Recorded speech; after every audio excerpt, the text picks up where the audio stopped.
Good afternoon, everyone. The Sacramento City Council will please come to order. Would the clerk call the roll, please, and establish a quorum? Thank you. Mayor Pro Tem Ashby, Here. Councilmember Laloe, Here. Councilmember Harris, Here. Councilmember Valenzuela, Here. Vice Mayor Chenier, Here. Councilmember Guerra, Here. Councilmember Jennings, I am here, Madam Clerk. Councilmember Vang, I think Maya's in the waiting room potentially. She says she's here and has been here for a while. yes, Councilmember Vang is online and is joining as a panelist now. Mayor Steinberg, I'm here, and I've been here since last Tuesday.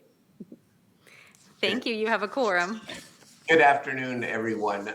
Madam Clerk, would you please lead us in the Pledge of Allegiance? And then I know you have some announcement to make about public access to this meeting today.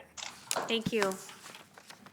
I pledge of allegiance to the flag The flag of the United States of America, America, and to the republic, which it stands, stands one one nation, nation, under under God, God, indivisible, with with liberty and justice for all. Okay. Thank you, Madam Clerk. Again, would you, there has been a fire downtown that has affected some public access to today's meeting. I'd like the clerk to just let the public know. Thank you, Mayor. So the Sac County building where Sacramento Cable lives is without power, and so we will not be live streaming on the Metro Cable channel, but we are online on our website. You can view it live there, and you can also participate via Zoom, and that link is also online and printed on the agendas. Thank you very much, Madam Clerk. Members, this is our last scheduled meeting for the year, and we have a fairly lengthy and important agenda. Let us begin with the two presentations that are agendized. First is Councilmember Valenzuela recognizing Sacramento as a defender for reproductive freedom. Councilmember Valenzuela. Thank you, Mayor, and thank you, colleagues, for supporting a resolution today that is very timely and very important. As you know, California has long been a model for providing and protecting access to reproductive health care and reproductive freedom. 3 years before Roe v. Wade, the California Supreme Court recognized the fundamental right of a person to choose whether to bear children as protected by the United States Constitution. In 1972, California is mobilized to enshrine the right to privacy in California, there's a typo in my notes there. We did some things for the California Constitution as early as 1972. In 2002, California passed the Reproductive Privacy Act, which embeds in California public policy the right to choose or obtain an abortion. While other states are dismantling reproductive health care access, California has continued to build a comprehensive system of support for reproductive and sexual health, including in 2019 when Governor Newsom issued the California Proclamation on Reproductive Freedom. And the city of Sacramento has played an important role in this effort, working to protect access to healthcare facilities like Planned Parenthood through ordinances preventing physical and verbal harassment of patients seeking services. But we still have much more to do.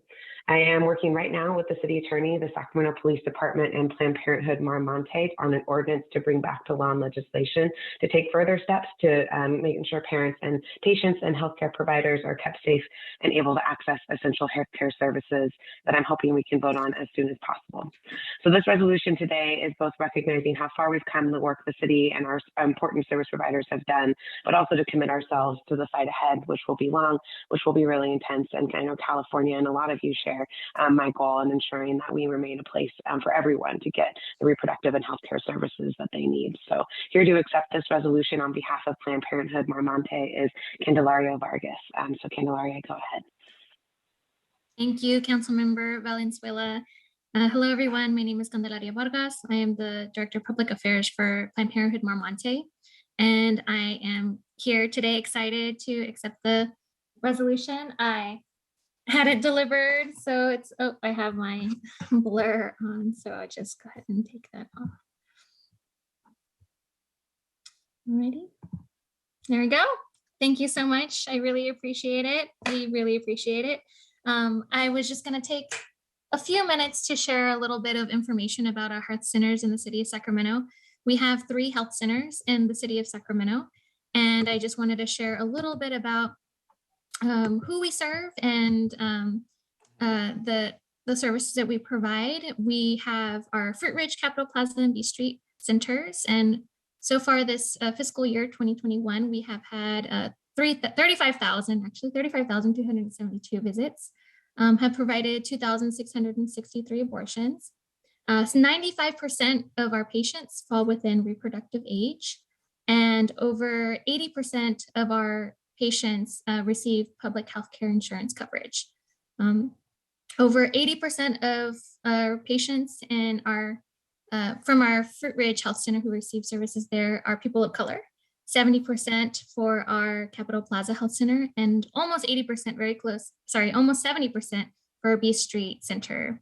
Over 80% identify as female, and over 65% fall 100% below the federal poverty line. And I'm sure you all have been learning a lot about telehealth in these days of the pandemic. That's something that we're really proud that we've been able to provide for our patients. So for our phone or telehealth patients, we have about 40% of our services that have been provided over telehealth, and about 35% for our B Street Center. So 40% Capitol Plaza and Fruit Ridge, and 35% B Street, which is actually falls along the lines of the rest of our affiliates, around 40%.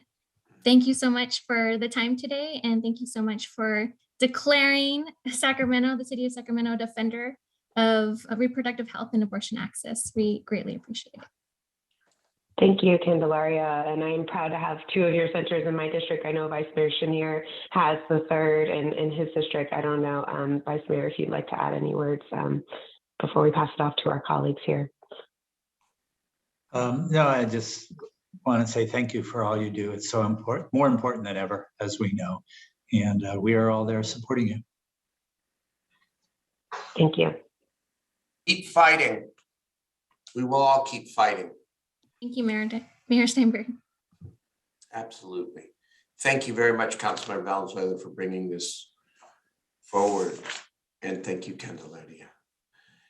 Let us move to the second presentation today. Mayor Pro Tem Ashby recognizing Dawn Holm on her retirement. Thanks, Mayor. First of all, Councilmember Valenzuela, thanks for bringing forward that last resolution. Obviously, near and dear to my heart as well. And in the fight till the end, all together here. But I get to, or maybe this is probably not great for us all, you guys, but honoring her is the right thing to do. Dawn Holm is retiring. It's also her birthday. So Councilmember Jennings, warm up your voice. You know you're the singer amongst us. But you guys, I don't know what we're gonna do. It's not good. It's not good when the finance director retires. She is incredible, and she's been a stalwart for the city of Sacramento for so long. And I want to read the resolution because there's a lot of great facts in here for her. And Dawn, I'll make sure you get this afterwards because it's actually really fancy and nice and framed and everything. And this just says that we're recognizing her on the occasion of her retirement. Her career with the city of Sacramento has been nearly 34 years, accumulating vast experience in revenue planning and development, budget policy, and finance. Dawn, she started her career serving the city of Sacramento in the finance department's revenue division. And as a revenue representative, she assisted customers with obtaining business operations tax, our BOT certificates, special business permits, animal licenses, and establishing their utility services. It's a long way from that to being the head of all finance. In 1986, Dawn joined the city's planning division as a planning technician, where she was promoted to various levels within the planner series, eventually earning the title of senior planner throughout her 16-year career in that department. Dawn was responsible for public counter assistance, development plan review, community outreach, and long-range planning. Dawn returned to the finance department in 2002 as a senior management analyst and was responsible for coordination and development of the annual capital improvement program, our CIP, the capital debt project, management, and assisting various city departments with council reports, reviews, and development, as well as the annual development and ongoing oversight of operating the capital improvement budgets for assigned departments. Dawn was appointed to Principal Management Analyst in June of 2008, followed by Budget Manager in 2011.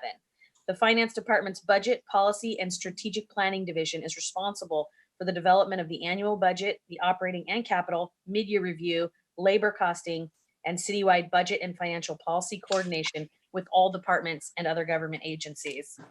As you can tell, she's had a big job for a long time. She earned her bachelor's degree in public administration from the University of San Francisco and successfully completed the City Management Institute program too with the City of Sacramento. Dawn, I truly do not know what we're going to do without you. It scares me, but I wish you all the best. It is a retirement well earned. You are, without a doubt, a City of Sacramento superstar, and I will personally miss you dearly. Thank you for everything you've given to all of us, and I'm sure there are other council members who would like to sing your praises as well. Mayor? Well, thank you. Yes. What can you say except thank you for decades of dedication to the city that you love and for being an exemplary public servant who always cared and always brought great value and intellect to the job.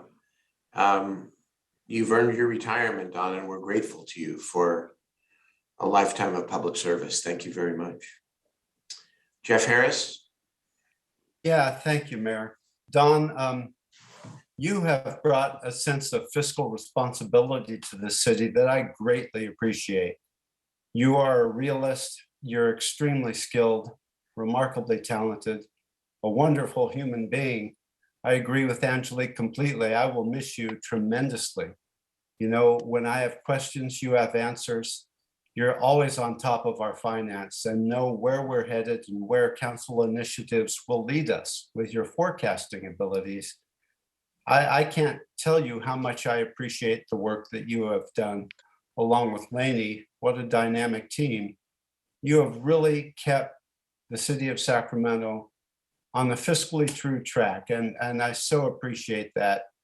I wish you all the very best in retirement, and I hope to see you around town. So thanks a million. Thank you very much, Jeff. Councilman Jennings, Vice Mayor Chenier. Thank you, Mayor. Don, I can't tell you what you meant to the city, and different council members and the mayor have tried to express it. And I think Angelique did an incredible job of sharing with us your entire career and all the things that you've done. And as smart as you are, this is the thing I like about you the most. As smart as you are, as educated as you are, as many departments as you've been in, you still explain the budget to me as if I were a third grader so I can understand it. And I think you do that for most of us. And you know, you don't look down on us, you look with us to make sure that we understand it and know how to maximize it, you know, for public service for our people. And so we wish you the very best in your retirement. You have earned it. You're still young. You got plenty more time to do something else if you want to. But I hope you take some time just for yourself and your family and really enjoy this time that you have earned. So my congratulations to you. And I also bring congratulations from another member of my family, Cassandra Jennings, who had nothing but great things to do. When I came into the job, she says, "Oh, you get to work with Don?" He said, "Man, you got it made in a shade." So I just want to let you know she thinks the same, and she wants to send her love and admiration and for you as well as you go forward into your years of retirement. Thank you, Mayor. Thank you very much, Councilmember. Vice Mayor? Yeah, thanks. Don, first of all, happy birthday. I know you're going to miss spending your birthday with us, you know, as we go forward here. I just want to say thank you. It's so important to have someone with your abilities and your capacity and the role that you've been playing to keep us on track and understand, you know, at the same time what we're trying to achieve. So I think you've done a great job. I wish you well. I'm totally jealous, but have fun. Enjoy. Thank you, Vice Mayor. Dawn? We give you more than 2 minutes. It's all yours. Mayor, I Yes. am sure that your city manager has something to say. Oh, I'm as very well. sorry. Of course, Mr. City Manager. Of course. You know, typically I don't say too much during these recognitions. I save it for the council, but I'm going to make an exception. Sorry, Daniel. He had his thing last meeting, and but Dawn, a lot of things that everybody has said here already, I echo and I live every day. I mean, Dawn was here long before I came to the city, and she absolutely helped. You know, Councilmember Jennings, he put it well. She walked me through backwards, forwards, that budget over the years, along with Laney and other folks in that department. I just don't know how I could have done my job effectively to support you all without her help. She was there at every turn. We have, you know, many nights and weekends of burning the midnight oil to get your budget put together, whether it be for mid-year, for the fiscal year, for COVID, CRF, ARP, you name it. She's on top of it. And I am going to miss her dearly, but I am really happy for her because, you know, the love of her life, besides Gary, no offense, Gary, but it's her grandbabies. I mean, you just see how she is with the babies when she comes here. I mean, she's lighting up like she is right now. So, you know, enjoy, Dawn. You earned every bit of that, and just know that we're thinking about you and we're grateful. Thank you. Great words. Dawn? Mayor, council, thank you so much. I've been blessed to have had a long career with many opportunities. I leave the city as the director of the department I first worked for. The finance department is full of wonderful, hardworking people that are committed to excellence. While many don't interact with you, they are the frontline workers that make sure revenues are deposited and customers are served. The budget's developed, vendors are paid, and financial reports are completed. Needed supplies, especially during COVID, were procured. Our special districts are supported and managed, and our retirees and employees are paid. I want to thank them for all they do and for supporting me over the past 4 years. I look back and I'm proud of so many projects and things I was able to work on, and appreciate the mayors, councils, city managers, directors, employees, communities, and developers I was able to learn from and serve. We raised our family in North Sacramento.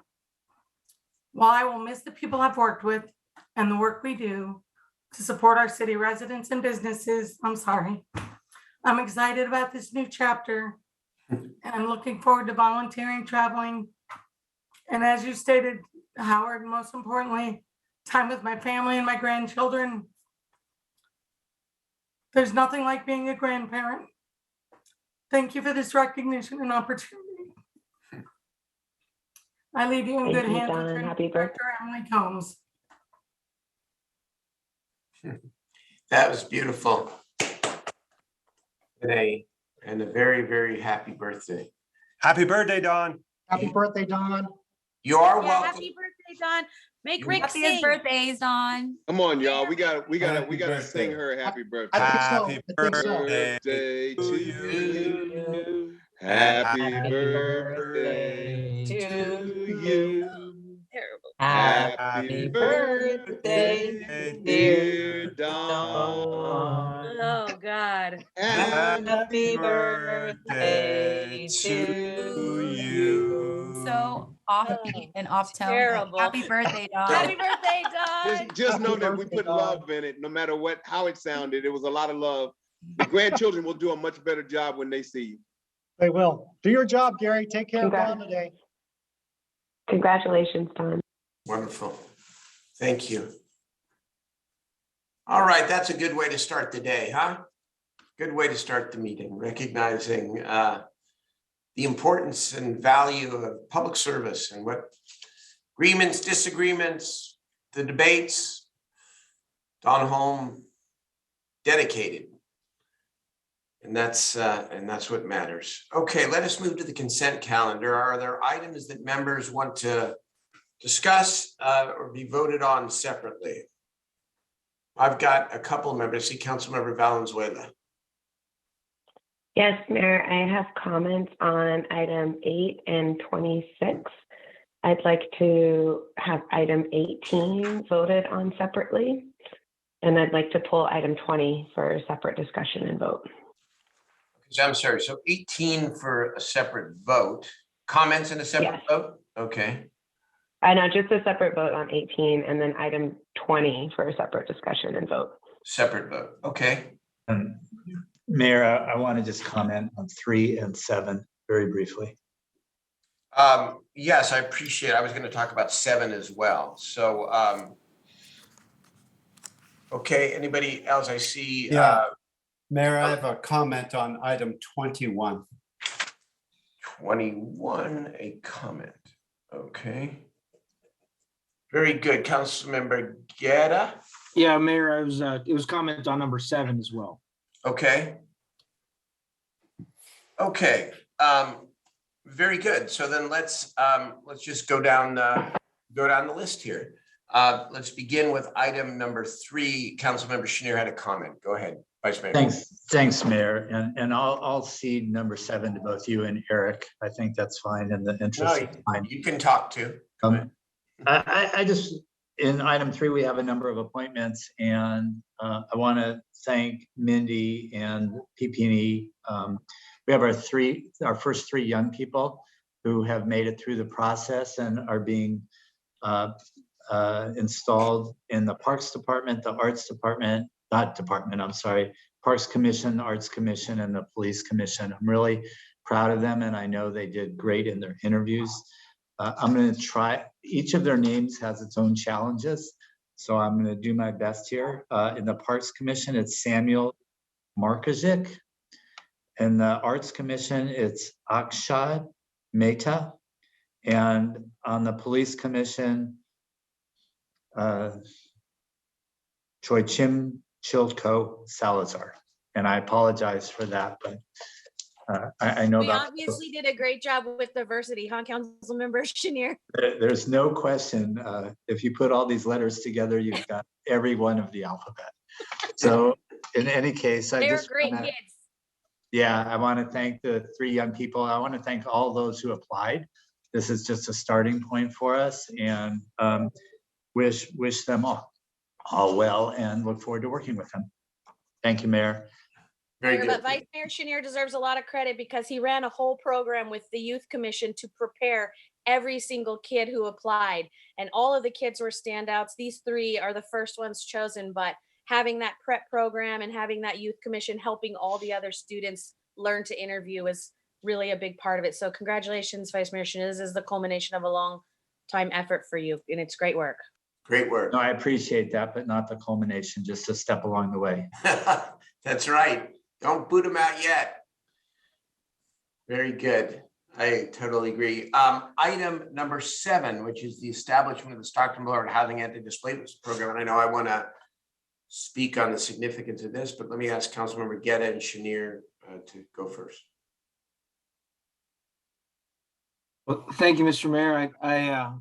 This is one where it's been a great team effort with a lot of people involved, everyone from not only our community members, our housing advocates, the UC Davis campus, our labor unions, Local 3299.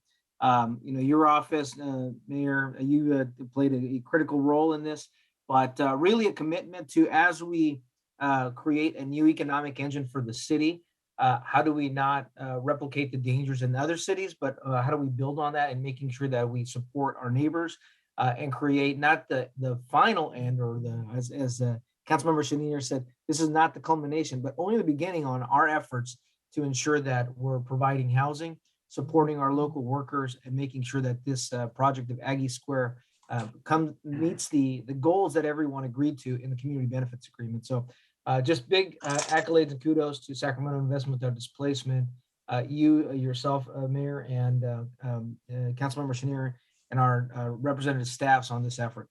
Big effort. Thank you very much, Jay. Yeah, I would just add really quickly. I mean, it's a tremendous amount of work. Thank you for your leadership, Daryl, on this. We have an opportunity to do something very special here and then learn from it as we expand this. So I'm excited about it. I think it's the right thing. It's a great overall project, and this is one of the relatively small pieces that made it work. And we're talking jobs, we're talking economic development for the city. this was a necessary piece. And thank you, Mayor, for your leadership. And Eric and I think both really enjoy working together on this because of what it can do for the neighborhoods. So thank you. Well, big thank you to you, Vice Mayor and Councilmember Guerra, for the endless community engagement and leadership that you showed throughout this. Remember, this was not just one lawsuit that resulted in this displacement fund. It was two, the SIWD and then the ASME lawsuit, and the cumulative impact is not $5 million, but $10 million for the neighbors for anti-displacement efforts. Unique. And the only thing I just want to say in perspective, later today, of course, we're going to engage, and I'm sure in a very spirited discussion about issues that unfortunately sometimes divide. Well, I believe that Aggie Square is Exhibit A around how to grow a modern economy and do so in an inclusive way. Because even with the lawsuits and the challenges that made it challenging, where we ended up is exactly where we should end up.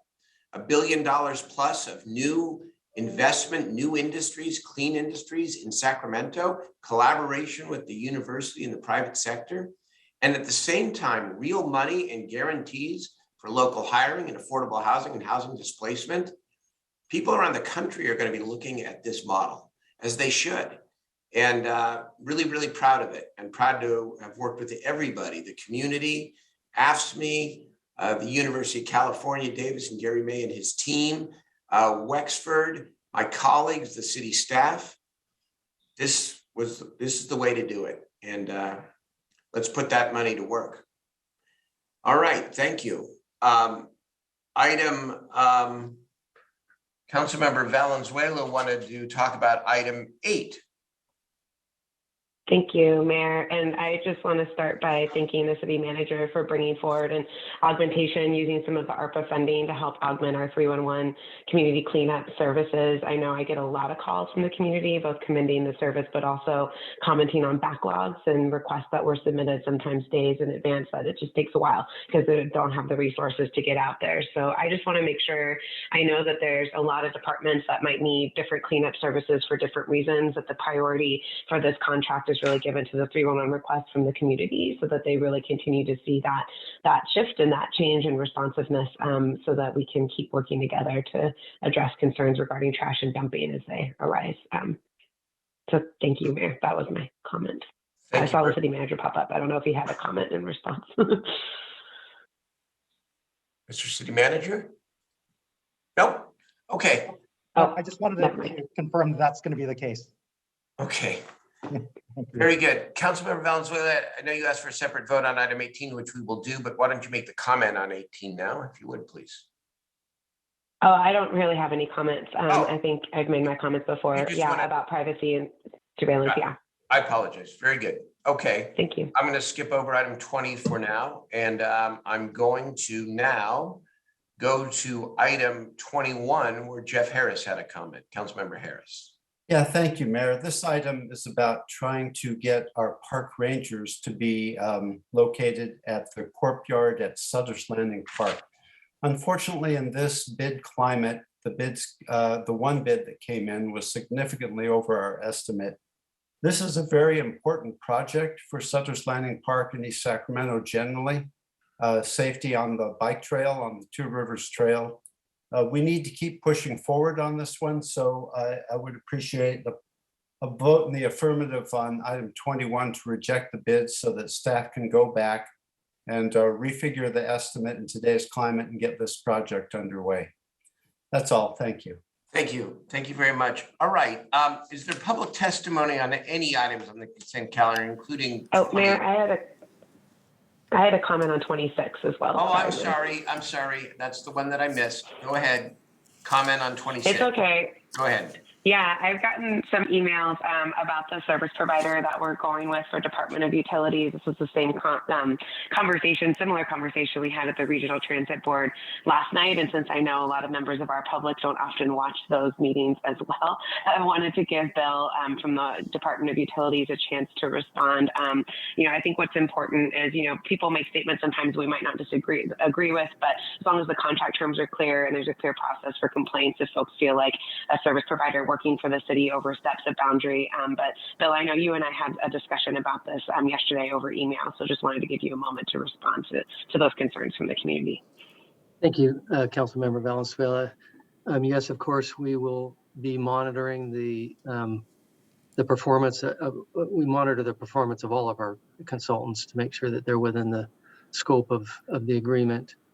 In this particular case, there are multiple venues for people if they feel like any of our consultants are operating outside of their scope or in an inappropriate way, to contact us, including contacting the department directly, including 311, including 911 if it's an emergency, and also including the whistleblower hotline. And then just an assurance that though this is a contract for armed security guards, we will not be using armed security guards for any of our posting on any of our encampment activities encampment repair or cleanup activities that we engage in. So thank you very much for the opportunity. Thank you, Bill. I appreciate your responsiveness on this item and hope that answers any questions the public might have. Thank you, Mayor. Thank you very much. So is there public testimony on any item on the consent calendar? And I would include item 20, which again, we're going to take up separately, but we would take the public testimony in any consent item now. Yes, Mayor, I have 4 hands raised. The first is Sarah Floor. Welcome. Sarah, if you'll unmute. Good afternoon. Are you able to hear me? Yes, we can. Thank you so much. Today, I would like to talk about item number 37. We're on the consent calendar now, so I'll go ahead and lower your hand and you'll raise your hand when that item starts. Okay, thank you very much. Thank you, Sarah. Next speaker is Michelle Linton. Wait, hello, can you hear me? We can. Okay, thank you. My name is Michelle Linton. Good afternoon. My name is Michelle Linton, and I'm president of the board of directors of the Children's Receiving Home, a nonprofit residential care and mental health treatment facility for foster youth and other kids in need of mental health care. I'm speaking to item 10 on the consent calendar. CRH is located next door to the former Science Center on Auburn Boulevard, which is the proposed site of the Outreach and Engagement Center, which is the subject of a contract proposed on the consent calendar. First, I'd like to thank the city manager and assistant city manager for meeting with our CEO on a Zoom call this morning. It was heartening to hear that more stakeholder meetings will be held before announcing the selected site. Nonetheless, I'm requesting that item 10 be removed from consent and the vote postponed. The page 32 on the contract states that the site of the Outreach and Engagement Center will be the former Science Center, which is inconsistent with receiving stakeholder input. So we look forward to collaborating with you as a community partner to ensure the ultimate decision is in the best interest of all involved. We do care about the needs of our homeless population, as many foster youths that have been in our care have also experienced homelessness. So we hope that you'll hear our concerns. Thank you. Thank you for calling in, of course. Next speaker is Michael Stravos. Can you hear me? We can. Okay, I'm going to comment on item 37. 37. So Michael, we're on the consent calendar now. I'll go ahead and lower your hand. You'll need to raise your hand when item 37 begins. Okay, got it. Thank you. Next speaker is Elgiro Okoro. Hi, my name is Adria Okoro. I am the policy director of the Sacramento Housing Alliance, and I'm commenting on item 7. So SHA supports adoption of this program and the dedication of the $5 million for anti-displacement strategies. Those resources should be dedicated for rental assistance, home repair for low-income homeowners, and mortgage assistance. A comprehensive and thoughtful allocation strategy should be implemented with all assistance targeting the most vulnerable populations. The city should continue to engage residents, SAC Investment Without Displacement, and SHA in program development and implementation. The city should look to additional funding sources for anti-displacement as needed and as regularly assessed.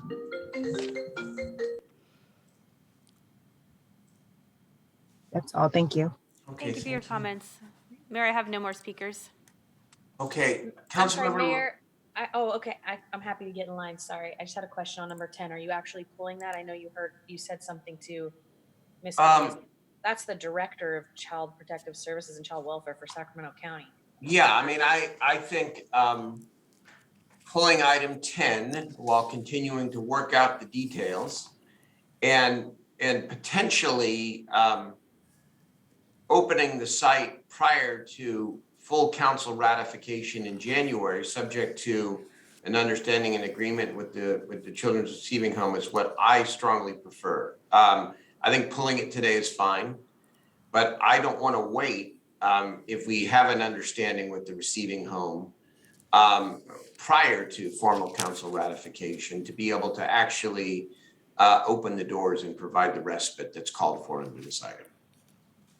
So that's all. I'm for pulling it. It's just that would be my direction. I'm one of 9, as I know, but that would be my request of the city manager that we do not delay the continuing conversations with the receiving home, Hope Cooperative, the county and others, and that we seek to open this quickly, subject to, and then ratify after the fact. Mr. Mayor, I do think that we have an existing contract with Hope Cooperative that will allow us to move forward should we have agreement and consensus following the outreach. So moving it to January is not a challenge. Mr. City Manager, I just want to make sure that the community is also engaged about this site because, again, we have to be very transparent with the community.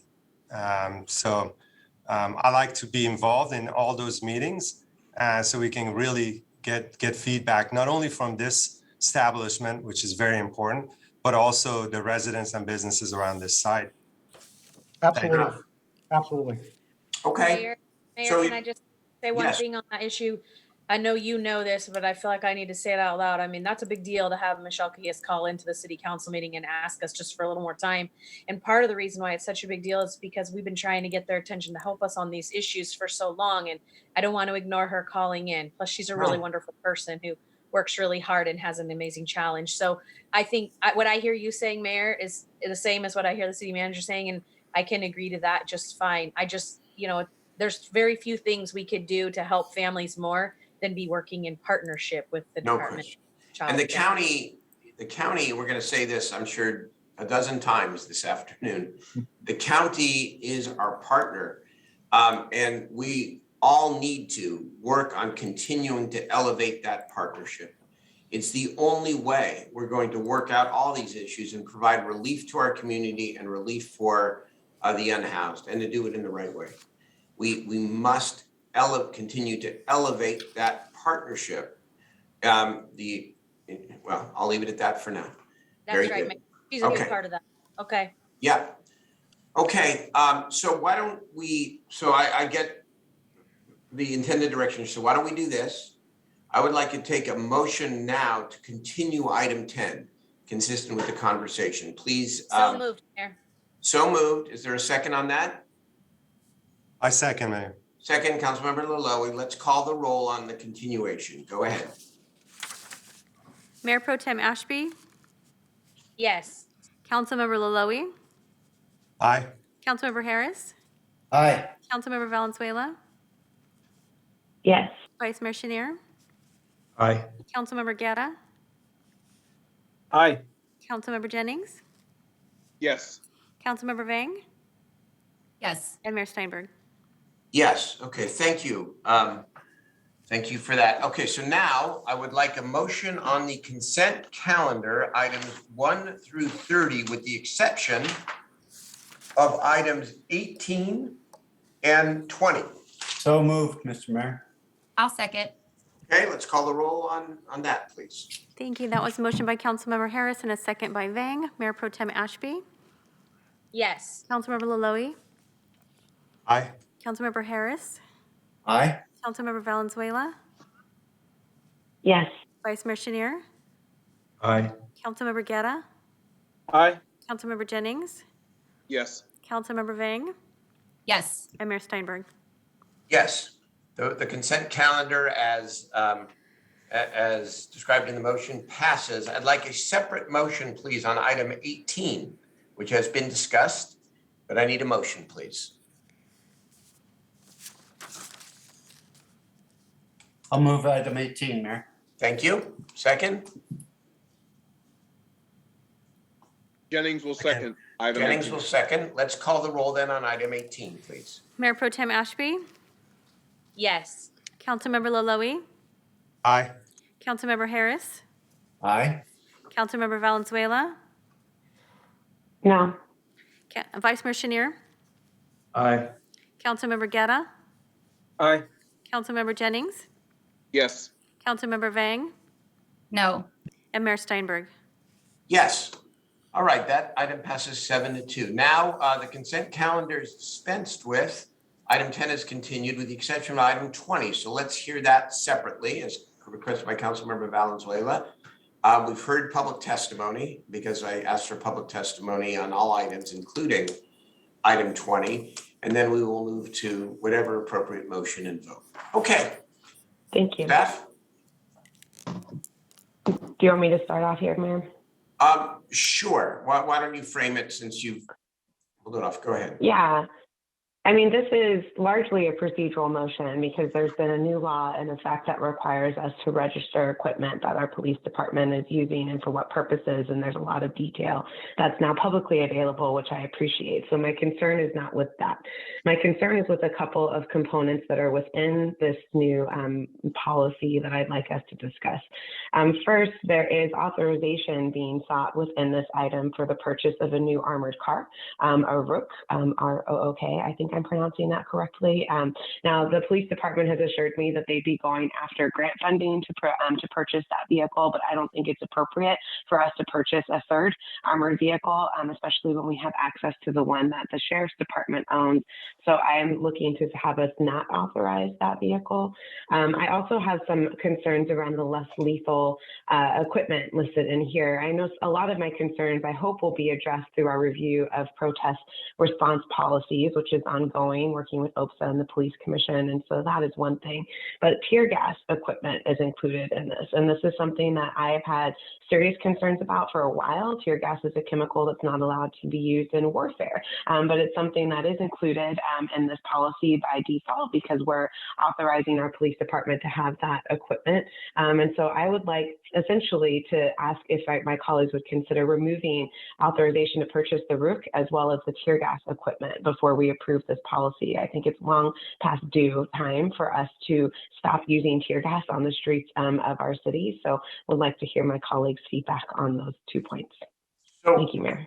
Thank you. I certainly, before I call on other members, and of course everyone will be heard, I'd like to hear from the police department or city management about what is being asked for here and your specific response to the Rook. And first I've heard that term and the tear gas issue raised by Councilmember Valenzuela. Let's hear it from the staff, and then we can open it up to my colleagues. Go ahead. City manager. Yes, I think the Deputy Chief Risley is on the call here. Dave? Yes, thank you, City Mayor and City Council. My name is David Risley. I am oversee the Office of Investigations. Obviously, we provided, as Councilmember Valenzuela stated, this is a new policy that went into effect in September, signed by the governor, which we are required to create a policy with all of our equipment. It's military equipment, which is defined in the law. And we have put all of that in this policy. I have a lot of staff here with me that can speak specifically to the tear gas and the rook. And so at this time, I will send it over to them. Captain Rudy Chan, who oversees our professional standards and who developed this policy. But I will say that just generally, all of these items are used to provide our officers and the citizens with enhanced safety, which is aligned with de-escalation and our ability to use less lethal to effectively deal with violent encounters without any loss of life. And that is consistent with not only our desire, but also the council's desire. And much of the, in fact, all of the equipment is currently being used now in our current, as we deal with incidents in our city. So with that, I will specifically move it over to Captain Chan to discuss kind of the specifics of those particular questions. Thank you very much, Chief Risley. Captain Chan, please tell us about the Rook tear gas, how it's intended to be paid for, what it is exactly, so that the council knows. Thank you. Good afternoon, Mayor and Council.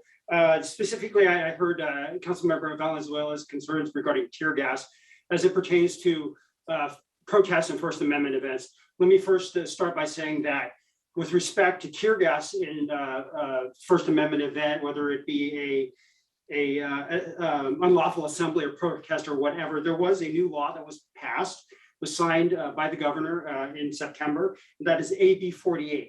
AB 48 actually regulates law enforcement use of tear gas during such events and prohibits use of tear gas during First Amendment protests, absent a threat of serious bodily injury or death, or potentially a objectively dangerous situation. So the police department, as our other agencies throughout the state, are looking right now at this new law as it goes into effect in January. And we are writing new policy and training with respect to the regulation of our use or the prohibition of tear gas in such events. So to Councilmember Valenzuela's concern, as it goes to tear gas with respect to First Amendment events and protests, this now is heavily regulated by statute in the state of California, and we will make all necessary adjustments to make sure that the department complies with the law and with the prohibition of using tear gas in such events. As far as for tactical situations, that is different. If you would allow me, I'm going to pass it on to our— Wait, Captain Chan, before you do that, one threshold question that I just need to understand. What are you asking for in the resolution? Is it to purchase more tear gas? Is to bring tear gas under the state statute and regulation? What is it? Yes, for clarification, Mayor, thank you for that question. We today are discussing a city ordinance that is required by the new law, AB 481, which was also signed by the governor in September. The conservative reading of this law is that we need to authorize all of our tools that are now defined as military equipment under this statute. So all of these things that we are asking for, we already have. We already have been using previously prior to the passage of the law. We're asking for nothing new. We're asking simply to continue using the equipment and the stocks that we already have. Under a more restrictive definition. Yeah, because of the state law. Yes, I don't want to confuse the two issues. Let me backtrack for a second. So today what we're doing is we are asking council as the approving body to authorize us to continue using all the tools that we already have and to conduct business as usual as per how we used to use all these tools up to this date. The only change to that is our request to apply for grant funding to obtain what is called the Rook. And we'll talk about that in a second. But everything else, including our existing stockage of tear gas with the existing amounts and all our less lethals, we are just asking council to approve our continued use of such items because the new law, AB 481, requires us to do so. That anything that we already have must also be approved by council. Okay, last question. So just to be clear, just to be clear, I know about the state law changes. I know about the requirements of this law. My objection is to us allowing the use of tear gas, period, especially when we have other tools like pepper balls and other equipment that could fulfill similar purposes to what were outlined in this policy. So that's just to make it super clear. No, I understand you're exactly why you're about friend. That's fine. I just want to make sure that the full council understands what the scope of the required action is. That's all, requested action. That's all it is. And so as I'm interpreting it, you're not seeking to purchase new tear gas. You're simply seeking to allow its continued use, but because of the state statute, with a more restrictive set of circumstances, especially when it applies to First Amendment activities, right? That is correct, Mr. Mayor. So what happened was. Now let's go to the Rook. So what's with the Rook? So as far as the Rook goes, our Special Operations Lieutenant Morgado, who's sitting right next to me, will explain to you the nuances of what this tool is and how it's different than our other armored vehicles and why SAC PD needs to purchase this. And again, we're going to do so via a grant if we can get the grant, and we will not spend any city monies on it, but rather we'll apply for the grant. And if successful, we will purchase the Rook with the grant. If we are unsuccessful, then we will not be purchasing it. So I'll turn it over to Lieutenant Morgado. Go ahead. Good afternoon. So unfortunately, both nationally and regionally, we're seeing more and more acts of violence that Captain Risley alluded to. And we're constantly looking for ways to safely resolve those situations, both looking at our tactics and equipment. The Rook is an armored vehicle, a rescue vehicle that is smaller than our current armored vehicles that we have. It allows for access into confined areas, both indoor, outdoor. It allows for different types of terrain. We have a lot of levees here in Sacramento. We can use it for off-road to get down into those areas. It has an elevated platform that allows for rescue at second level story situations. And again, this piece of equipment is only to be utilized during critical incidents, much like our other armored vehicles. We do have access to the Sacramento County Sheriff's Department Rook. However, the availability is based upon whether they're using it or not. This region is large, and like I said, we are seeing more and more violent acts. So it is not always available to us. And a lot of times these critical incidents are rapidly evolving, in which time is of the essence, and it would be for us to have our own piece of equipment to respond quickly to these scenes to resolve it safely. Okay, thank you. I think let's open it up to the council questions. Chris, obviously come back to Councilmember Valenzuela if she has additional questions. Just wanted to sort of get the item out there. So I see Councilmember Harris and Councilmember Laloe. So Mayor, you might recall when I was vice mayor, you left me to run one meeting. It was in, I think, February of the year that I was vice mayor. And at that meeting, an item was on the agenda to purchase a Bearcat. Many people came to City Hall and said that this was military equipment, that it was a tank, that it was for ending the lives of constituents. A lot of false statements were made. In fact, the item was brought because of the incident with Tara O'Sullivan and the fact that the Bearcat that we had, to get into the weeds here, had a low oil filter that got hung up on some debris and made it impossible to extract Tara from a very difficult situation. And that failure of the equipment may have led to her demise. We approved that Bearcat purchase, and actually the first Bearcat was heavily damaged by AR-15 fire while these brave officers tried to defend Tara's life and save her. I think the council wisely voted to accept the purchase of that Bearcat. Now, the Rook is a different type of, different piece of equipment that, as the officer said, that, it serves a different purpose. It gets into tighter spaces. It gives them another tool in the kit, and this would be paid for by grant funding or not purchased. I'm absolutely supportive of this. As far as tear gas goes, it was stated that there will be definite restrictions in First Amendment demonstrations per state law. Fine with that. but there are tactical situations where it still has efficacy. I am not interested in eroding the toolbox of our PD. I feel that they use these types of equipment judiciously and wisely, and that they save lives by doing so. This is really a ministerial issue to react to a new state law. We already have these items in stock.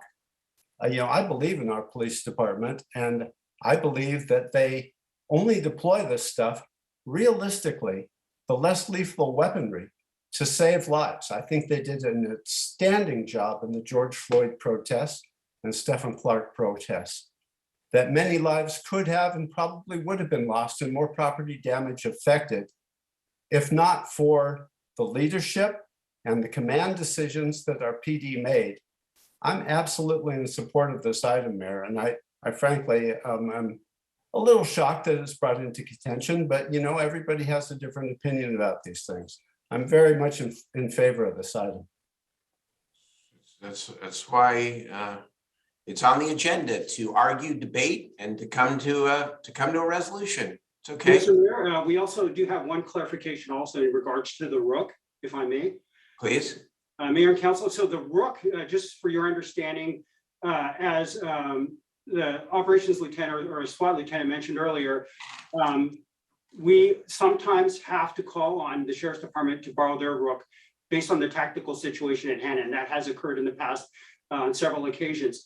Per the new statute for AB 481, no military equipment whatsoever, whether it's borrowed from another agency or whether it's purchased or given to us, can be used without authorization from council.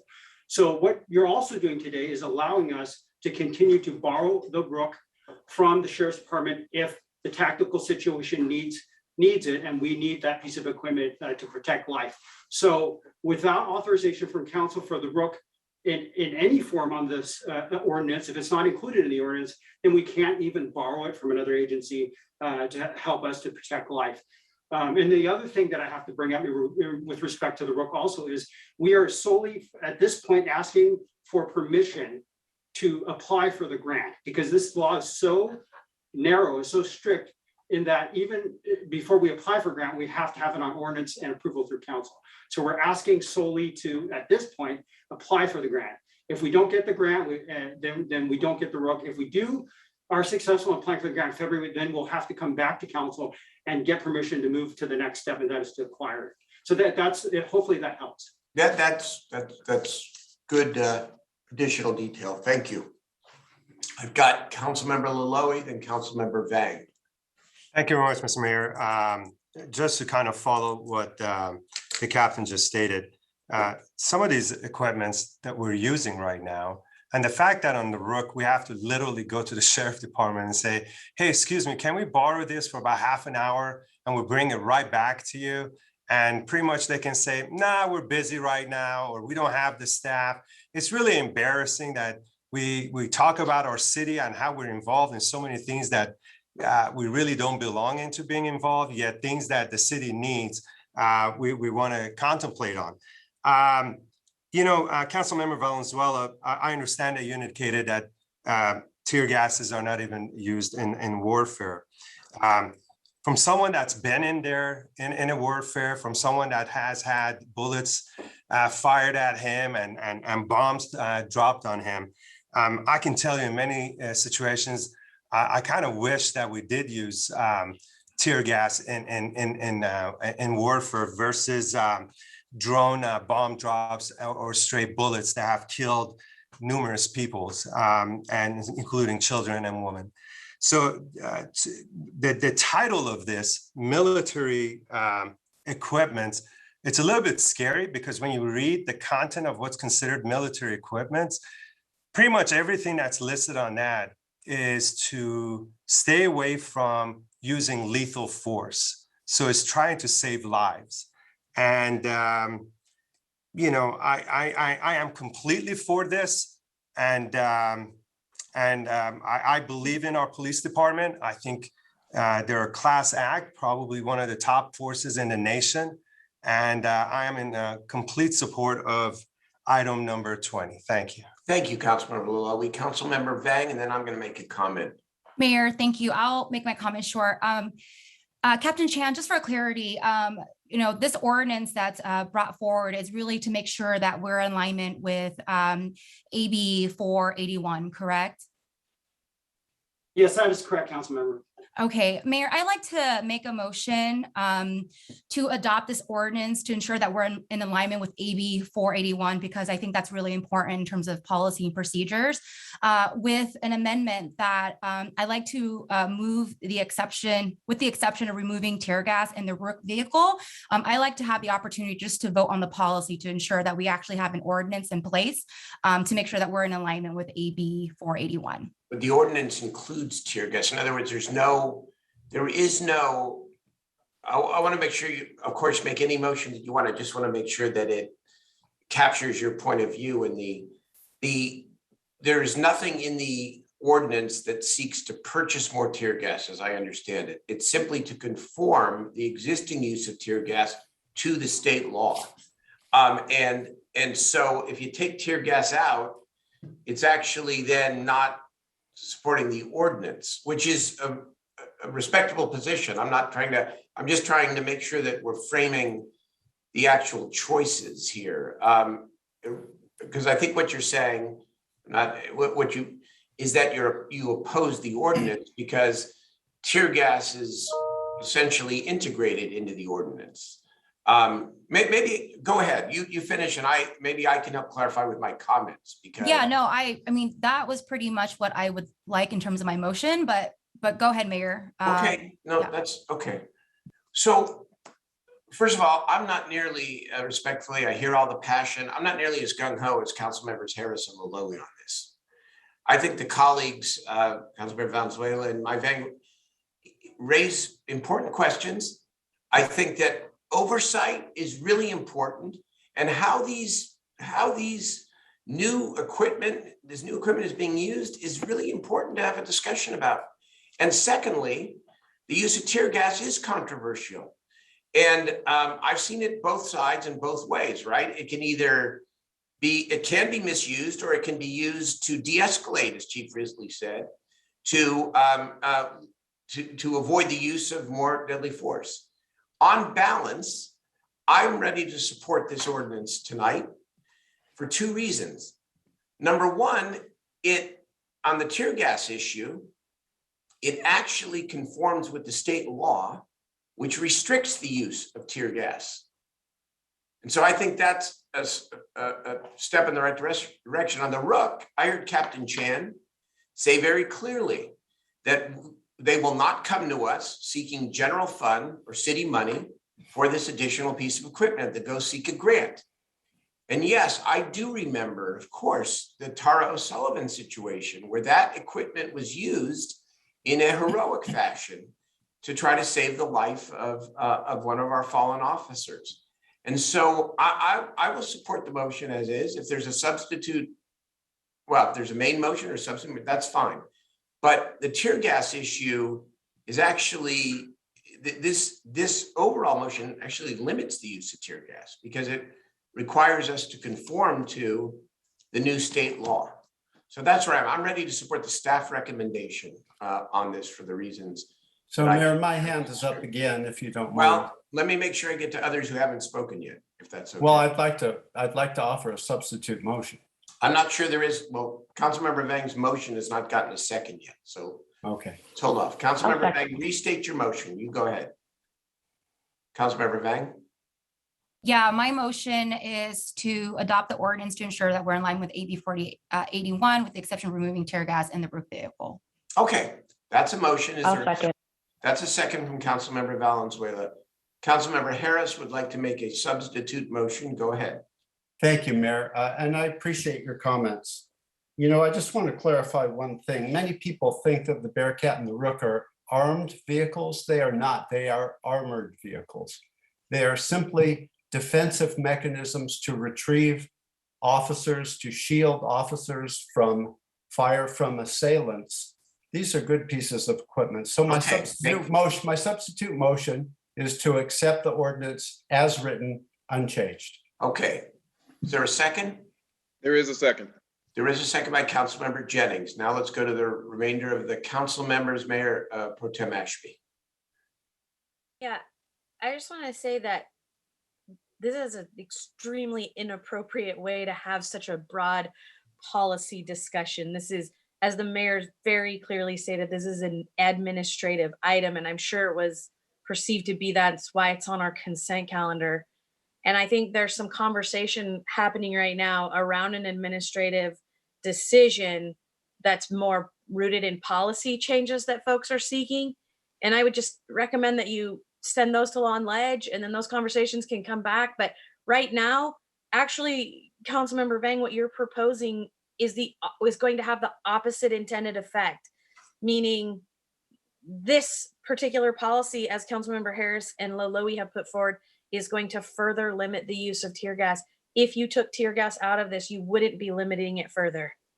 So I guess this is why you have to have those policy discussions more broadly across like Law and Ledge, or come back and have staff presentation and with a whole thing there. So I'm going to support the Councilmember Harris's substitute motion because it's administrative. And if there's going to be a conversation later about the other pieces, as we have done in the past, when we have talked about use of force, or when we have talked about body cameras or Breonna's Law or any of those other things we've adopted, we've had a robust policy discussion with broad implications included in that dialogue, and not just a pull off of a consent calendar item, Mayor. Okay. Are there other comments? Councilmember Valenzuela, go ahead, and then we will take a vote on the substitute motion by Councilmember Harris, because that's the motion on the floor. Go ahead, Councilmember Valenzuela. Thank you, and thank you, Mayor. And I appreciate all the comments here today, but I have to respectfully disagree. AB 481 requires us to approve the continued use. And frankly, I was surprised to see this on the consent calendar for that very reason. This is not an administrative item to me. This is a policy discussion. It's why this bill was passed. It was a bill I followed through the legislative process. This is a really significant piece of legislation because it's trying to prompt the exact conversation that we're having here today, ensuring the public knows all the tools that the police department have and that those tools have been approved for use. And to my colleagues that are concerned that this would limit less lethal options, I mean, I will point to this long list of so many different apparatuses that are in from flashbangs to pepper balls to projectile launchers and beanbag shotguns. We have plenty of ways to not use lethal force in this item as it stands right now. We also have existing armored vehicles that we're not taking away through this amendment. All we're saying is it right for us to add an additional armored vehicle and wanting to have that policy conversation? And is it right for us to continue to use tear gas? And unfortunately, Mr. Laloe, if you want to change that policy, I think you have to take that up literally with the United Nations, because it's that level of serious. There are plenty of tools that we have that aren't this type of chemical warfare agent that has been prohibited in all other forms of battle, and it's simply not appropriate to use on our streets. So with that reason, I will respectfully be voting no on the substitute motion. I respect that my colleagues may disagree, but I do hope that this has at least attributed some public transparency to the policies of the department. I do think this is a pretty significant item that we're taking up here today, and I wish that we had afforded it more of the discussion and time that it deserves. Thank you. I think it's important to have good debates. Nothing wrong with it. That's good. I have one more question before we vote, just because Jeff Harris said something I just want to clarify with Captain Chan, which is the Rook itself, this piece of equipment. Can it be used in any offensive way? Does it, because the terminology is confusing to the public. Tanks fire rounds and guns. Does this Rook have that capability? Yes, Mayor, we'd love to if I may, clarify that, I'm Mr. going to ask Captain Chan or Deputy Chief Risley to talk about a recent example of when the Rook was used and how it was used. Okay, but I thank you and I appreciate that. I want to hear that, of course, but I just also want to specifically answer whether or not it can be used in an offensive. I'm using that on offense. I'm not trying to put an adjective to it either way. Yes, Mr. Mayor, we'd love to answer that question. I'm going to turn you over to Captain Norm Leon, who's our Metro captain. It's a quick answer, please, and then have the city manager's example. We got to move on. Go ahead. Yeah, Mayor, quickly, it's not used offensively, it's used defensively. Example of that is we had an incident on Reading Avenue not so long ago where a subject was shooting at us with the AK-47. We had the Rook available to us. We were able to gain closer proximity to the house and was able to also introduce gas to try to de-escalate the situation as our officers took rounds for over an hour behind the armored vehicles. Okay, that answers my question. And Mr. City Manager, that was the specific example I think you were seeking to put forward. So let us call the roll on the substitute motion, please. Good debate. Mayor Pro Tem Ashby, Yes. Councilmember Laloe, Aye. Councilmember Harris, Aye. Councilmember Valenzuela, No. Vice Mayor Chenier, Aye. Councilmember Gatta, Aye. Councilmember Jennings,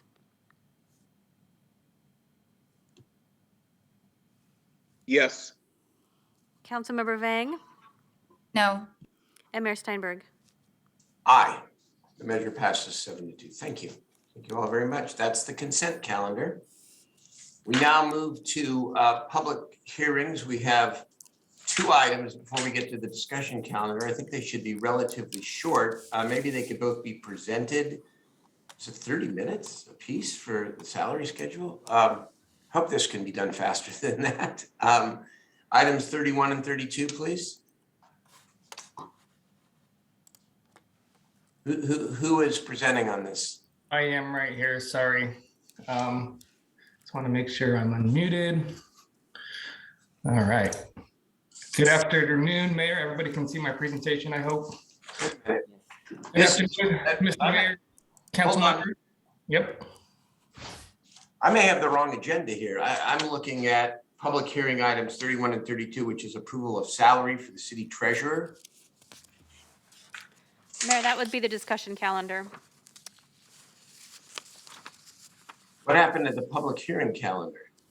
Item 31 is an interim emergency ordinance adding chapter 17.864 to and amending section 17.808160 to the Sacramento City Code related Okay.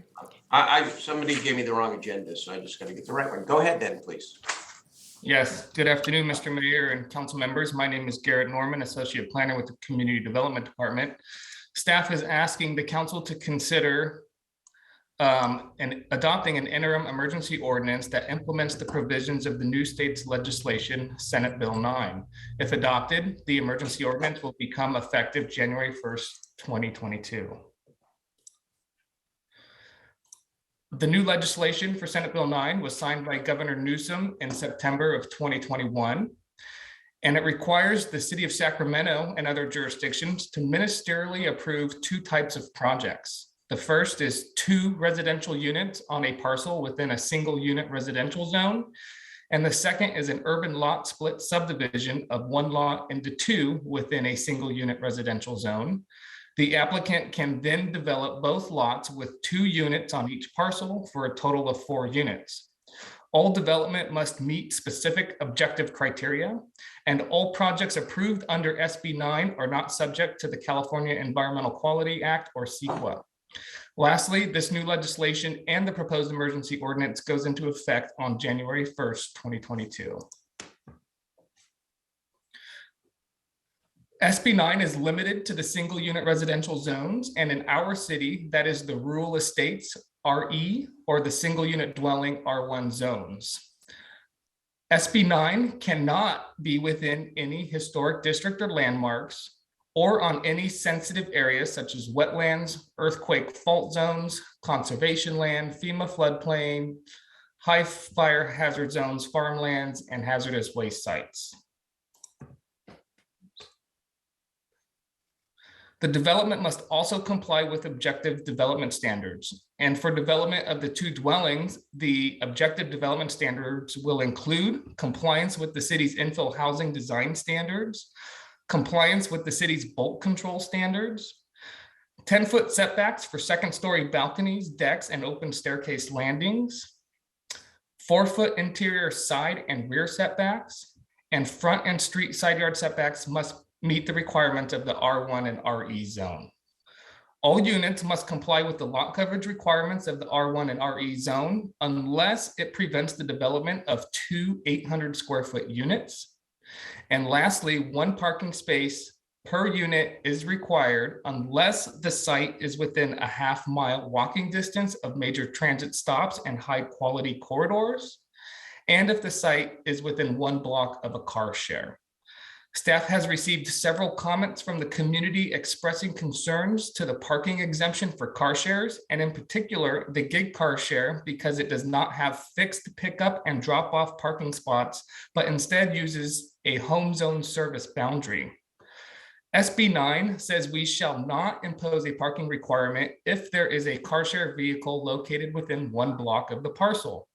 The proposed ordinance tracks this language. In terms of implementing the ordinance and state law, staff, as part of the staff report, has proposed utilizing GIG's home zone service boundary, which is consistent with council's previous authorization of free floating car share zones. That said, the council could choose to utilize the narrower fixed pickup and drop-off locations of the ZIP car share program, which appears to be consistent with the legislature's intent. The objective standards for the urban lot split subdivision include each lot must be at least 1,200 square feet and 40% of the original lot size. You cannot subdivide a lot that was previously subdivided under SB 9, and adjacent property owners must be independent from one another or under separate ownership.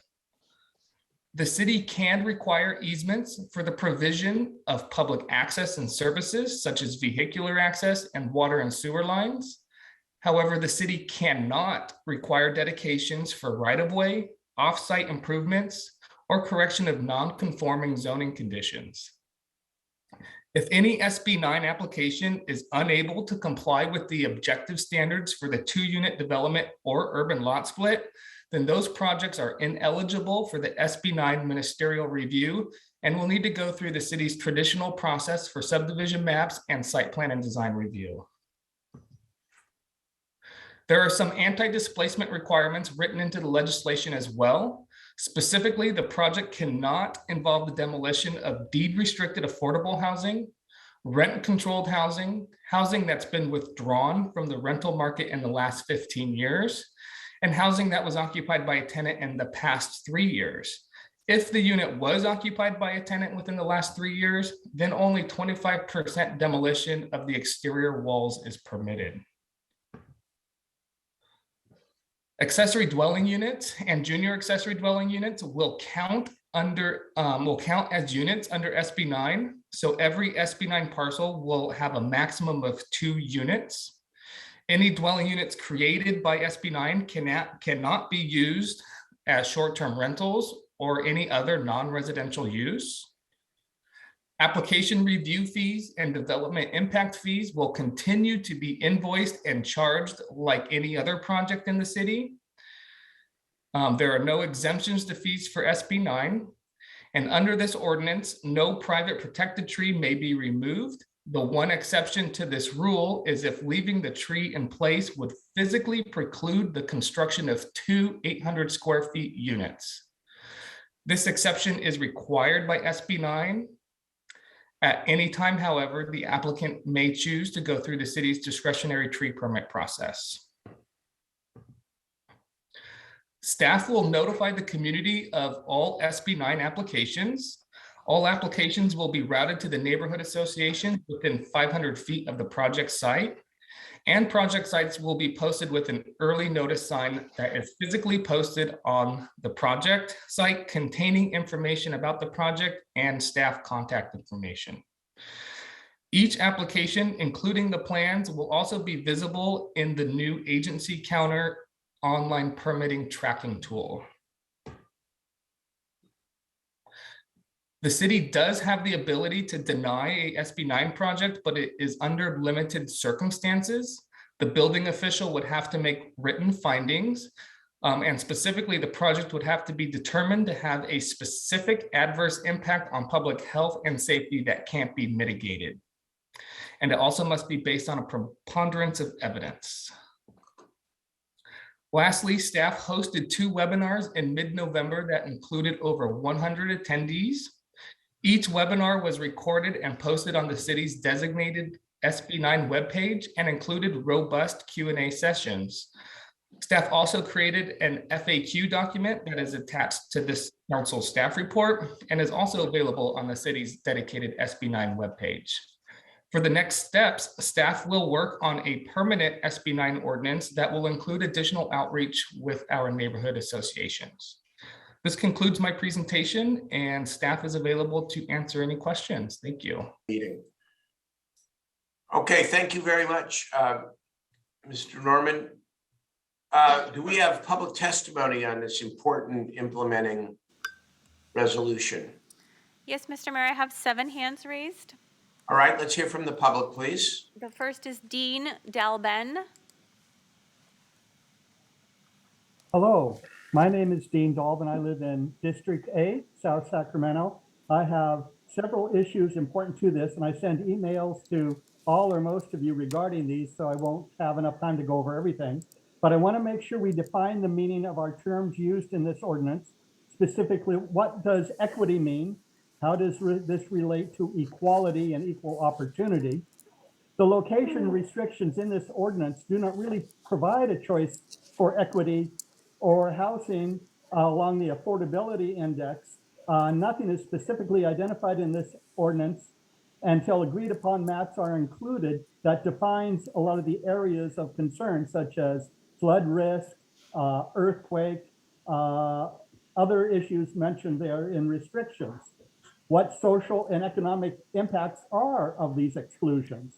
Who would benefit from not being included or excluded from this redlining included in this ordinance? And we are continually reminded of the need to conserve and reduce water usage. Since this ordinance is designed to increase population density, adding this housing increases demand for water. It also increases demand for electricity and energy, increases the demand for schooling and so forth. Nothing in this ordinance addresses these issues.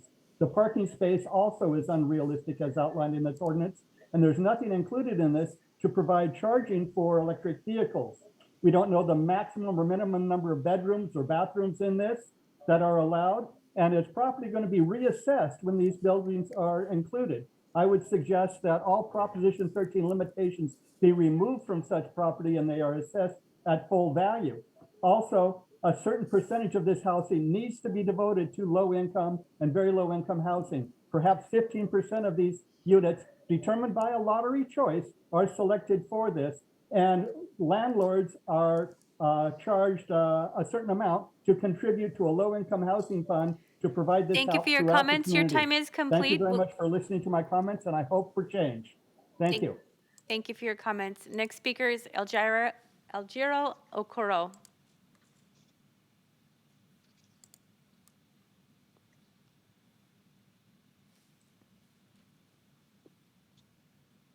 Elgiro Okoro.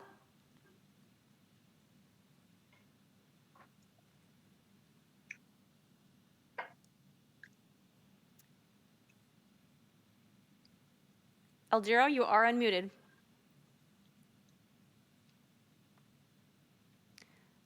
Let's go to the next speaker, Cornelius Burke. Good afternoon, Mayor and members of the City Council. This is Cornelius Burke with the North State Building Industry Association. We are the home building industry for the region. We are in support of the proposed ordinance to implement SB 9. We think will be a game changer for the city of Sacramento. As you are all aware, we're in a housing crisis and we need to really think about ways to increase the supply of housing at all levels and at all product types. And this ordinance will help us to do that. The council might also want to think about eliminating the impact fees on projects that are submitted under SB 9, particularly since we have a lot of funding now from the federal government. We encourage the council to think about and examine impact fees, which is also a barrier to housing. Thank you so much for the opportunity to share our viewpoints and our thoughts on housing, and we really encourage you to pass the ordinance today.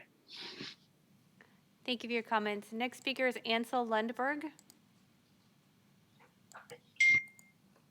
Ansel Lundberg. Yes.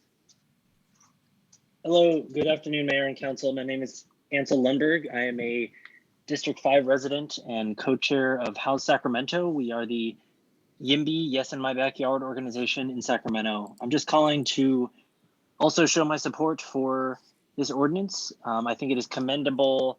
We are seeing some cities around the state trying to enact ordinances to slow down the implementation of SB 9 as much as possible. And this ordinance is a good faith effort to incorporate it into the city code in order to effectively provide more badly needed housing, which includes duplexes and ministerial lot splits. I just also want to say, you know, this is a big move on the state's behalf, but in Sacramento, as you know, we've already been working on our own efforts to allow a variety of housing types across the city. And this is one step in that, but I urge the council to not veer from that course and to continue those efforts. So once again, just asking for your support and thank you very much. Thank you for your comments. Next speaker is Nikki. Yeah, hi y'all. My name is Nikki. I live in District 5. I appreciate the conversation in the comments around this item and appreciate the state for getting some things passed around these kind of issues. I want to just address and be thankful around, you know, we really have a need. Everyone who works in the field of homelessness knows, anyone who works with tenants knows there is really a need for housing. Anyone who's a renter knows the increased capacity is really important. And so I appreciate that.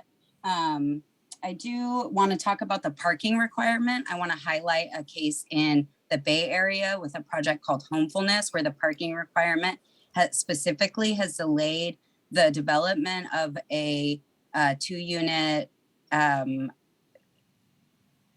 home, permanent home for people experiencing homelessness now for many months. And I just want to maybe ask that you consider either like a very judicious waiver process for that type of program, particularly when we're thinking about moving towards the 2030 goal around carbon and emissions, and maybe that this parking thing is not quite as necessary as we think it is.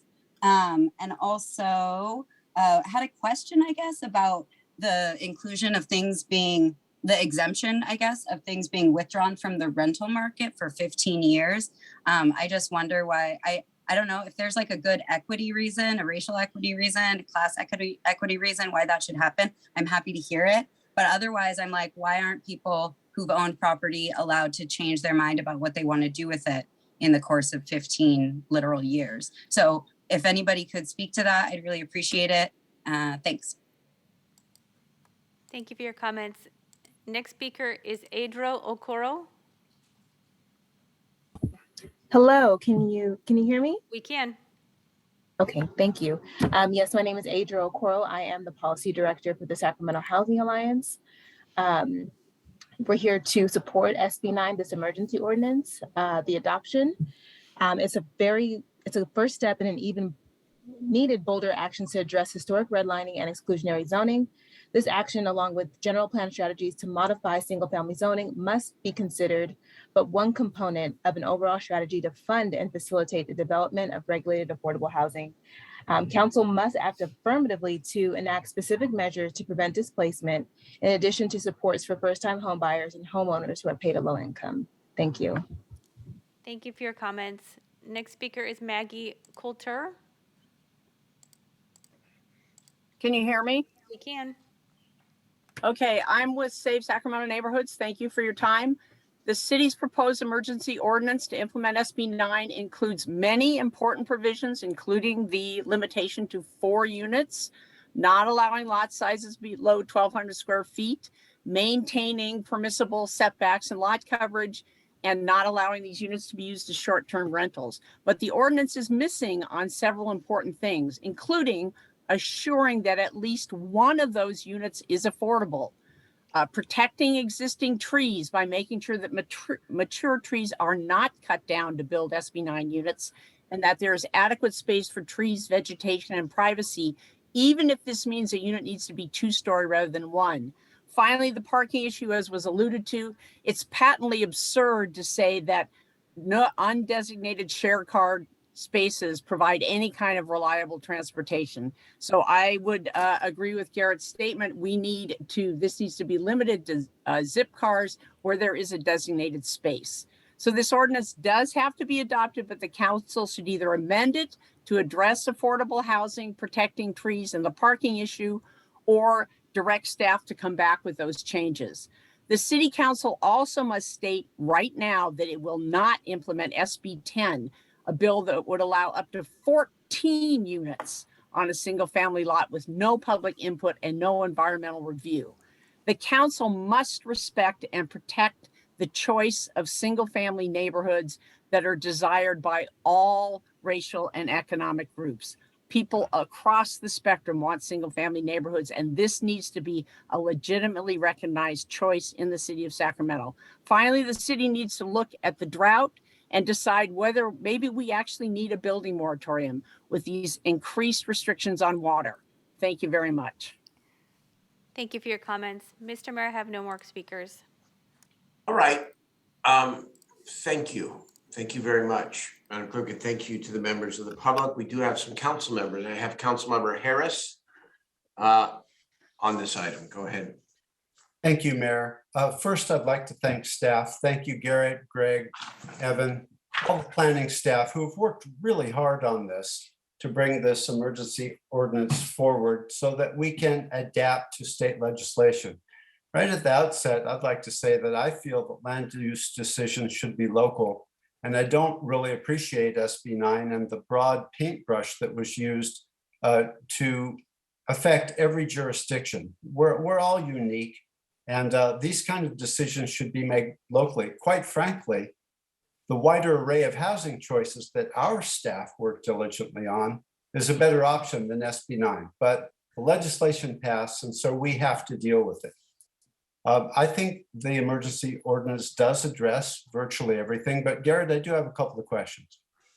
On private protected trees, do we have the option to prohibit the cutting of any private protected tree, even if it means you could not build 2 800 square foot units? Yes, so per state law, we have to at least allow the building of 2 800 square foot units that comply with all of those objective standards. If it exceeds that value, then we can require the applicant to proceed with their tree permit and that necessary route. However, we will always review each application independently, and if there are design considerations to be thoughtful of about a tree, like one of the speakers mentioned, a 2-story stackable unit as opposed to horizontal, that'll be a discussion that we can have on a per project basis. But per state law, we have to at least allow the ministerial approval of 2 800 square foot units. Thank you for that. And then when we adopt our urban forestry master plan and our tree canopy coverage goals, which are going to be 35%, which is very significant, meaning that every private tree in the city needs to be counted in that inventory, and we need to increase the inventory of tree canopy. How will that affect our thinking about SB 9? Does it give us any more leverage in discretion of these local land use decisions? Perhaps. I think it's an opportunity to really evaluate our tree ordinance, our tree requirements, and see how they interplay carefully with SB 9 and other developments such as ADUs. The state's been quite progressive lately with these ministerial approval processes. And so we're kind of grappling with how the tree permit process interplays with that specifically. So I think that there is opportunity for improvement and just kind of making the requirements more clear and known. So Garrett, I think that people have a misconception that this emergency ordinance is our final adopted ordinance as far as SB 9 goes. But in speaking with you and staff, the fact is that we have about a year to understand the implementation, as we did with the ADU laws that came down. We formed a committee. we talked about it and we finally adopted a final ADU ordinance that we tailored to the city of Sacramento. And I think it was a good piece of work. I am making the assumption here, tell me if it's correct, if we can follow that similar process with SB 9. That is correct. We will certainly follow that same path as we did with the ADU, continue outreach efforts and bring back a final ordinance to this council that will account for, new guidance given by the state. We'll be able to see how implementation has gone. And then, of course, listening to the neighborhood groups at outreach efforts. Well, thank you for that. And one last question about the parking requirements, which is, definitely an item of concern. So how much discretion do we have in how we work with SB 9 to make parking necessary or not necessary? As far as, a movable car share car, that does not seem like a good metric upon which to base any decision. Yeah, it's certainly muddy, if you will. And unfortunately, the state law doesn't have any clarification or guidance. It just says it has to be within 1 block of a car share. So we've been, working through this internally. And in my presentation, we are okay, and we think we're still fully compliant with state law if we just evaluate the car share based on our zip car locations, because those are fixed parking spaces, unlike the gig car where it's a larger boundary and cars can be parked anywhere there. So yeah, I agree. It's hard to make land use decisions on a movable target, if you will, whereas a zip car is fixed. That's exactly the point I was going to make. Well, look, you guys didn't get an award for no reason. We have an excellent planning staff. I think you've done a great job with this emergency ordinance. Obviously, the conversation will continue and there will be latitude to make tweaks. We still have a lot of work to understand how this interplays with the wider array of housing types. I don't think anybody in the city disputes the needs for more dwelling units in our city. We absolutely must increase our inventory. I just don't like the process that's going down here, as many constituents don't, but it seems like this council meeting, we're reacting to a lot of state legislation. Mr. Mayor, I'd like to move the ordinance as presented by staff. Good. Thank you. I'll second that. It's been seconded because we're Councilmember Laloye. Mr. Mayor, my question was answered. I appreciate it. Thank you so much. All right. I appreciate the work of staff here very much as well. It's in conformance with the state law. I would strongly part with Councilmember Harris's point of view, however, that this, and I'm paraphrasing, so you'll excuse me, that the state law, I strongly supported SB 9, strongly supported it, because local control is not an absolute. And even in our own city, we have real challenges with reconciling the absolute need for more workforce and affordable housing with the concerns, complaints that from people, as we heard today, that we don't want it done in this way. All right, there are choices to be made here. And that's not just in this city, that's statewide. And if housing production is going to actually be our most important imperative, you can't leave it to 500 plus cities and 58 counties to all go their own way. What you'll end up with is what we have today, a severe housing shortage and people very unhappy, as we'll hear in a few minutes, as we get to the next items, about our inability to house more people. So I'm for the ordinance. Call the roll, please. So Councilmember Harris, did your motion also include opening and closing the public hearing? It did, in fact, Mindy. I'd like to open and close the public hearing, move the staff recommendation. Seconded, with that one seconded by Councilmember Geddes. So That's correct. Mayor Pro Tem Ashby? Indy, before I take a vote on this, I think that something has disabled all of the council members' videos except for Mr. Harris and Mr. Guerra and Mr. Steinberg, because I agree. Disabled. But I am a yes on this item, and again, believe that this is largely administrative to follow a Senate rule. So yes. Thank you. And you should be able to start your video now. So Mayor Pro Tem Ashby was a yes. Councilmember Laloe, Aye. Councilmember Harris, Aye. Councilmember Valenzuela, Yes. Vice Mayor Chenier,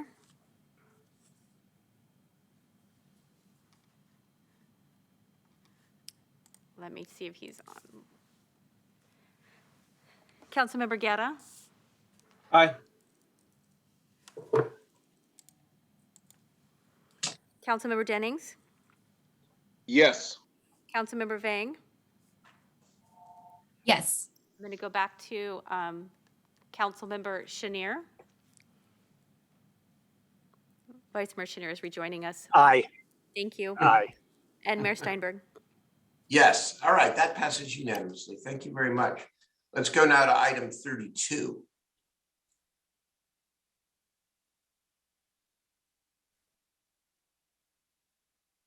Okay. Who's presenting? Ms. Seuss, hi. Yes, good afternoon, Mayor. Afternoon. Can you all see my screen okay? Yes, Oh, I think I can see you. We is can see your screen, but your share screen's not up, Mrs. There you go. Oh, there we go. Okay, excellent. Thank you very much. Good afternoon, Mayor and council members. My name is Greta Seuss. I'm an associate planner in long range planning. I'm here to present to you an amendment to the 2021-29 housing element. On August 17th, City Council adopted the housing element, and upon submittal of the housing element, HCD, the Department of Housing and Community Development, had 90 days to review our housing element to certify or request modifications to the housing element. On November 17th, HCD requested revisions to the housing element, Appendix H3 Fair Housing Assessment, to include numeric targets in Table H3-3, factors contributing to fair housing issues, to ensure the city would have metrics and milestones to track progress of the implementation programs identified in this table. Revisions to this table were submitted to HCD, and HCD confirmed that the element would be in full compliance and certified once the revisions are adopted into the housing element. It is imperative that the city has a certified housing element as it is required for many affordable housing and infrastructure grant programs from the state. On December 9th, the Planning and Design Commission conducted a public hearing and approved the housing element amendment and addendum to the negative declaration and forwarded this recommendation to City Council. Staff recommends that City Council adopt a resolution approving amendments to Table H3-3 of Appendix H3 Fair Housing Assessment of the 2021-29 housing element and an addendum to the negative declaration for the 2021-29 housing element. This concludes my presentation, and I'm happy to answer any questions. All right, do we have public testimony on this item, Madam Clerk? I have one hand raised from Edro Okoro. Okay. Oh, can you all hear me? We can. Okay, thank you. My name is Adriel Okoro. I am the policy director for the Sacramento Housing Alliance. And SHA supports the adoption of these more specific quantified objectives and timelines to affirmatively further fair housing. The city must ensure to continue supporting investments in areas of high opportunity, as well as areas where there are high segregation and poverty. We need to increase housing choice for families, individuals with low incomes, to be able to access higher areas of high opportunity, as well as transform areas with high segregation and poverty into areas of opportunity. Implementation should monitor and mitigate where goals are not being met to ensure both areas are being served. The housing element must be integrated with other city planning documents focused on addressing dismantling historic racism, including the general plan as a whole integrated document, the environmental justice element, and the work of the Racial Equity Committee to view policy through a racial equity lens. Thank you. Thank you for your comments. I have no more speakers, Mr. Mayor. So very good. Let's hear from the members. I don't see anybody, so I'll take a motion then in a second. I'll move the approval, Mr. Mayor. Moved by Councilmember Guerra, seconded by who? Councilmember Jennings. Councilmember Jennings. All right. Let us call the roll on the item then, And please. Councilmember Guerra, did that include opening and closing the public hearing? Move to open and close the public hearing and move the item. Thank you. Mayor Pro Tem Ashby, Councilmember Valenzuela, just gotta be like a second faster on that first and second, huh? Yes. Councilmember Laloe, Aye. Councilmember Harris, Aye. Councilmember Valenzuela, It would help if I wasn't losing my voice, but yes. Vice Mayor Chenier.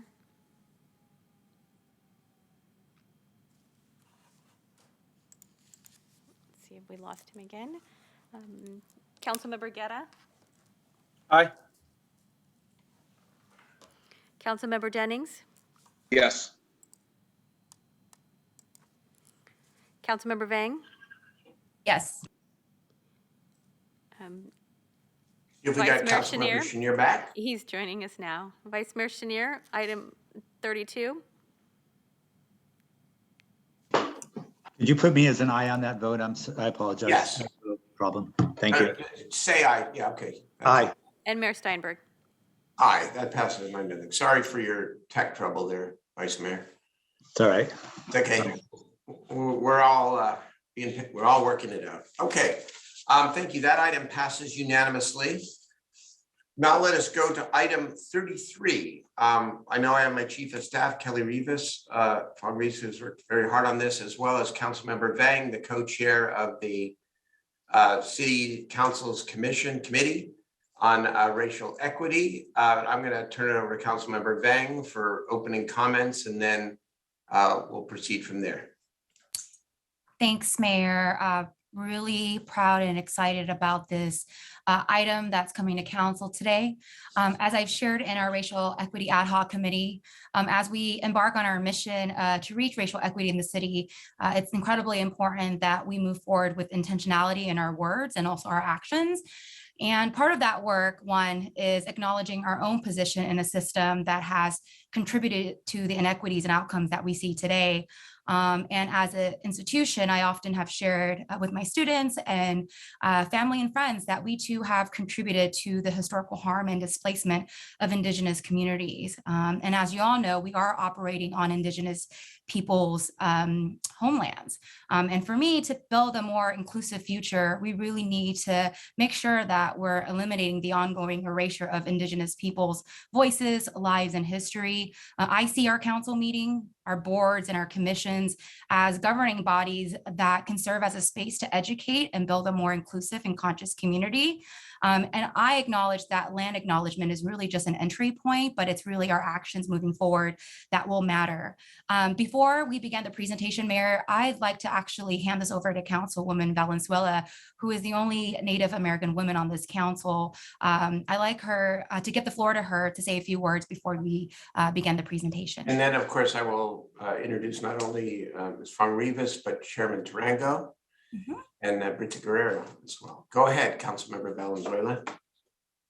Thank you, and thank you, Councilmember Vang and Mayor and the Racial Equity Ad Hoc for bringing this item forward. It's been such an amazing experience so far to be on this council during such momentous progress, I feel, in our relationships and recognition of the tribal community, the local community, as well as our commitment as a government to building awareness in our broader community, as well as committing ourselves to working with the Indigenous community, but also very specifically the Wilton Rancheria, our only federally recognized tribe in this area. And so it is such an honor to see the chairman again so many times in just this year. And I hope this is the beginning of a long trend of us working productively with you, Chairman, and your people to do what we can to make things right, as right as we can in this region. So thank you, Mayor, for the brief moment, and thank you, Councilmember Vang, for your work on this topic. Thank you. All right. Who am I turning this over to? Good afternoon, Mayor. That'll be me. Okay, go. Good afternoon, Mayor, members of council, members of the public, Chairman Tarango, Brita Guerrero. I'm going to share my screen now and do a brief presentation because I know we have a long day today, and mostly what you'll want to hear from is from Chairman and Brita, but I think it's important for the public to understand a little bit of the process of how we got here today. If you could confirm you can see the screen.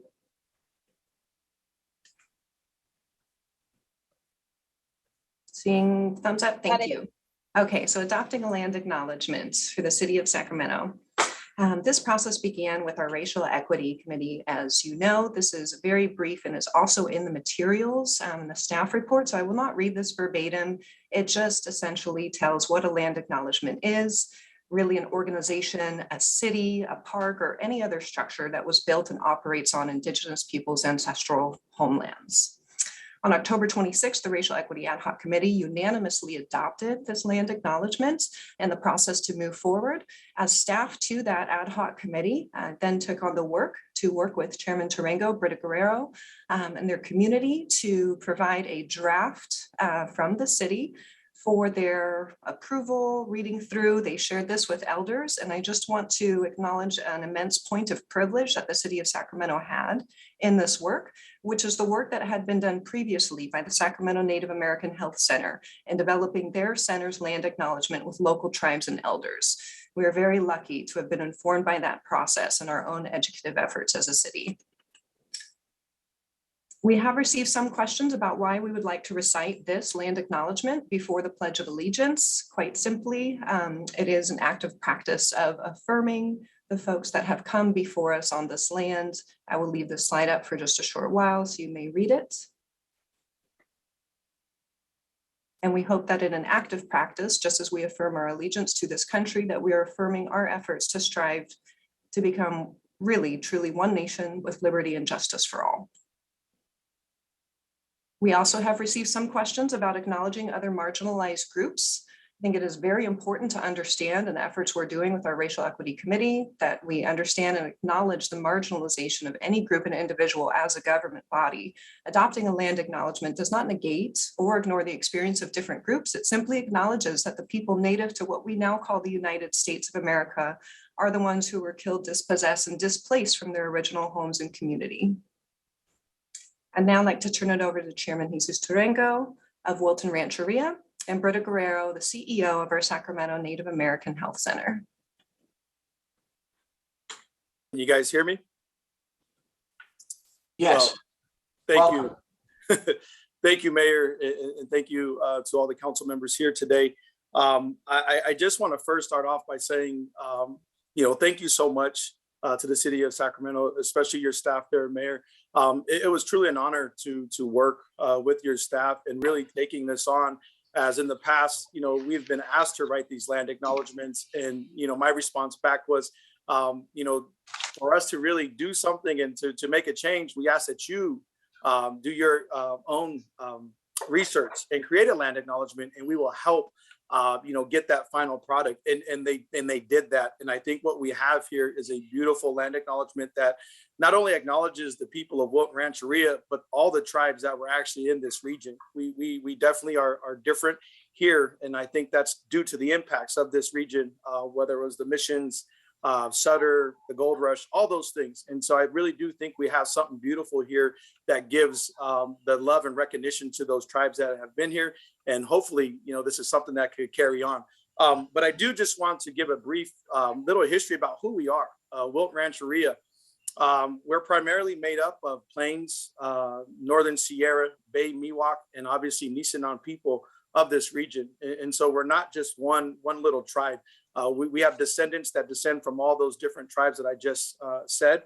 And, obviously, when you think about the things that were done to the people in this area over the different time periods, it's changed a little bit. And so I really do believe that our land acknowledgement here gives credit to everybody that's been in this area. But for our people, we hunted and gathered here for thousands of years.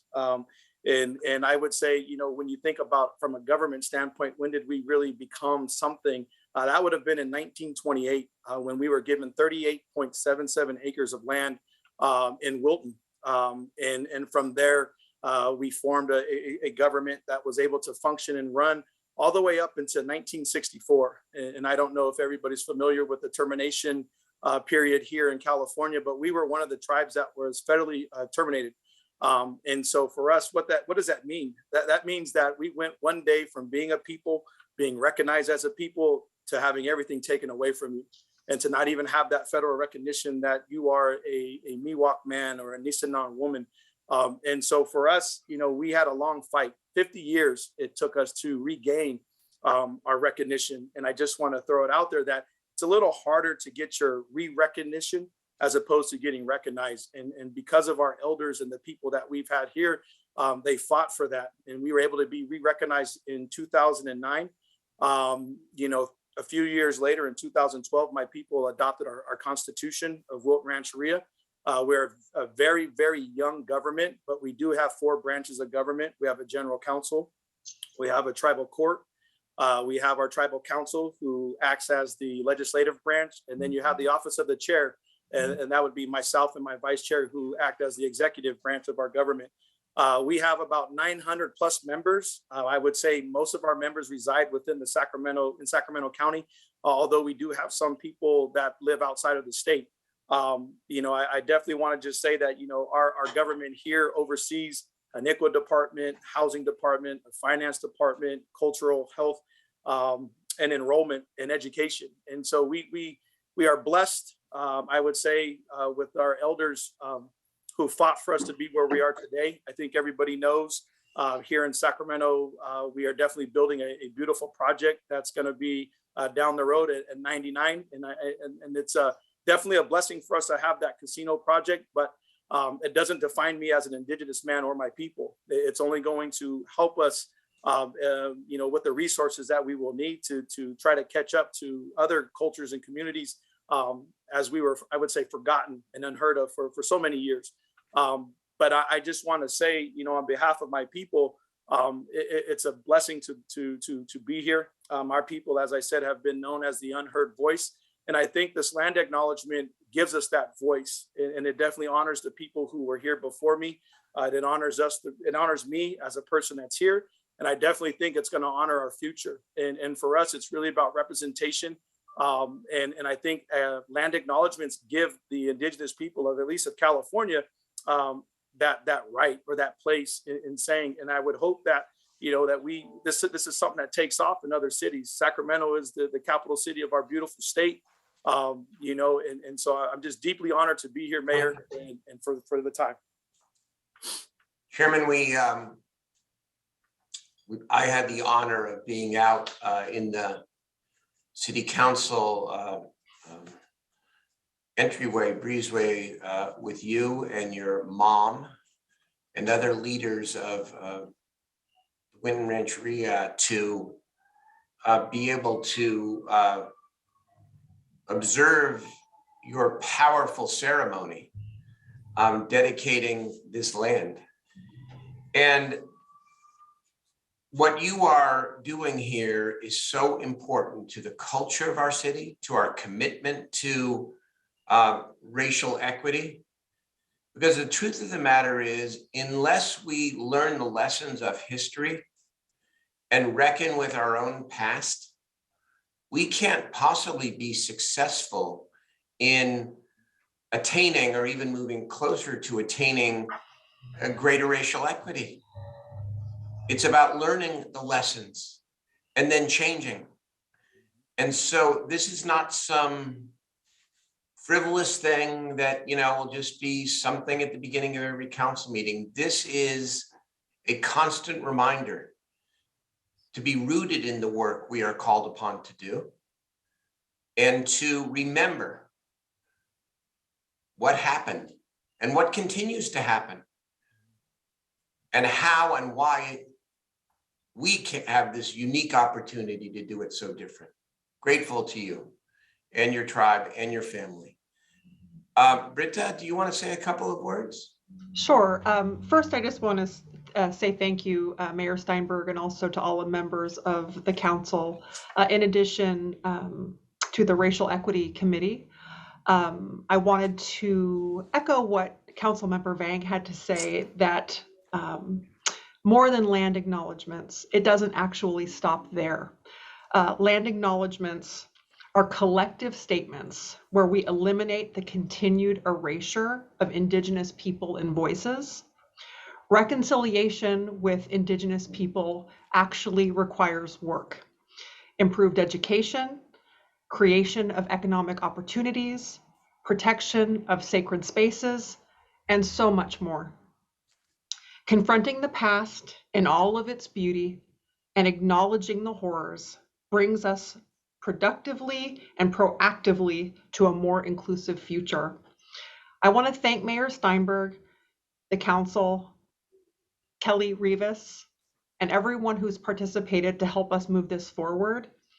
We thank you for setting the precedent, for working with the local Indigenous community, for acknowledging the position of Chairman Tarango. And we look forward to next steps and continued partnership and to moving these efforts forward and participating and offering other communities equal opportunity as we have been given. Thank you so much. Thank you. All right. Is there public testimony, Madam Clerk, on the item? Yes, Mr. Mayor, I have 4 hands raised. I'm sorry? I have 4 hands raised on this item. And let's hear from the public. Thank you. The first is a phone number, last 4 digits 4366.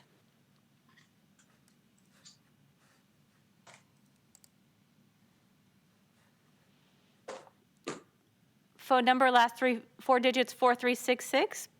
Please proceed.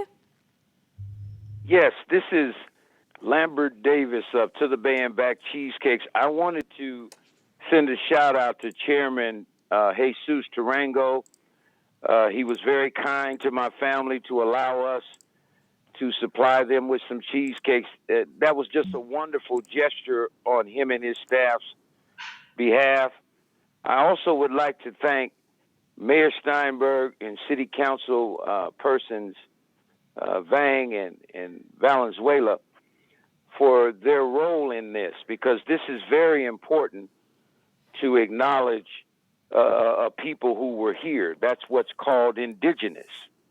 They're not Indians, they're indigenous people, and their tribal pursuit is very admirable to a person who acknowledges and recognizes my elders. My elders actually invented this cheesecake. So I wanted to say thank you to them.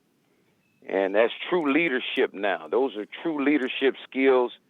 And I look forward to following up. But I wanted to send a shout out to Chairman Jesus Tarango. Thank you. Thank you for your comments. Next speaker is PJ. Yes, hi. I wholeheartedly support this item.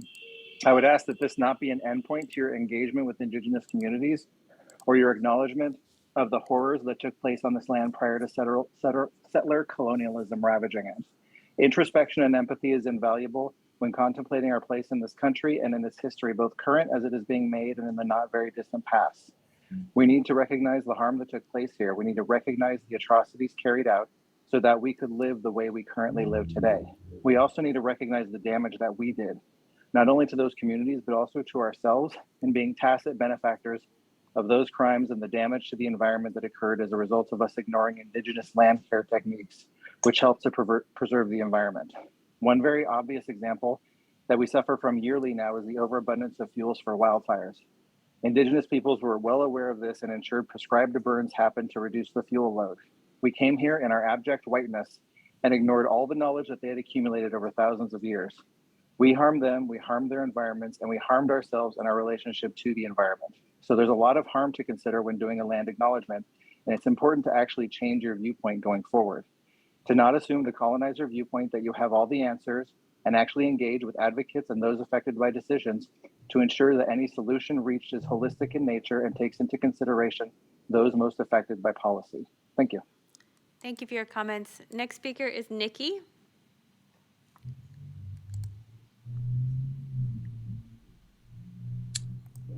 Yeah, thank you. Hi, appreciate this so much and appreciate the comments and just like knowledge shared from the chairman and Britta and really grounding the space as opposed to just like quote land acknowledgement.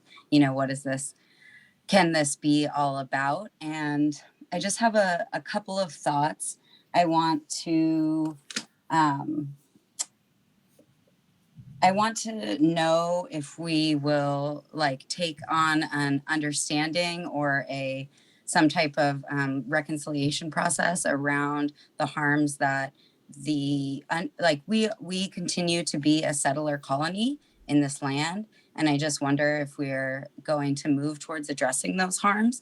There are so many ways to do that, and following the lead of indigenous people to this land would be how to do that. But just considering that, thinking about what symbolic representation we have in our own city and our own processes that are kind of out of alignment with this acknowledgement that we're making, things like our continued celebration of John Sutter, who of course was involved in much harm and death to the indigenous community here. The Pledge of Allegiance that I understand, okay, now we're having our acknowledgement before the pledge of the genocidal colonialist nation that created the situation we're in. And so just continuing to consider the where we're really at with this, and really acknowledging and enjoying, like not just enjoying, but appreciating so much the acknowledgement, and hoping it means further action, hoping it means we're going to acknowledge and take action to reconcile those harms. Thank you for your comments. Next speaker is Flo Kofer.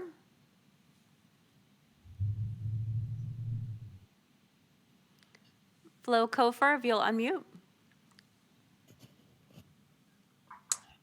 Good evening, Mayor and Council. My name is Flojan Kofer, and I am, in addition to a resident of Sacramento, also the chair of the Measure U Community Advisory Committee. And our committee has been, big thanks to the Sacramento Native American Health Center, we have been opening our meetings this entire year with a land acknowledgement. We are very appreciative of their contribution in terms of providing sample language for us. And so we are in full support of this becoming a practice that we do across the city. I also want to thank the chairman of Wilton Rancheria.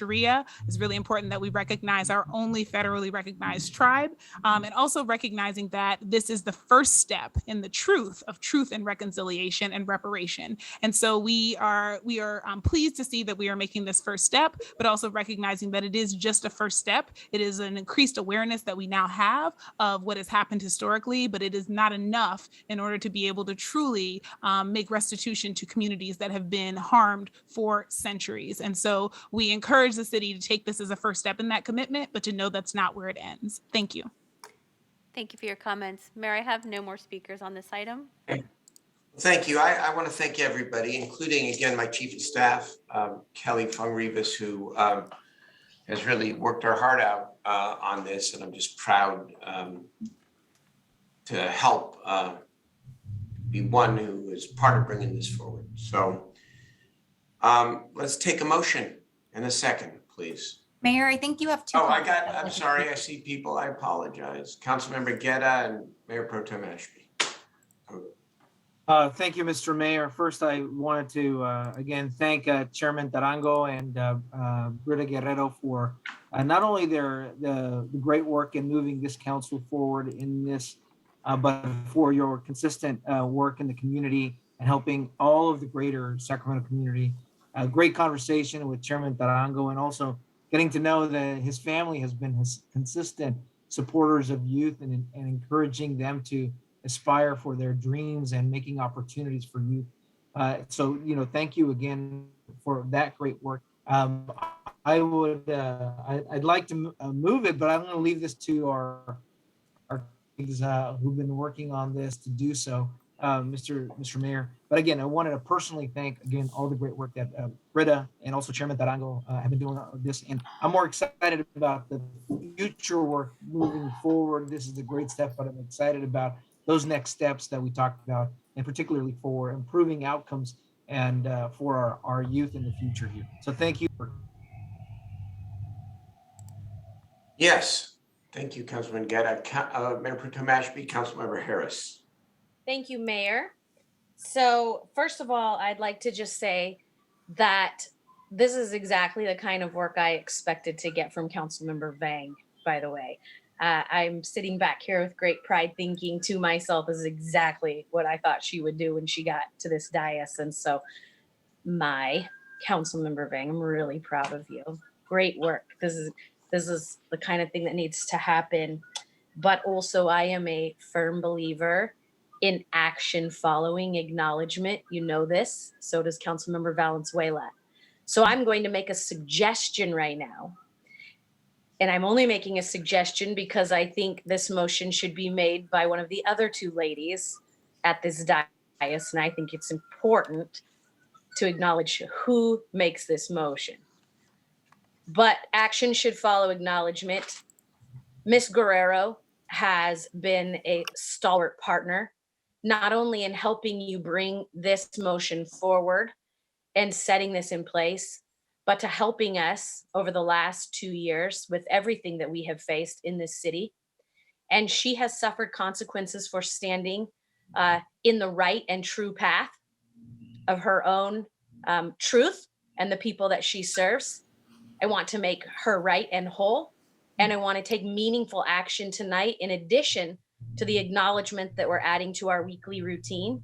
So I am going to suggest that either you or Councilmember Valenzuela consider adding a $100,000 amount to this motion that would go to Ms. Guerrero's organization to continue to help educate people on why we're doing this land use acknowledgement on the front end of every council meeting.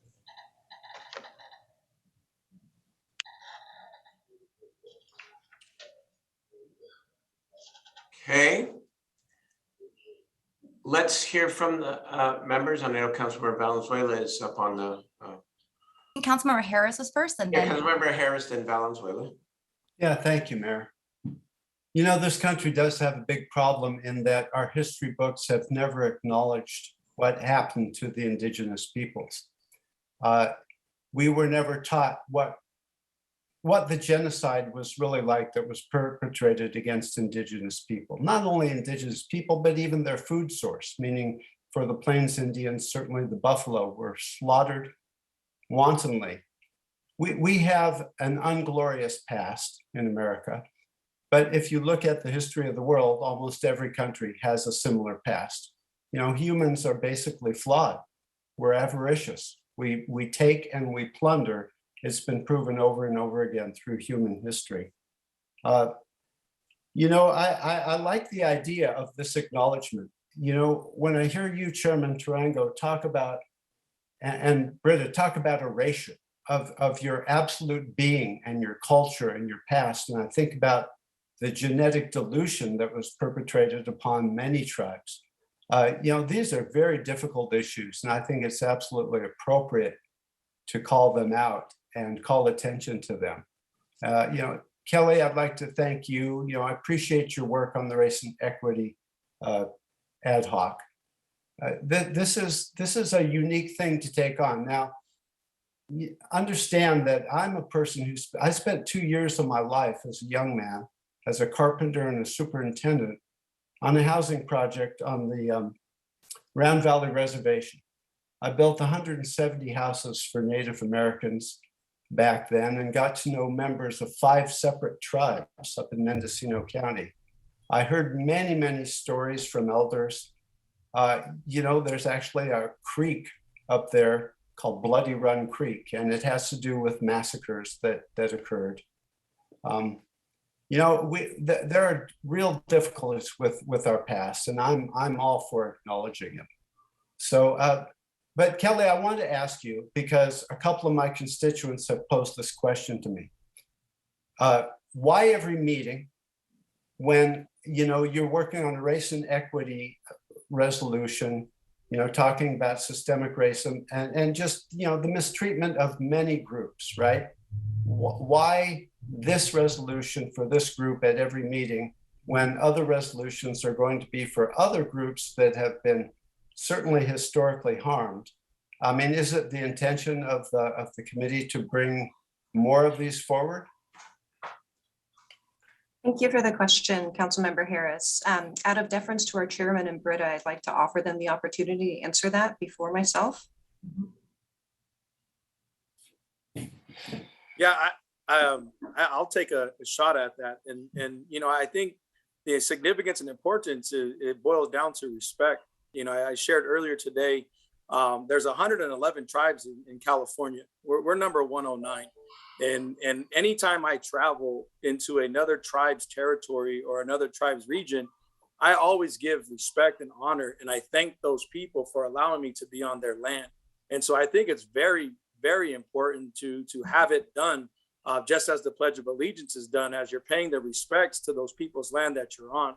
And for me, it's a small gesture, but it goes so far with some of the elders, even when I travel, in saying, I'm thankful for being here and for you guys and your ancestors for allowing me to be here.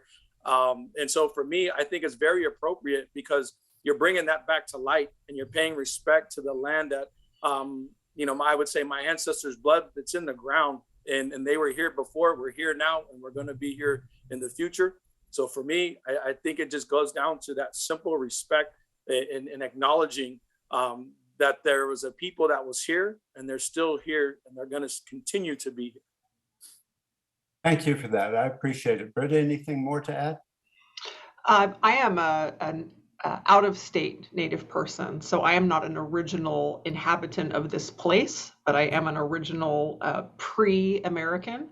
I think what's really important is to acknowledge the relationship between tribal people and their place, and the place-based identification between people and land is not differentiated between the two. We are relatives to each other, and we care for this place as a relative to us in the same way that it continues to care for us as people. So acknowledgement of the land is very important for the original inhabitants and the original stewards of this place, which is actually the foundation of which the government has been built. Yeah. Well, thank you. Thank you for that perspective. I really appreciate it. Chairman Tarango, have you ever been to Round Valley? Yes, I have. And then I have several cousins that go there often. Good to hear. Well, perhaps we can travel there together sometime. Absolutely. All right. Thank you. Thank you. Councilmember Valenzuela. Thank you, Mayor, and thank you all so much for this robust discussion. I really just want to appreciate again the time and the energy and the grace of the chairman and Britta and all the work you all do in our communities and really educating us on why this is so important. And I really look forward to more Sacramentans hearing this and thinking more about whose land they stand on. So with that, would like to move approval of this with the amendment suggested by my colleague very appropriately. And I would ask for some guidance on the exact wordage, but verbiage, not a word, verbiage, but the cold medicine started to get to me, but around allocating $100,000 to the Sacramento Native American Health Center. I know they have critical programs with youth telling stories, with community telling stories, and just so much that I think is important for us to support as we start living up to the promise that we're making here tonight. So that is my motion, approve the staff item here, and with gratitude to Kelly and everybody who worked on that, and also to give $100,000 of city funding to the Native American Health Center to support their important work. Okay. Mayor, I would second that. And I also just like to add that regarding just concern, it's not neither nor, from the presentation that Kelly had mentioned. In our scope of work with Raise Forward, much of that will deal with healing and reconciliation. It is critical and part of the work that we're doing as well. And so just want to make sure that we put that on record so that the public also understand. This is just the beginning of the work to make sure that we center and uplift all of our communities that often have been left behind. So with that, I will second. No question. I just want to add with regard to the $100,000. The Native American Health Center has been critical in our COVID testing and vaccination efforts, and not just on behalf of the tribal communities, but on behalf of our broader community. So appreciate the amendment and ready to vote yes. Call the roll, please. Mayor Pro Tem Ashby, Proudly, yes. Councilmember Laloe, Aye. Councilmember Harris, Aye. Councilmember Valenzuela, Yes. Vice Mayor Chenier, Aye. Councilmember Guerra, Absolutely aye. Councilmember Jennings, Two, with great pride, say yes. Councilmember Vang, Yes. and Mayor Steinberg. Yes. Passes unanimously. Congratulations and thank you to everybody. And as I think one of the members said, not the end, but the beginning. Appreciate it. Good work. Let us move now to our next item, and that is item 34, which is approval of amended salary agreement for various city exempt employees. You see Ms. Banks Robinson here. I turn it over Yes. to you. Thank you. That was an exciting and hard item to follow. So the reason this report is on discussion is that the California Government Code requires that prior to taking final action on salaries, that there must be an oral report with the summary of recommendations for final action on salaries, salary schedules, and compensation in the form of fringe benefits of a local agency executive during an open meeting in which the final action is to be taken. Local agency executives included in this report are the city clerk, city attorney, police chief, and fire chief. As stated in the report, the city attorney's new salary range maximum and the salary will be $326,557 annually. The city clerk's new salary will be $215,158 annually. And then the new range for the fire chief will max at $273 annually, and the police chief will max at $297 annually. And that is the end of my presentation. Mayor, happy to move the item. I second.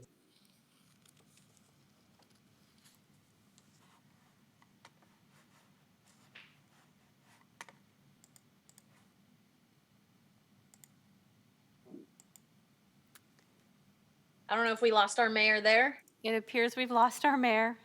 Okay. Let me ask him to Okay. unmute. I got Mayor, it. you're on mute and you have a first and a second on this item. You see the call Okay, roll. and the mayor had to step away for 22 seconds. I apologize. Okay, is there any public testimony? There is no public testimony on this item. Okay, then let's call the roll, please. Mayor Pro Tem Ashby, Yes. Councilmember Laloe, Aye. Councilmember Harris, Aye. Councilmember Valenzuela, Yes. Vice Mayor Chenier, Aye. Councilmember Guerra, Aye. Councilmember Jennings, Yes. Councilmember Vang, Yes. and Mayor Steinberg. Yes. All right, that passes 9-0. Let's move now to item 35, which is the Sacramento Utility Rate Assistance Program update. Director Busaith. Thank you, Mayor. Good evening, and members of the City Council. I'm Bill Busaith, Director of the Department of Utilities. Several months ago, we made a similar presentation to the Water Committee, and they recommended that we bring it to Council for discussion and input. So I'm going to make a short presentation, and then we are hoping for input from the Council on the appropriateness of the proposed change to the discount rate.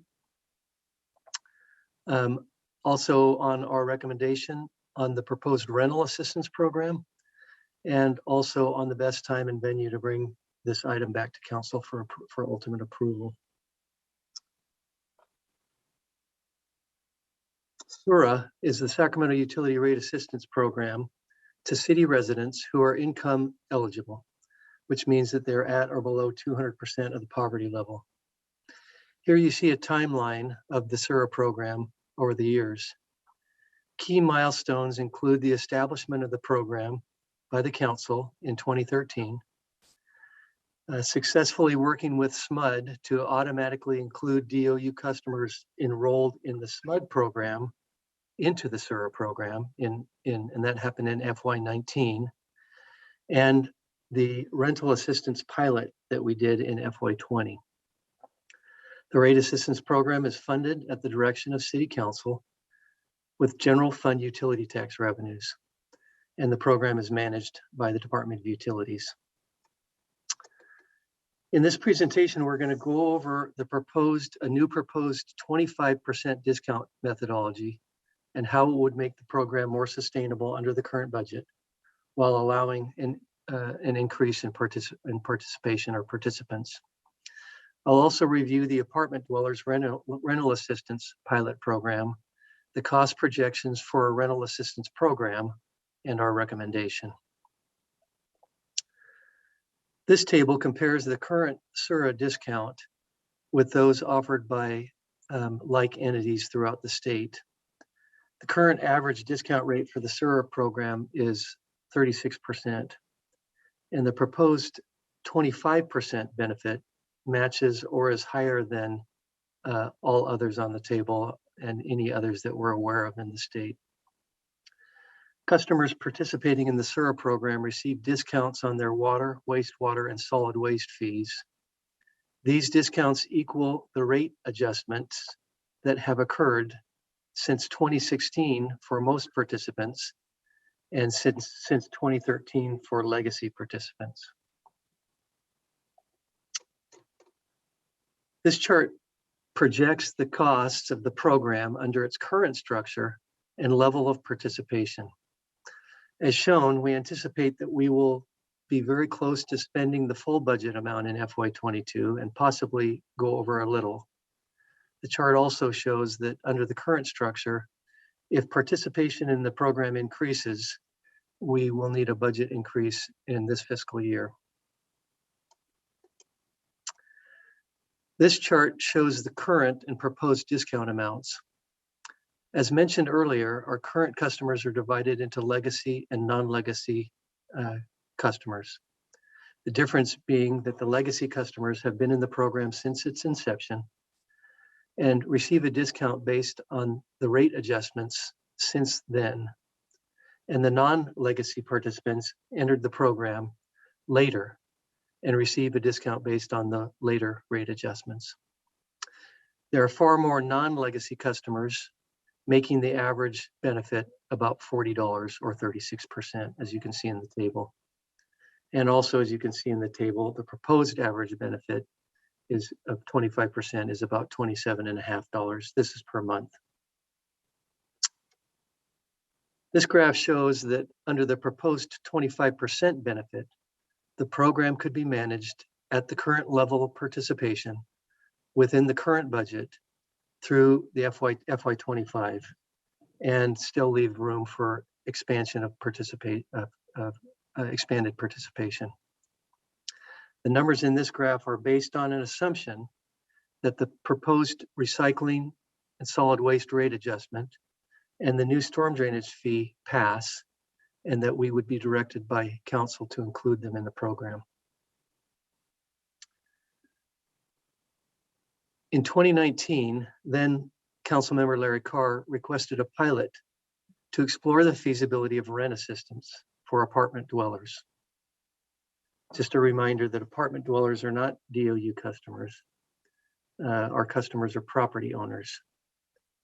The pilot program at Cedar Ridge Apartment Complex provided a one-time rental assistance rebate of $88. This was an annual rebate to each of the 78 eligible residents.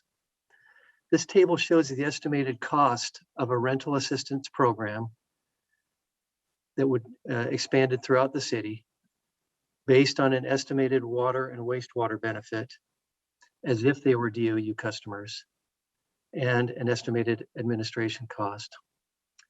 As you can see, Bill, that if I cost for could, this program is if I estimated. could interrupt for a second, Oh, I'm sorry. Sure. It might be worthwhile because we have folks who weren't around. On the pilot program, there was also a very specific reason that we did it because of the rent increases that were going on in that apartment complex. So there were a lot of factors at bay. It wasn't, hey, let's do a pilot and here's a likely candidate to do it at. We were trying to mitigate a challenge as well. That doesn't mean that it wasn't a good pilot or wasn't the right thing to do, but there was a very specific reason for that apartment complex. Good, thank you, Vice Mayor, for that input. Appreciate that.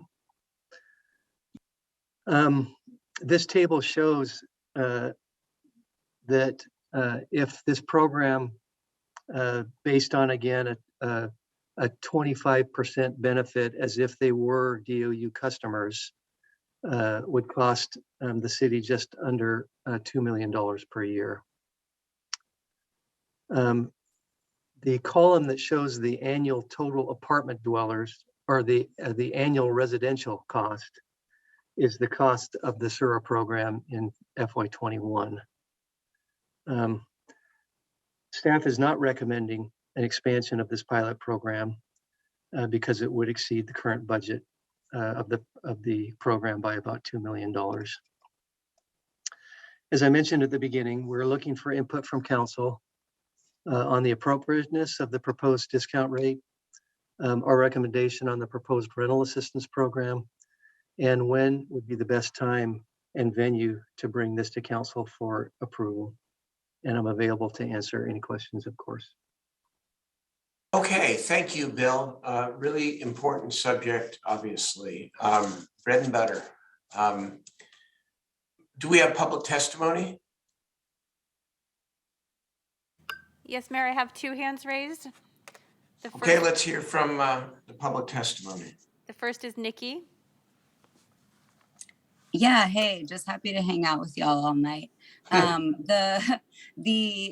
The idea about this not moving forward the pilot program, that it goes directly to renters.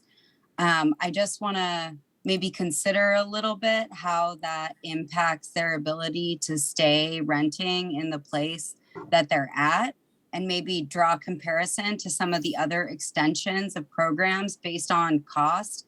So I don't know, I feel like it was between $1 to $2.5 million for this program. And I just want to highlight that we're in the consent calendar. We already extended $100 million to ForensiClean for the sweeping of encampments. And I know they do some cleanup too, and it helps support people when they clean up their trash here and there based on their consent. And that like dichotomy is actually really confusing for people outside when the same people are coming to regularly clean up their stuff and also come to throw it all away. And we also approved the 1.3 million for the continued 5-year contract with the towing companies. And so I just wonder, if we can approve those small contract increases on consent, this pilot program that went directly to renters, we've talked over and over again during this meeting about the housing affordability crisis, about the housing crisis, about the displacement of people. And I just wonder, why not continue to subsidize directly to people when you look at data, that's one of the most effective ways long-term to increase housing stability and a lack of displacement versus that ongoing struggle of movement from place to place survival. Thank you for your comments. Next speaker is DB.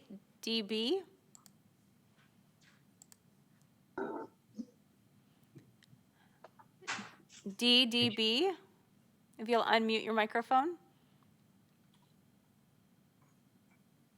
Yes, hello, my name is Dean Dalbin. I live in South Sacramento District 8. I'm confused. I think some data is missing from this because I see the discount is based upon income of the individuals receiving it. I think we're all aware that housing values in Sacramento have gone up dramatically. And I don't know, because there's no information in this that shows how many individuals in this are, to what level of ownership they have in their property. And if they need the subsidy because they might be, let's say, land rich but income poor, they don't have the ability to pay. However, financially, compared to many other people, they are very comfortable because of the equity they have in their property. I'm wondering if staff could check to see if any lien might be placed or whatever other name is applied to that for some of this subsidy that they need now can be recaptured when the property is sold for whatever reason. And I think that should be explored because we want to make sure that people who can't afford it in some sense can participate in this aspect of city living at some later time when they are better able to afford it. And I would like to see information on that to see how material it might be and how possible that policy could be put into place. Thank you very much for listening. Thank you for your comments. Mr. Mayor, I have no more speakers. Okay, I know I've got some questions on this, but let me start with my colleagues, Councilmember Harris, Valenzuela, and Guerra. Maybe they'll get asked. Go ahead. Yeah, thank you, Mayor. Bill, as far as the utility rate assistance and dropping down from like the 36 to 25, doesn't this assure that we can actually assist more people? Under the current budget, yes. Yeah, and as indicated in the staff report, making that change would not only mean we could assist more people, but create a sustainable program on our current budget projections, correct? That's correct. Well, that would be my direction to you, is that we adopt that new utility rate and make a sustainable program and make it available to more people. As far as the rental assistance, this is a deep problem. Obviously, people who are marginally housed, who are struggling with rent month to month, they need help. We definitely do not want people to end up on the street because they can't make ends meet. However, I'm not seeing that support from the Department of Utilities is going to solve that issue. It's a much bigger issue. And it could take many, many millions of dollars to solve that issue. I think the council needs to grapple with this, but I don't see it coming from the Department of Utilities. So those are my comments on this issue. I know we've talked about it at the Water Committee several times. I definitely like the idea of making the utility rate assistance sustainable because we have a lot of budget unknowns dead ahead that we are going to have to grapple with. And I don't want to start a program that we would have to cut out or change the rate because we don't have the money to sustain it. All right, thank you. Thank you. Can I make a quick? Let it go. I'd like to get through the members here, please, Bill, unless you have to. Well, I just wanted to make a clarifying comment. This will not be, none of this money comes out of utilities rates. It all comes out of the general fund. It's we pay a general tax to the general fund. Okay. And these programs are funded out of that money. It comes out of UUT, is what you're saying. Thank you for the clarity. I want to get to the other members. Councilmember Valenzuela, Guerra, and Vang. Yeah, thank you for this. And we have talked about this at the Water Committee a couple of times. I know this issue with increasing participants in program sustainability isn't happening right now. It's something that we're projecting might happen in the next fiscal year. And so one of the other considerations besides we're lowering the rate is to increase the general fund contribution to ensure the rate stays where it is. A few dollars a month might not seem like a lot to some of us, but it does matter a lot. And the totality of the experience of our residents, especially they're coming out of this pandemic. And so another alternative here, rather than reducing the rate, is to consider a slight increase in general fund contribution to this program so that we can serve more people. These projections that they showed us on the chart are based on the highest level we've ever seen participation in these programs and then some. So this would be quite a reach, which I hope we get to in terms of participation. It'd be great to have that many households enrolled if they need it. But I also think there's a lot of uncertainty right now. And I think particularly when we're getting ready to go back out and ask people to increase rates over the near term, reducing the utility rate assistance at the same time just really feels like poor timing. So those are my comments, Mayor. Thank you for the time. Very good. I have similar questions. I'm just going to ask it. What if we didn't take this action? How much would it cost the general fund to make up the difference? I can only estimate. So if at our current participation level, about 8,500, I would guess that we would need, somewhere in the $200,000 to $300,000. $200,000 to $300,000 range. Okay. That would be for FY23. Obviously, if the participation goes up significantly, then that would go up commensurately. But year to year, right? It can be evaluated year to year. But you're saying $200,000 to $300,000 in the next fiscal year to keep the same subsidy for lower income people. That's correct. That would be my best estimate right now. Yeah, I'll give you my opinion in a minute after I hear from my colleagues. Councilmember Guerra and Vang.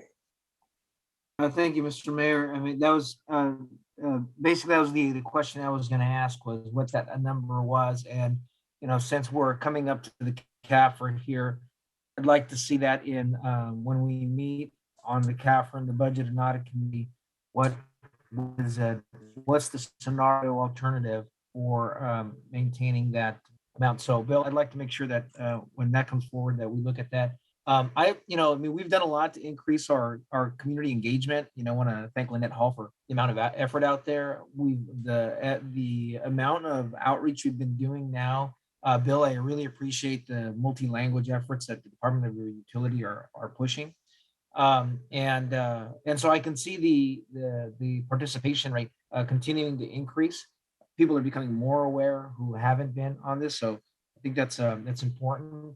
So I'd like to see that scenario, just what it looks like. I mean, I think to Councilmember Harris's point, sustainability is critical because everybody loses if we can't keep the program going. So that's an important factor to maintain. But it's about the timing. So is it a 1-year delay, as we're coming out of and we're getting back up and people are finally getting into the job market, finally getting into employment opportunities? So, or, I'd like to see scenarios how that plays out. The second question I had is, I was looking at the staff report, Bill. Can you, on the pilot program, how many apartment dwellers did we actually participate in that program? It was just the one apartment complex, and there were 78. There were 78 income eligible, and we basically used again the SMUD database.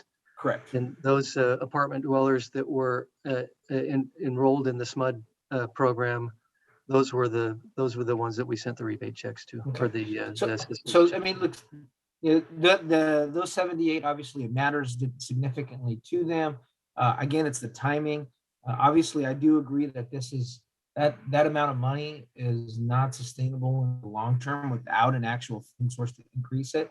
But the question I would have is it sustainable, for another year, for 6 months? I think that's rather than cut it cold turkey, where it makes it, for those 78 people who may not even be watching this council meeting, that may be a dramatic shock to their ability to respond to that amount of change. So I'd like to make sure that if there's any consideration of moving away from that program, what's the phase down of that program? So those are my thoughts here moving forward. I would like to see them. So as we look at the overall budget, we're looking at all of these cost pressures at the same time. Okay, thank you, Councilmember Guerra. Vice Mayor Schenier, Councilmember Vang.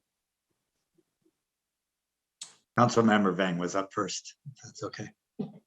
Councilmember Vang and then Vice Mayor Schenier. Go ahead. Thanks, Mayor. I just want to take this opportunity to thank Bill just for all the great work that he's done to get us to this point. I know this item has been in front of the Water Committee several times. I'm really glad that it's finally coming to council so that we can have a conversation about it.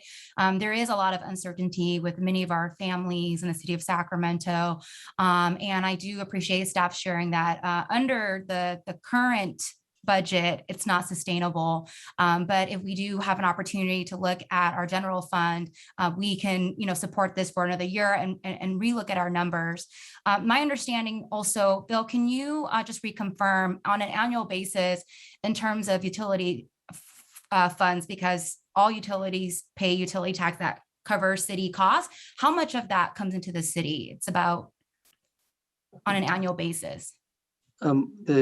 So all four of the enterprise funds, water, wastewater, storm drainage, and solid waste, pay an 11% utility general tax to the general fund. Okay. Do we know what that 11% comes out to? In the Department of Utilities, our revenues are a little under 220 million. And so it would be about 22 or 23 million. $23 million. And then I'm not sure what the recycling solid waste is, but it would be 11% of that, of their total revenues. Yeah, no, I think for me, I was just thinking about, so of the utility tax, about 24 million goes back into the general fund. And then I recall you shared with me that in 2013, that this council did direct us to do the rate assistance program, right? And that we would use some of the general fund. I'd love to explore that 11% that comes back from the utility tax, if we can use some of that. I know it goes back to the general fund, it becomes one big pot, but given that those revenues in particular comes from utilities, I like to see some of those dollars go back to really support our rate assistance program, and just wanted to make sure that I share that. I don't know if this is during mid-year, we have a conversation about it, if this comes back to budget in an audit. I would like to just urge that, our families, there's a lot of uncertainty right now. And this program has helped many families, and want to make sure that, one, we definitely keep it sustainable, but two, that we can make sure that we have that reach as well. And the only way to keep it sustainable is make sure we increase our budget. So thank you so much, Bill. Thanks, Councilmember. Don Holmes just corrected that from all of the utilities funds, we receive a total of $31.3 million. $31 million into the general fund. Yeah. And right now we're using about 3 or 4 million of it for the rate assistant program. That's correct. 3.78. I think we could use a little bit more to support our low income families. Thank you so much.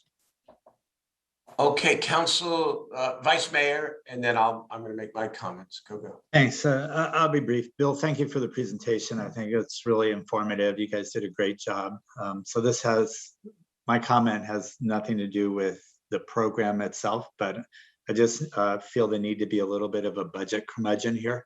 When we do budgeting, we're balancing various needs, various wants and desires of members of the council and members of the community about how we spend our money. I just want to caution us to have a little bit of budget discipline as we think about these things in the absence of choices, right? So if we're saying, well, we're going to put money over here, but we're not thinking of what the offsetting balance is, it's going to affect us later on. So it's just a caution. If we did that, and I think this is a great program, I'd love to expand it. If we took another $2 million out of the general fund from the utility taxes, that's $2 million that we're not spending on something else. So just want to give us a little bit of caution there. Thank you, Vice Mayor. This is really an important discussion, and I want to thank and compliment Bill as well, because your job is to make sure that we provide the services to the people, and that the fund remains not only solvent, but healthy. And you're presenting us a choice here, and it is a rational choice. But like some of my other colleagues, I'm not ready to support this today. I would go with Councilmember Gueda's, suggestion to refer this item to the Budget and Audit Committee and have this discussion as part of the 2021, or is it the 2022, the FY 2022 budget? Because if it was $2 million, Vice Mayor Chenier, it would be like, oh my God, we've got to do something about the level of these rebates. But what Mr. Director Buthé said to us is that it probably is $200,000 to $300,000. Now that's real money.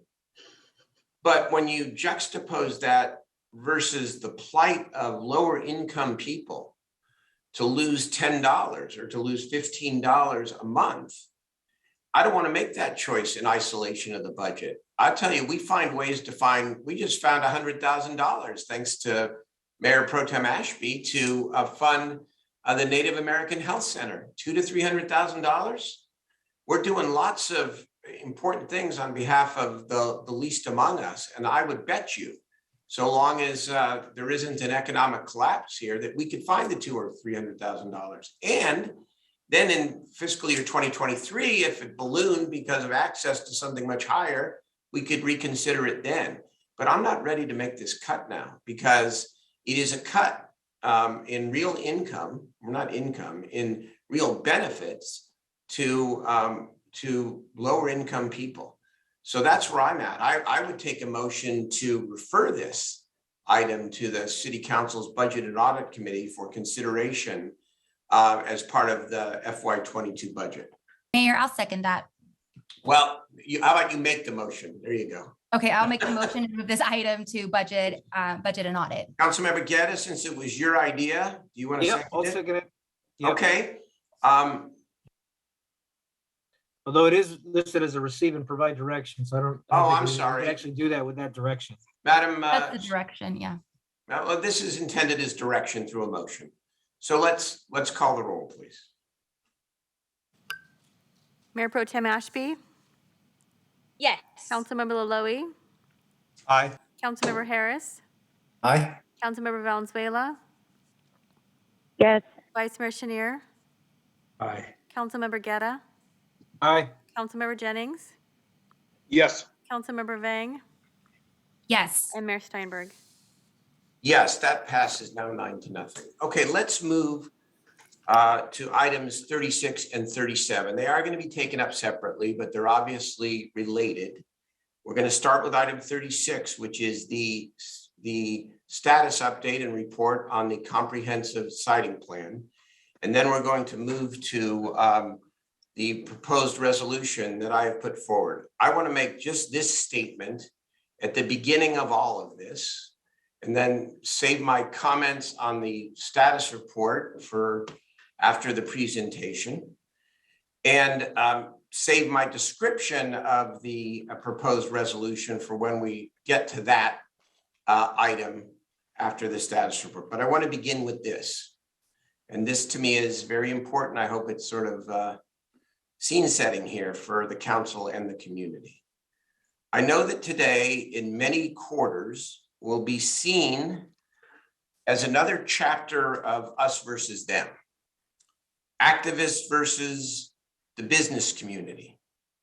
A fight among members and between electeds and staff. I hope that isn't the case. I urge us all with open hearts and open minds to step back and acknowledge that we are all in this together. That the people on the streets are suffering, our business community is suffering, our neighborhoods are suffering, and our entire community is suffering. And I'm not ranking the suffering. We're all in this together. And so let's open our minds, open our hearts, and try to make real progress.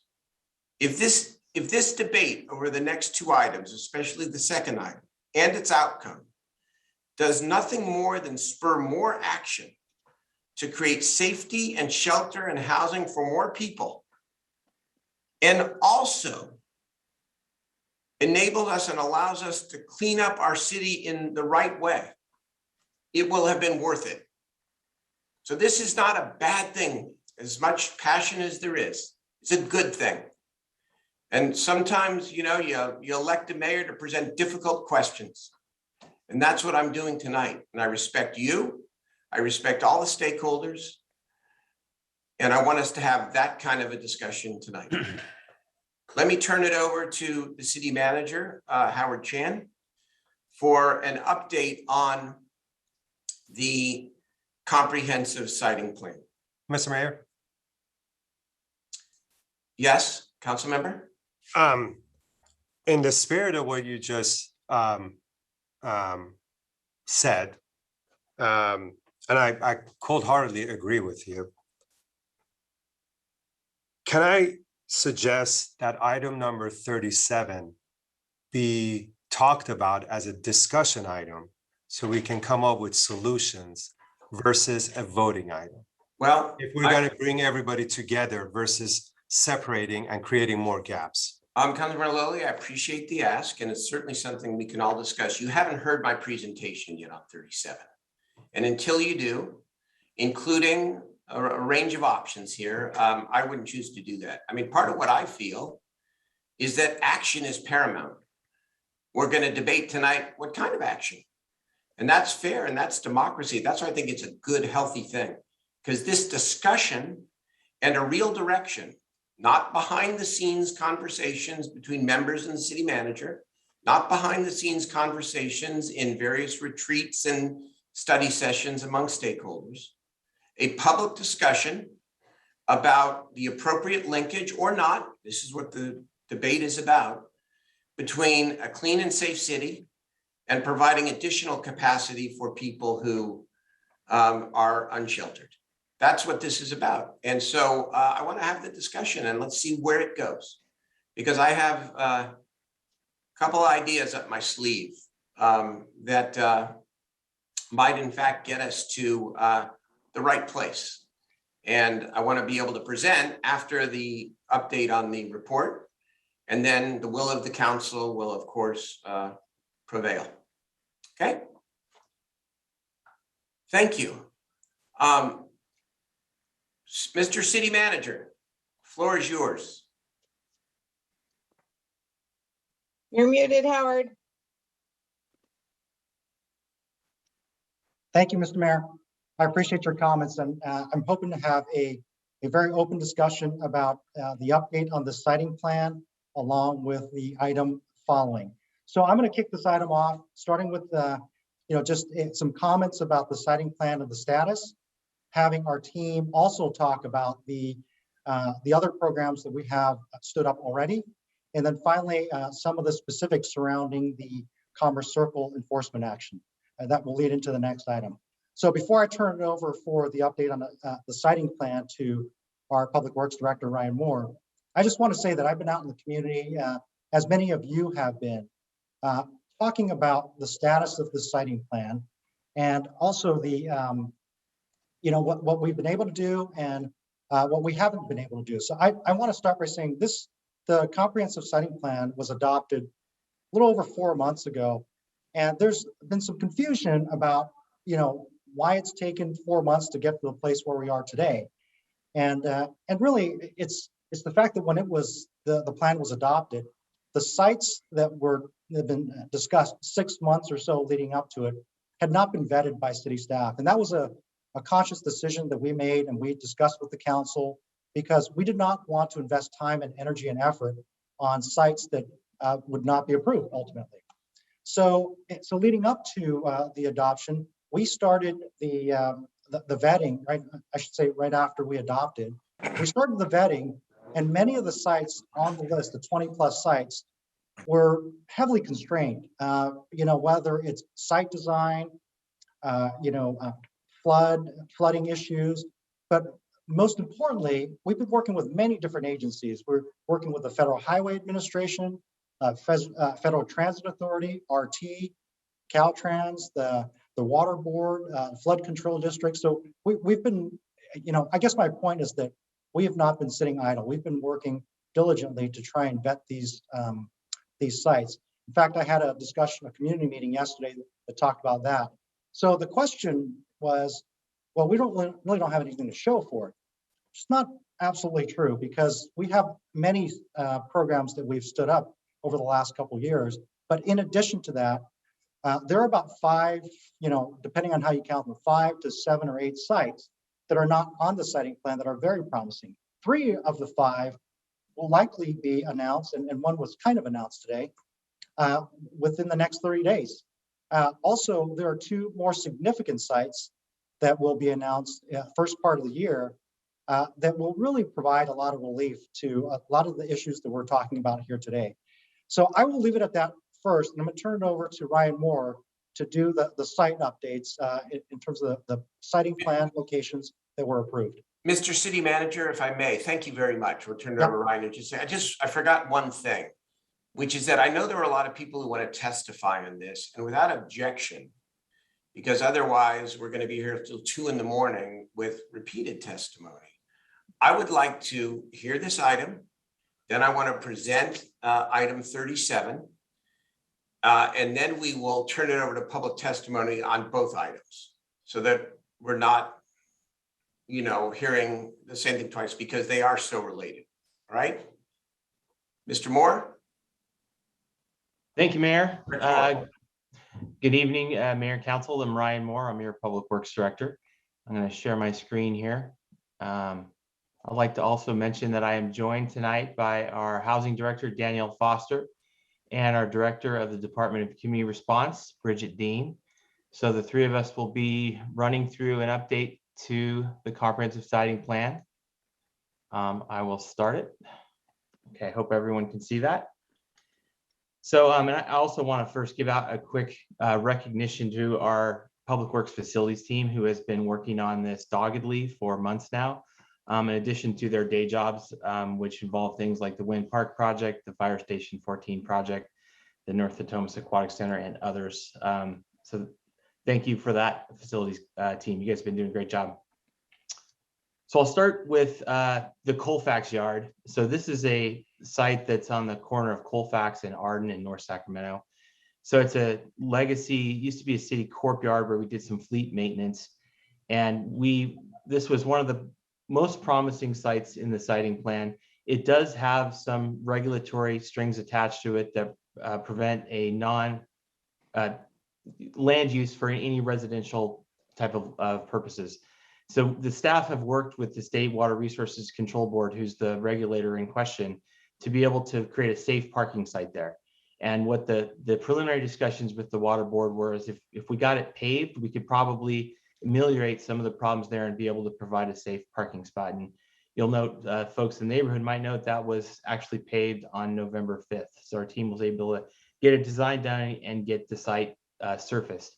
So the surface out there is about an acre, which should fit between 70 to 80 vehicle spaces. So we have done a lot of the sampling, air sampling required by the water board, and we have been exchanging comments back and forth with them in throughout early December. Most recently, we set a response to the most recent set of comments from them on December 10th, and we are hopeful this site will be able to be opened here within the next, let's say 48 weeks. Right now, the ball is in the water board's court, but they've been a great partner, and we're excited about the work that we've done. We look forward to being able to open this soon for operations as safe parking. The second site I'll bring up, this is the Eleanor Yard. It's another former city corp yard. This is on Eleanor Avenue, and it's just to the west of Rio Linda, also in District 2. So this site's already paved. It's probably in many respects the most sort of shovel ready, so to speak, site.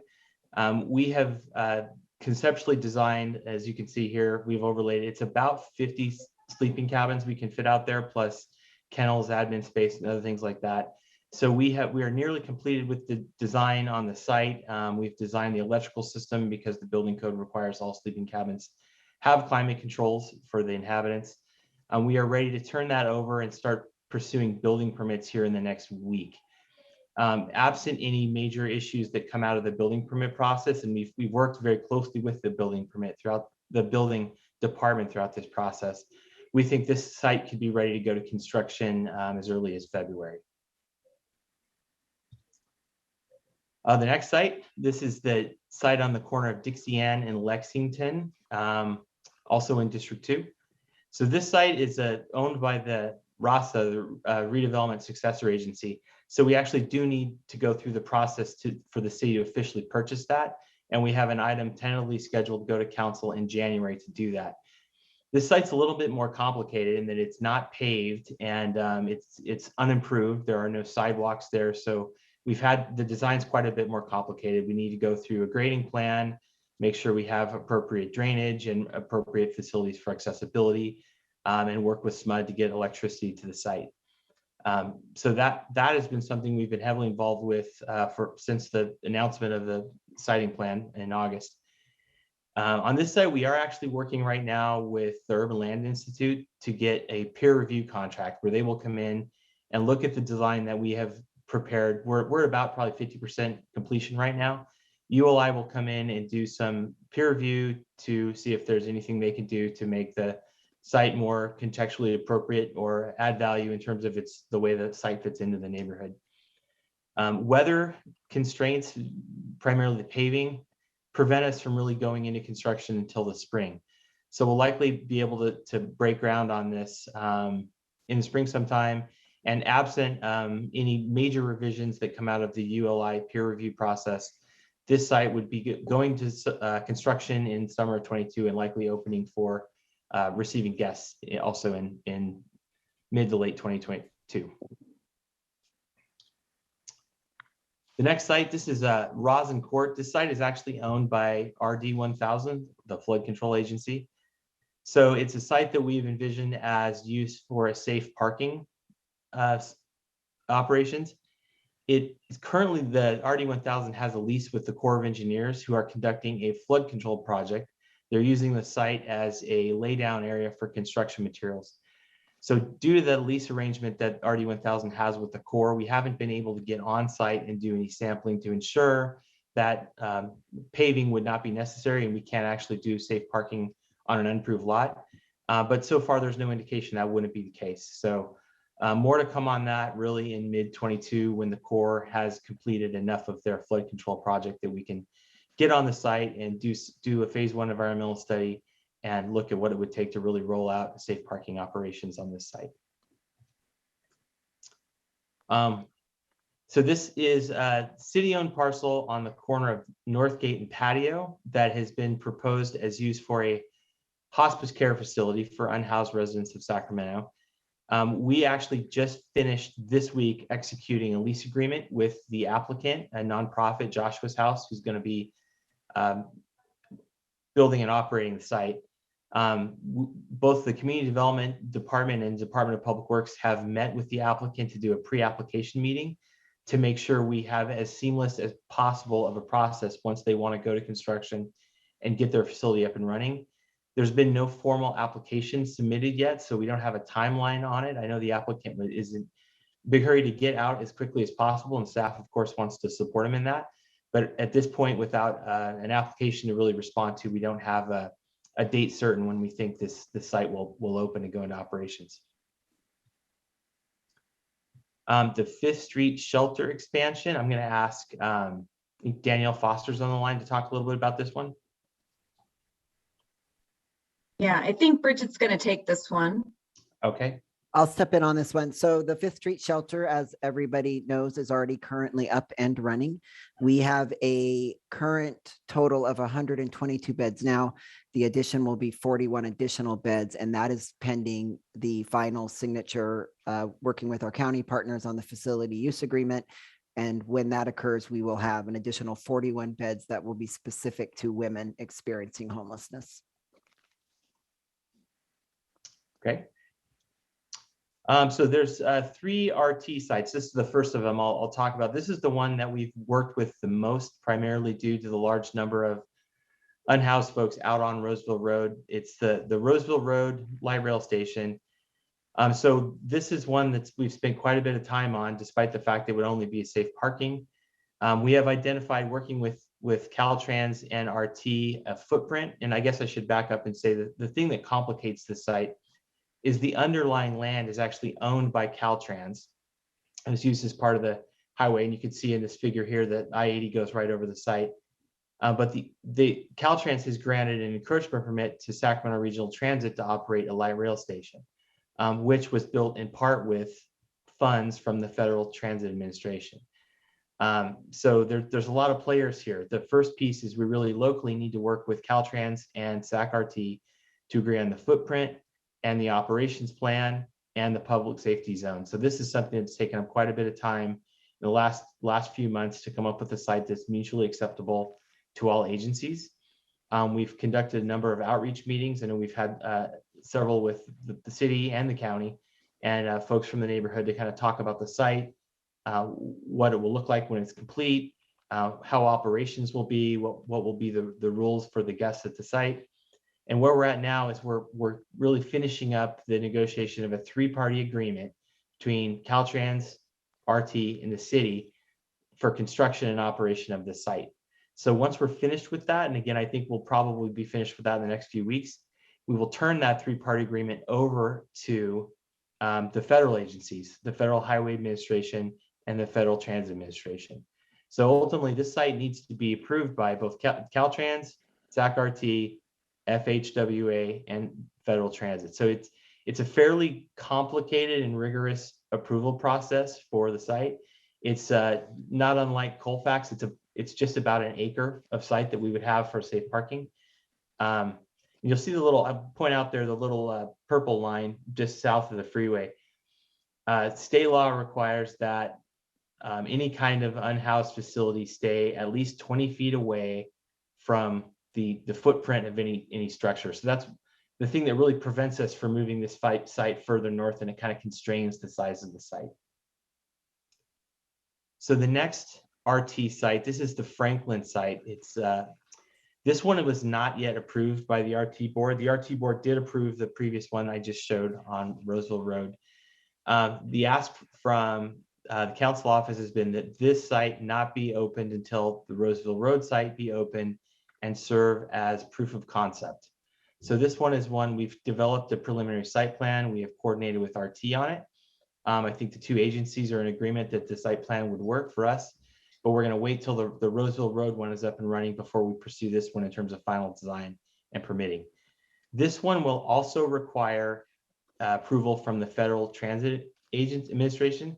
The good news is there's no Caltrans interest here, so there's also no FHWA interest here. So it's a slightly easier regulatory process to get through. And the Florin Road RT site is very similar, also not yet approved by the RT board. We've also been asked to defer this one until the other RT sites are open. And this one, the Florin site, will also require FTA approval. So the three RT sites, really the one we're working on at this time is the Roseville Road site. Florin and Franklin will presumably become later. So the sites underneath the WX freeway, these are owned by Caltrans, and the city has a number of leases or agreements with various private partners around the city to provide parking down there. This site, we're not going to talk about too much right now. It is the subject of ongoing litigation, so we will come back and report on this once the litigation comes to a point where we can report out on it. And the Seventh-day Adventist Church, I'm going to kick this one over to Danielle to talk about the next few. Thanks, Ryan. So at the Seventh-day Adventist Church, this is a privately owned site. We've been assessing potential options for the site. It has been used as respite in the past, but due to the location and the lack of connection to transit and other services, it's harder for a lot of our unsheltered community to get to. So we've been looking at this as a potential use for transitional or permanent housing. We think that might be more conducive to the property. And we're working with the church to identify potential options that would work and potential partners they could work with. Next slide, please.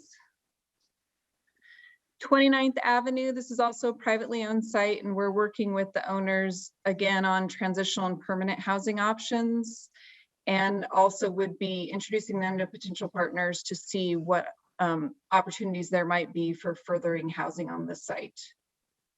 Next slide.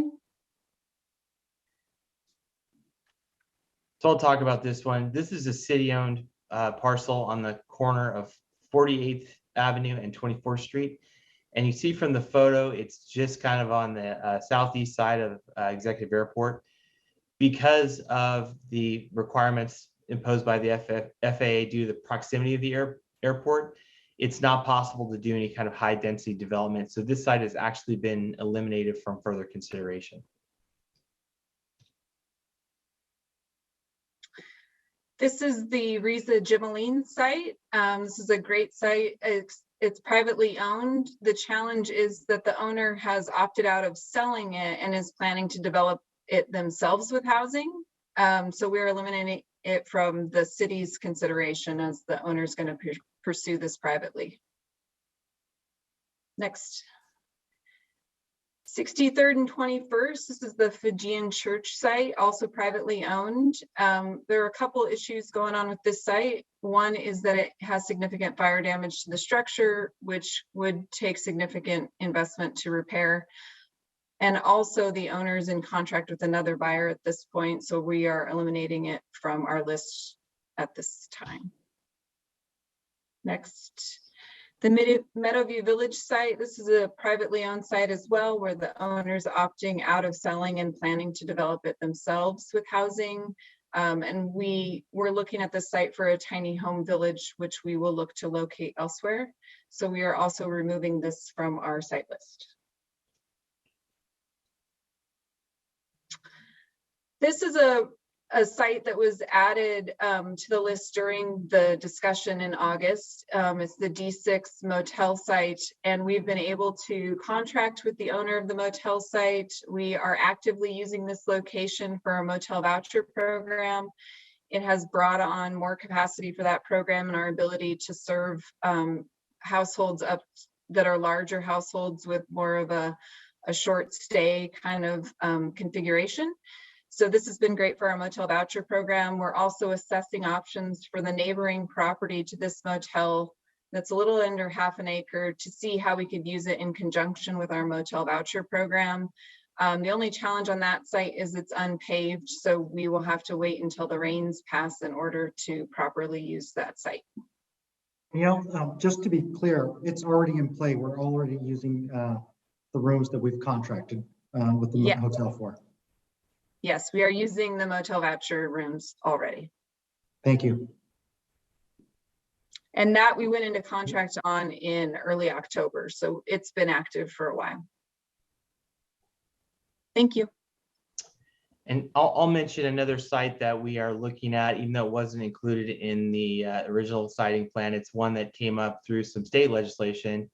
It's the Lot Z at Cal Expo.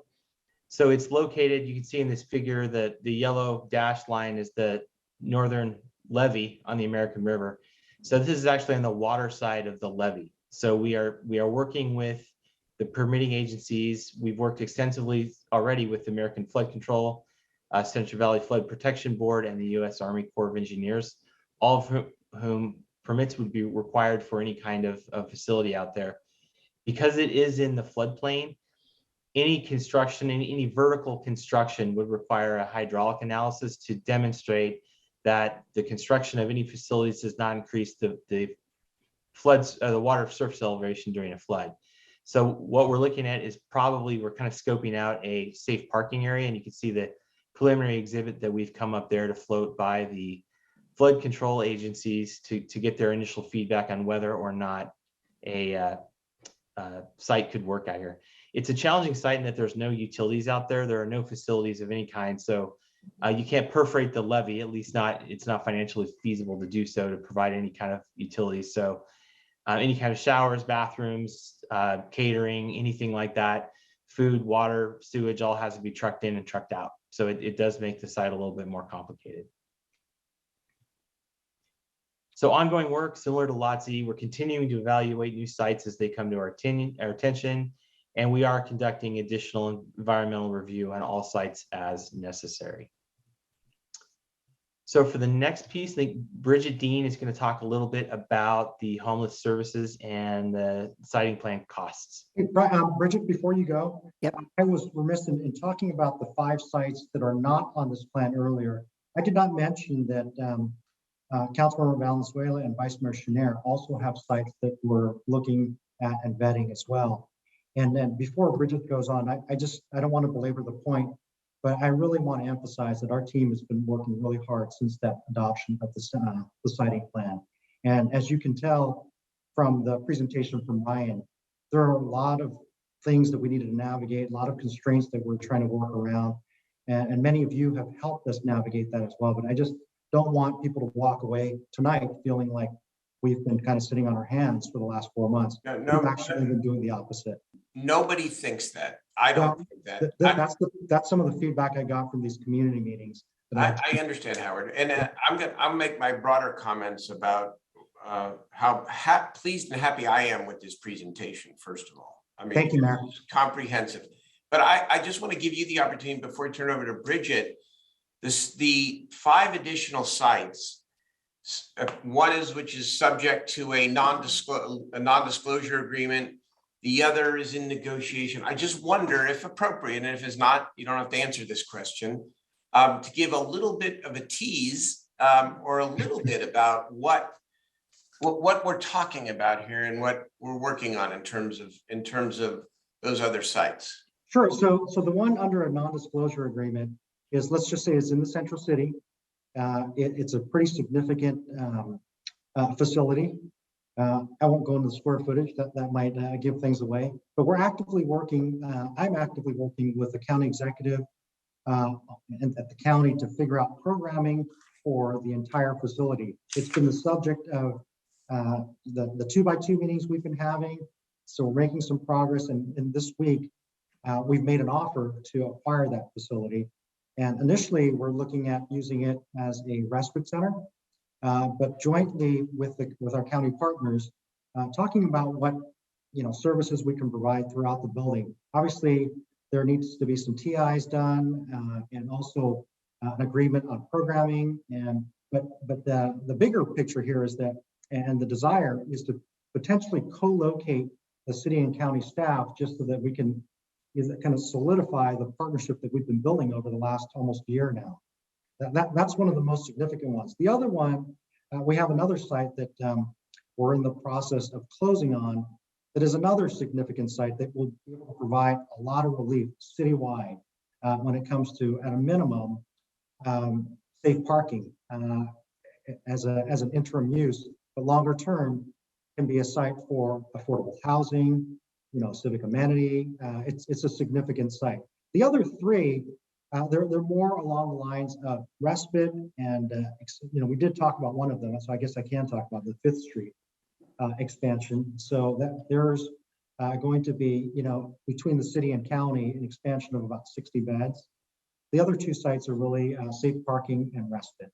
So I think I'll leave it at that, Mayor. Okay, now that's fine. I just wanted the public to have a little bit of a flavor of what we have been working on together with some of our colleagues as well. So thank you. Yep. All right, Bridget, you were going to talk about services and siting plan costs, please. Yes, so I am going to just cover a few of the things we've already been doing within our city and have been doing over the past couple of years, but also just give a brief overview of our current costs and what that would add up to when we engage the comprehensive siting plan. So with this first slide, you will see several rows of numbers here. We have our fiscal years 21-22 through 23-24. And if you notice on 21-22, you will see that on the budget where there is not a number that has already been accounted for and that funding has taken place, and the additional numbers are what remains for those contracts to be completed out. And we have broken this up into the Department of Community Response's 2 areas. As many of our community members know, and I know all of our council members and mayor, Department of Community Response has our Office of Homeless Services, which really focuses on a lot of the service provision that we offer throughout the city and access to shelters. It also has our Office of Outreach, which is our DCR teams out on the street, and then our Office of Violence Prevention. We are focusing primarily on the Office of Outreach and Office of Homeless Services here. So what I want to just touch on these 2 slides real quickly for our council and you, Mayor, is that we are offering sheltering service contracts across the community with right at 1,098 bed availability or space availability. So currently in the city of Sacramento, we have 1,098 beds available. They are at capacity and they include multiple space, including our motel program right now that we currently have. So with our sheltering service contracts, we have our scattered sites. Our Meadowview shelter, as we all know, our navigation center there for women, the Grove Avenue location, our women and family shelters, which we have a total of 5 contracts there. Youth shelters, we have an additional 5 contracts working with our youth and our Tay youth. North 5th navigation, which I spoke to earlier in Ryan Moore's slides, and then Howard also just mentioned our safe grounds, which currently are at WX, and we have a safe parking on Front Street. Our location that we addressed earlier today in a consent item that is currently going to be engaged with security contract, and then X Street Navigation Center in District 5 that has recently opened and provided 100 additional beds for us. Our non-sheltering contracts within DCR include supporting our PBIDs in the River District, our homeless encampment cleanup services, Forensic Clean, Hope Cooperative, who supports our motel voucher program line, which is essential for us to get individuals placed appropriately and quickly into our hotel rooms when they become available. Our services outreach program, Hope Cooperative, currently has 10 embedded staff with DCR who respond with us to calls for service using 311 and supporting us in our outreach. And then our step up programs are both offering case management in our hotel rooms, so individuals are getting served. Our Sure Detox Center here in the city, which Mayor, you and Councilmember Harris worked to get funded recently for additional year. Motel voucher program, as we've stated, with 4 hotels currently. We provide meals in the motel voucher program, and we also support cleanup and garbage and additional security through our public works. So currently our 21-22 costs are at $12.3 million total. And as you go across the board, you will see what that will cost going through the next 3 fiscal years, maintaining the current programs we have right now. No, Bridget, you might want to pause for a second here. Sure. And I just want to make sure that this, you went through a whole bunch of things that we're doing. This is the culmination of multiple years of initiatives that we've launched Yes. and that we continue to sustain. And you know, this also, you know, answers some of the questions that were asked of me at some of these meetings about, you know, we need to do more. Well, we're doing quite a bit. We're doing quite a bit. We can do more for sure. But I want to make sure that people can see the various programs that we've launched. And, you know, the mayor's been really good about beating the bushes over at the state to get a lot of funding to make this happen. But we cannot continue without partners going forward. Yes, and to your point, Howard, we're sitting on 35 contracts right now that we work to provide services and space beds, et cetera, to our unsheltered community members. Go ahead, Ryan, to our next one, which is a very quick slide. This is an overview for all of you on council and mayor, just to see where we are with siting plan costs through 23-24. That former slide has a total cost through those fiscal years up to 23-24 of 80.8 million to support just those ongoing programming contracts that I stated in that previous slide. When we add in the cost of the comprehensive siting plan fully, we are looking at a total of $107 million to estimate that. That's our estimated implementation cost for the siting plan, with a total cost over the next 3-year period of around 188.7 million to ensure that. And we also we did not go site by site. This gets to the question that Councilman Laloy had asked a couple meetings ago about the breakdown of what it would cost. Now, obviously on the siting plan, some of the things that we're not going to entertain at this point that have gotten taken off. I don't know if they got captured in this number, because this is a dynamic number that we continue to update as our teams vet these sites.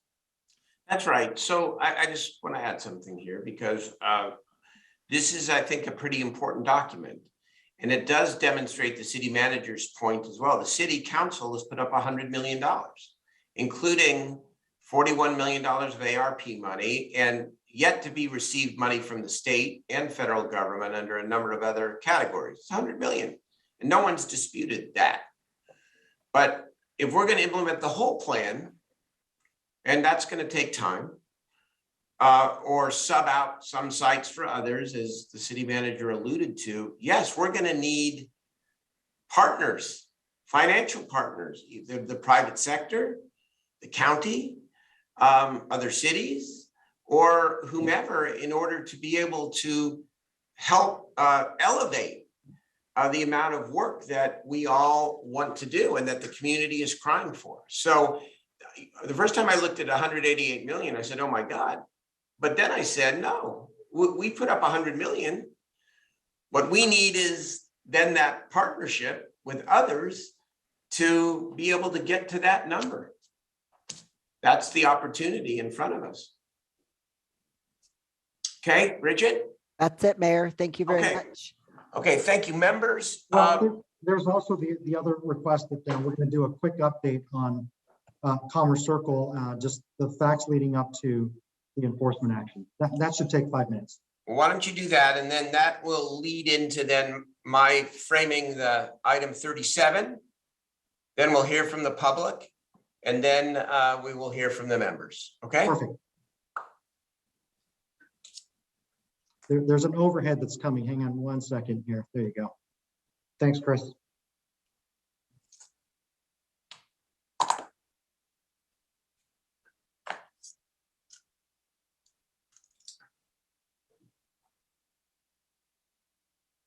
Can everybody hear me? Chris Conlon? Yeah, you're good, Chris. Okay. All right. So, Mr. Mayor, Council, you asked for a quick upbrief on the Commerce Circle and Lathrop Way enforcement action that took place on the 6th of December. This is an overhead shot that shows the area. It's bounded by Route 160 and then the American River Parkway to the south. Take a closer look at that. If you take a look at the red enhanced area that's right there, that shows where over 160 vehicles were parked. It surrounded the businesses that are in this industrial park. It also, I would note, if you take a look, is surrounded on 2 sides by some pretty dense vegetation, which became problematic for fires. And it's bounded on the east side by some sensitive living areas a senior facility, assisted living facility, a mental health facility from the county, 2 medical clinics, and then the Costco, which is a place where we have a high volume of the population going to. Also would have you note that there are residences up here on the northern side. Okay, so this has always been a problematic area where people have parked illegally, but it became particularly so with the county public health order that came out on May 22nd of 2020. And in that public health order, you see the language on the right that basically said that anybody that was living unsheltered in cars, RVs, or trailers had to remain where they were, that we could not take any legal action against them. It did give exceptions for imminent and significant public safety hazard, but as we found out in our dealings with these, the courts interpreted that very severely. So these were not the kind of things that we could go in and do enforcement. Prior to that, we were able to manage the parking, the illegal parking there prior to COVID pretty well with parking and code enforcement. This public health order ended in June of 2021. And when it expired, we started getting asked very pointedly by council members in the community, what enforcement could we do? It took a little while. We worked with city attorney's office, and we were able to produce a response to that, which were the FAQs that went out about a month ago. And in those FAQs, we said that enforcement against vehicles per the California code and the city code was okay. We could do that. That there were that Boise Martin decision by the Ninth Circuit Court applied to camping, to tent type camping, and not to vehicles. So this particular area, when it increased in numbers, also increased significantly as a problem area. In fact, it's one of the most problematic areas in the city for crime, 311 calls, fire EMS calls, and business and neighborhood complaints. So if you look at the chart on the top, you can see the 2019-2020 crime calls for service, or the police calls for service. You'll note that they stayed pretty consistent in 2019 and 2020. But when the public health order went in and we had this population increase, they effectively doubled up to 562 calls. Down below, you'll see just related to homeless calls. This can be deceiving though, because a lot of the crime that's reported wasn't related necessarily to homelessness. It was just crime in every asset of the word. Council was clear when we talked to them about homeless camps. And the consistent message was that council's desire was not to sweep camps, but that we were fully allowed to enforce the law. When people did illegal things, we should arrest them or take whatever action is required if they were doing illegal things, like, for instance, theft, robbery, assault, all of those types of things. This location in particular became a criminal haven of sorts, where we found that people were executing crimes and then coming back into this area, or in the area, they were starting to create a very high crime rate. Of the calls that you see here listed above, some of them included just within the last 6 months, 1 stabbing homicide, the arrest of a homicide suspect for a different case, 6 stolen vehicle recoveries, 4 felony warrant arrests, 3 drug arrests, 3 arrests for stolen property, including 2 of them catalytic converter felonies with the tools used for those catalytic converter removals found within vehicles in this location, domestic violence arrest, and an assault arrest. That's just within the last 6 months, in addition to several other lower level crimes. In addition to these SPD calls, to the police calls, these are the 311 calls over the past 12 months. And then you see the fire and EMS calls. And these are all just related to this particular location and primarily the vehicles that were parked around it. One of the more concerning statistics here is the fire calls. As I mentioned at the beginning of this, the area is a industrial park. It's surrounded by a residential neighborhood. And then also we've got a vulnerable population immediately adjacent to it with the senior assisted living and the clinics. These are what some of the fires look like that caught the area that we're talking about is located to the right of this center photo. The mental health facility and the clinics are down in the center of the area, the Costco to the left. And you can see one of the fires that got into some of that dense vegetation and potentially was hazarding those vulnerable communities. So over the course of this time, people have asked, well, you know, what do we do as far as Department of Community Response? Department of Community Response since April responded there over 20 times, and not just for small call outs. They went to the community and they offered as many services as they possibly can. So when we talk about services, that's trying to get people enrolled in case management, that's trying to take care of people on financially, and also quite honestly, trying to convince them to move into a better shelter or some type of a better controlled environment if possible. They had some success, but not a lot with this particular population. Also, there was some discussion about when we took action on the 6th, did we put families out on the street and tow their vehicles away? No, there were 2 families there. On the 6th, one family, we were able to get into shelter right away. On the 29th, the other family accepted shelter. It took a couple of weeks, but they finally accepted it over last weekend. DCR continues to provide resources to those families, and everybody else was there. I would just mention too, that although the vehicles have left, there are still several tent camps around that area, and DCR continues to serve them. So on the day of our quick talk through of what code did for the illegal parking.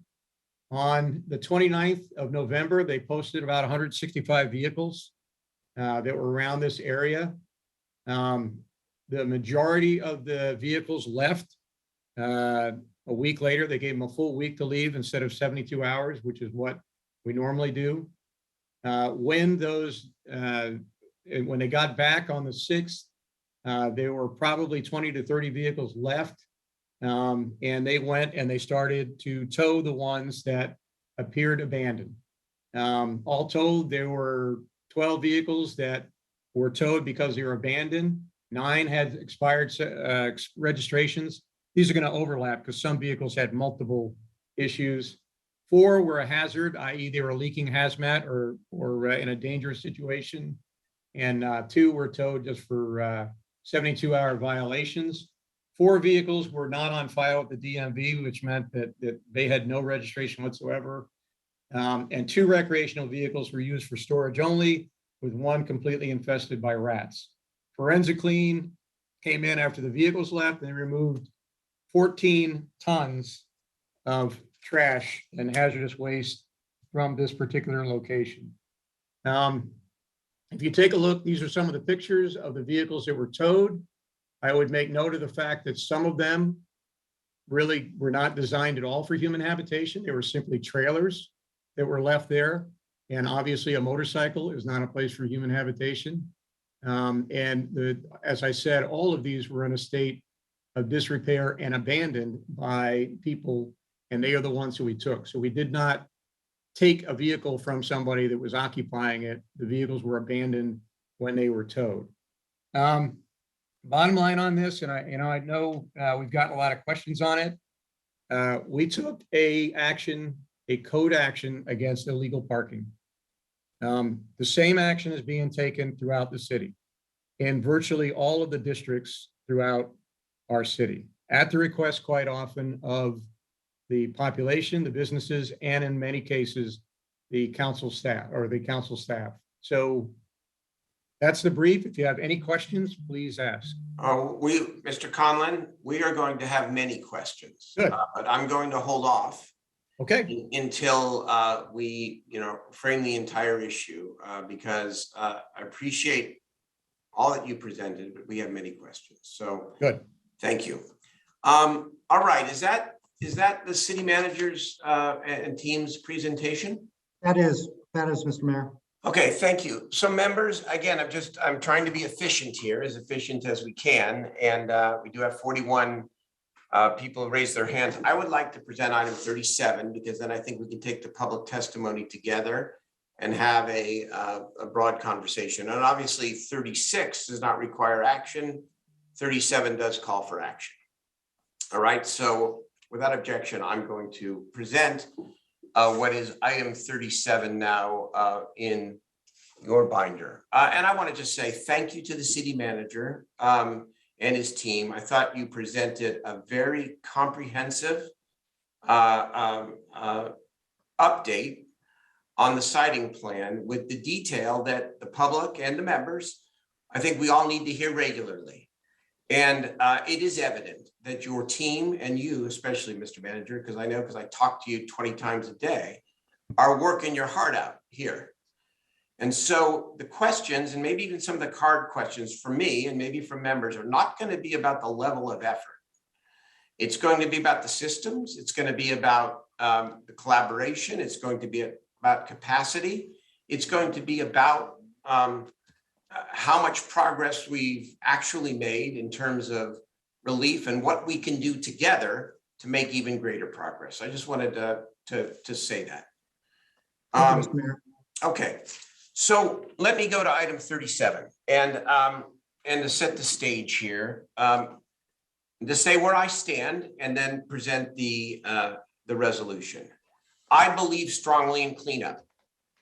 I believe the situation on Commerce Circle was unhealthy, unsafe, and unacceptable. I've also led with my colleagues here, but it was my original idea to develop a comprehensive siting plan that, in my view, and I think it's evident from the presentation today, needs even more sites, needs more collaboration, and needs even greater urgency. I believe, and the ordinance or the resolution obviously states this, that if we do not link cleaning up the city to adding more capacity for people who are unsheltered in various forms, we will be haunted by that decision for a long time. And why? Number one, it's very clear, and I said it and I'll say it till I'm blue in the face. The businesses and the neighborhoods matter, and they are suffering, and we have an obligation to provide them relief. But so do the people who are being moved. They are human beings. Many are impoverished and in need, and they need to be accounted for. Not just the two in this instance that receive shelter, but the 140 or so who were moved, or who, because of the original tagging, moved from one part of the city to another. Secondly, if we do not link expanded capacity with cleanup as a matter of city policy, if it is all about one side, it ultimately will be a failed policy. For without a place to help people too, by definition, we will only then move people from one stressed part of the city to another. Why hasn't there been greater progress on the alternatives, the siting plan and all the additional sites that are being worked on shelter, on more housing? There are many reasons, and I think we all have to own it. We all have to own it. This resolution is intended as an essential prod to all of us, not directed at the city staff, to all of us. The council, the staff, the county, the business community, all of the leaders of this community to move with greater urgency and effectiveness. And so here's what the resolution says and what it doesn't say. First of all, it is very clear in section 1 that nothing in this resolution precludes the city from enforcing laws to address criminal activity within any tent or vehicle encampment. Nothing in this resolution precludes the city from taking civil actions to assure the safety and cleanliness of a tent encampment and the surrounding neighborhood. Mr. Conlon talked a lot about criminal activity and cited the statistics about criminal activity and maybe potential violations of the civil code. All of those would be protected under my resolution. This simply says you cannot move people who are occupying a vehicle, an RV or a car, if they have lived in that car for at least 3 days prior to the action to move them, unless you offer them a shelter, housing, or another safe place to park. So I would take issue with any critic who says that this prohibits or even inhibits enforcement. You just have to take the step to offer them something else. Now, if the answer is, we don't have anywhere else to put people, which is obviously the case, at least as we sit here today, the real question before us is, what are we going to do to increase that capacity now and in the next weeks and months in order to be able to have real alternatives? Imagine if we had had safe parking, for example, up and running before we executed the Commerce Circle action. It might have been, there still would have been division and complaints, but it would have been a much different story. The ordinance also, the resolution also does something which is common sense and transparent. Well, Mr. Conlon gave us a list of cumulative statistics. He didn't tell us what happened to the 140 or so vehicles that left, quote, voluntarily after they were tagged. My resolution requires transparency by requiring the city to document the individualized outreach that Bridget Dean and her team are doing. And by the way, with regard to DCR, let's be honest about it. Number one, we have a star leader, and she has 16 people. And I think that there are really serious questions about this Commerce Circle action as to whether or not DCR was really in charge or whether it was code enforcement, whether the county itself was ever reached out to, or whether the county reached out to the city. Either way, there is no coordinated outreach strategy. It's pretty obvious between the city and county. We've got to fix all these things, and we shouldn't be moving people until we do our part to increase capacity and improve our systems. That is the resolution. So I follow the Brown Act, Madam City Attorney. And I know that I have not talked to all of you, obviously, for all the right reasons. But as a former Senate leader, I can read the room pretty well. And I can count votes even without counting votes. And this thing is going to be my resolution, a close call. And Councilmember Laloe asked earlier, why can't we just discuss this? I think we're beyond discussion, but I have thought about your question.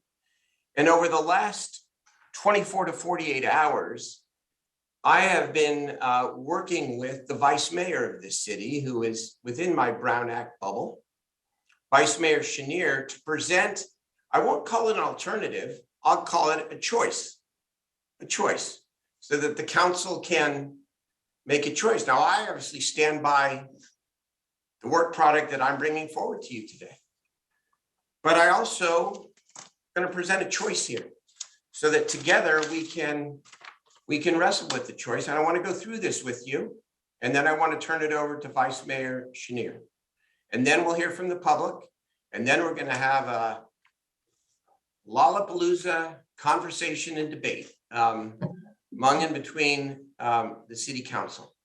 So, Madam Clerk, if you could please screen share for me and for the public what the vice mayor and I have been working on, not as an alternative, although it may be an alternative. It's a choice and another way to go. All right, this, for sake of simplicity, this, what do you call it? Red line? It takes the ordinance or the resolution in the binder, and it clearly shows the suggested amendments here so that it's easy to compare one against the other. So Madam Clerk, if you could scroll a little bit, please. First of all, what I say, because I mean this, and this resolution is intended to be the first in a series of resolutions to establish a right to housing in Sacramento, but it's a small piece because it only deals with the circumstances of towing individuals. It doesn't deal with tent encampments, but this discussion, I think, is a first step. So here is the significant change that I've talked to the vice mayor about, that he's talked to me about. I propose that the resolution I put forward on Friday does not go into effect right away. That the provisions of the resolution not take effect until March 15th of 2022. That is 3 months from now, 90 days, give or take. If before March 15th of 2022, if the city intends to tow any vehicle in a way that would be prohibited under the resolution, which I say enforcement's still allowed, by the way, you just have to offer somebody something, it must bring the proposed action to the city council for a vote before the action is taken. Full transparency, full transparency. If we're gonna do what we did on Commerce Circle, then let's own it. And let's have the facts and let us ask the questions about the individualized outreach and what occurred. Can never argue against transparency. Keep going, please, Madam Clerk. Again, same as the original, I exempt metered parking spots, period. I heard from the Midtown Association, from some others. That's not what we're trying to get at here. The city has redone its parking enforcement, as you know, with regard to metered parking, and I don't want to do anything, and we don't want to do anything that would interfere with that. Same language as before. Keep going, please. I took out the obligation for the city to actually handhold, if you will, somebody from where they're at to another place. The city just needs to document that somebody has been relocated to another site. The outreach should be consistent with the procedures currently employed by the Department of Community Response, and document that the individual safely arrived at a new location. Next, please. These last two parts, section 3 and 4, I'm going to turn it over to Vice Mayor Chenier, because this is his rightful push to make sure that we use these 90 days to both increase our public reporting of what we're doing, and also how we go forward with the business community, where we desperately need their help to identify more capacity and more sites, because we don't have enough, even with the comprehensive siting plan. Vice Mayor? Thank you, Mayor. And I'll be relatively brief on this, but I think there's a couple of things for me. One is certainly that we all have a common goal, whether it's the city, the county, the business community, other stakeholders.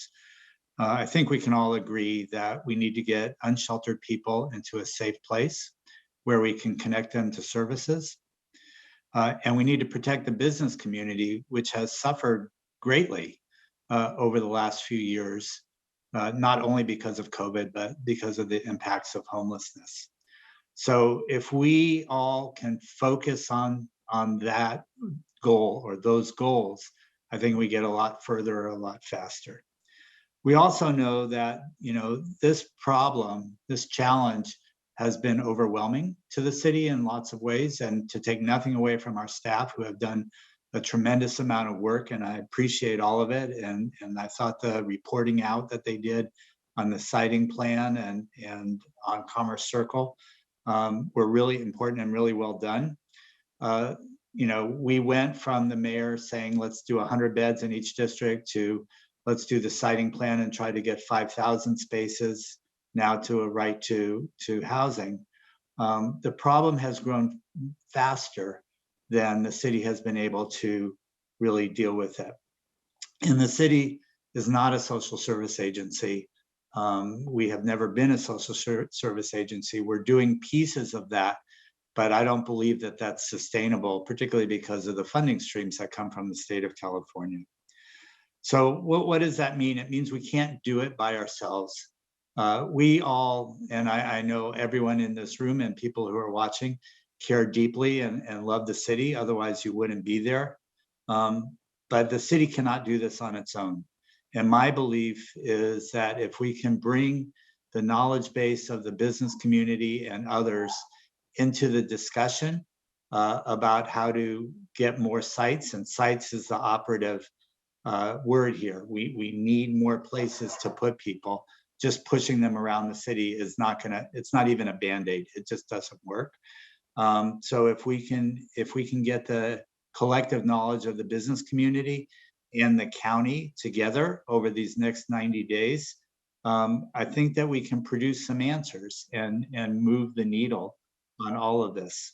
I think that for the city manager and his staff and for the business community who's working on this, a weekly report, a monthly public report, so that we can track what's going on. I think many of the council, the staff has been working really hard, but I think a lot of the council and certainly the public has not been able to recognize all the work that's been done because there hasn't been that communication. People have just put their heads down and doing the work, which is great, but we also need to be transparent about what that looks like. So with that, and what I didn't want was, doing this resolution, and I thought a lot about it and kind of bounced back and forth on how I felt I was going to vote on the resolution. But there wasn't the time to really bring people together to do the work. And I want to go back to a little bit when we did the ARPA money. We brought together the business community in a number of sessions, and they came up with a set of ideas. The council passed 100% of those ideas. I hope we can do something along the same.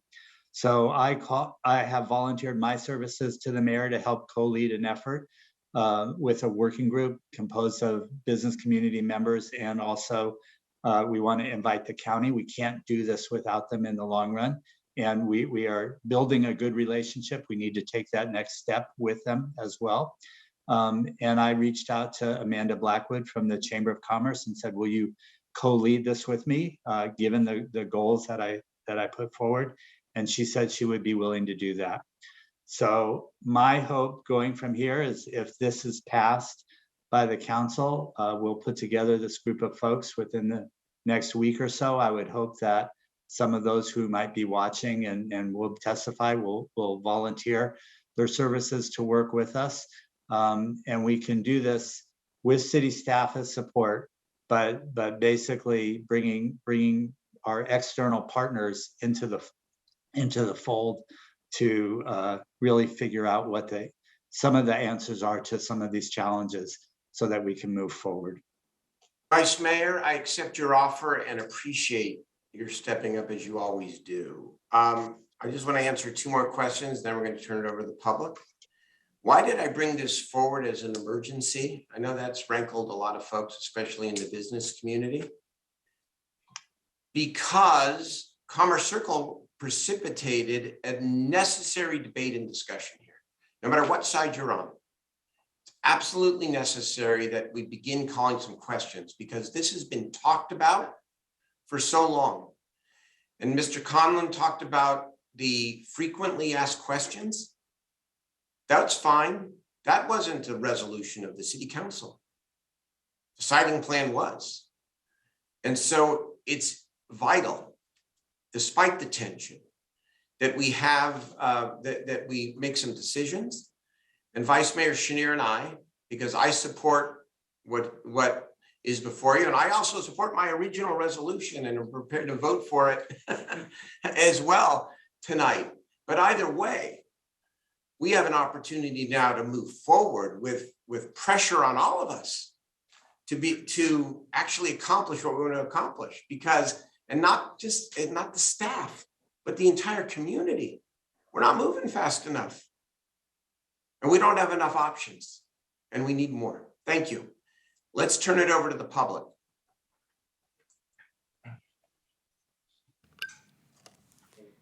And Mr. Mayor, I have 52 hands raised to make public comment. Very good. The first one is Kavan Jepson. Good evening, Mayor and all council members. My name is Kevin Jepson. I'm an attorney in town that represents multiple Sacramento business owners and property owners. If this resolution is passed, many local business owners will be detrimentally affected. Specifically, our clients have already had tremendous trouble getting the city of Sacramento to enforce the current laws in place prohibiting loitering, vandalization, drug use, drug sales, and arson that stem from vehicles both occupied and abandoned on our clients' private property and the surrounding public property. Our clients have continuously reached out to the city and to law enforcement for help, but are either ignored or met with indifference as their properties and livelihoods remain affected by the illegal parking, fires, and the rampant criminal activity that comes with. This resolution only stands to bring more inaction and more harm to business owners and residents who have already suffered too much from the ongoing pandemic and the homelessness crisis that plagues Sacramento. Additionally, the passing of this resolution is likely to result in more litigation against the city that neither benefits the city of Sacramento or its residents as a whole, which is another serious ramification that the council needs to consider. This resolution must be denied. Thank you. Thank you for your comments. Next speaker is Sarah Floor.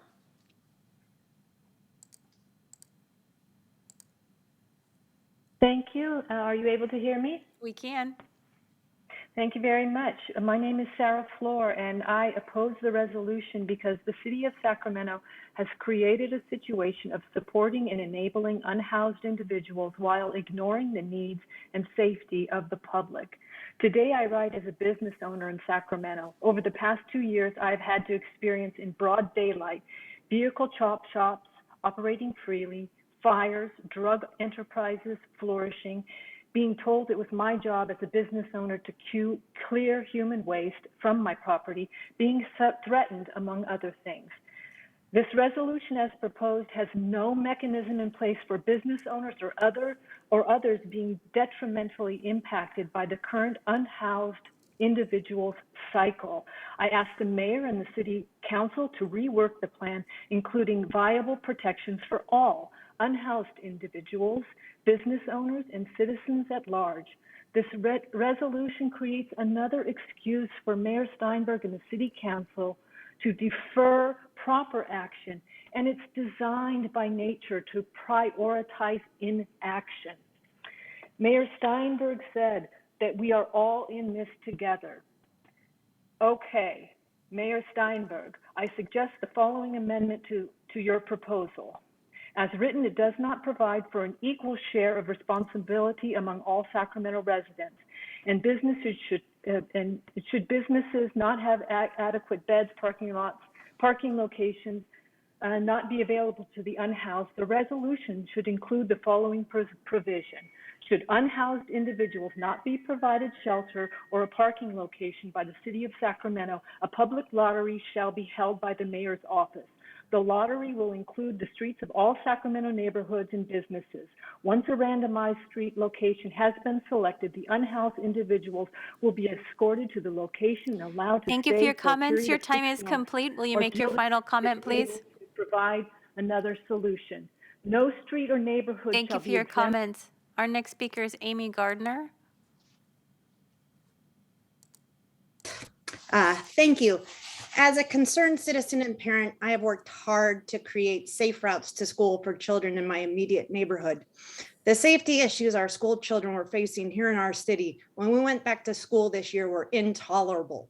Working together with the city, Caltrans, and our neighbors, we were able to get city sidewalks and streets cleared for a very short time. Today, these routes again are dangerous for students and citizens to travel.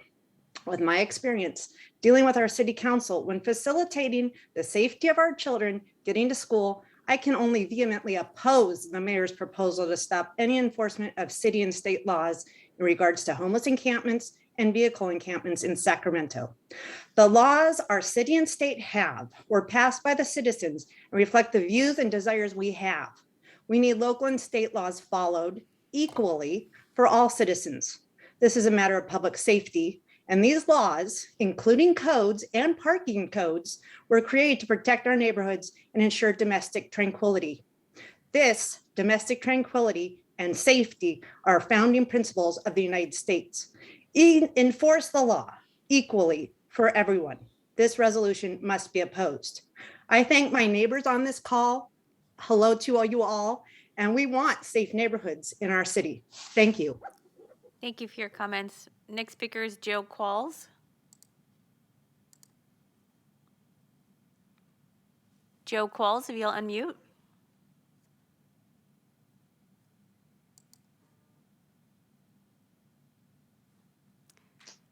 Next speaker is Doug Warren. Hi, good afternoon. Oh, pardon me, good evening now, Mayor and City Council members. My name is Doug Warren. I'm here as a representative of the Sacramento Hotel Association.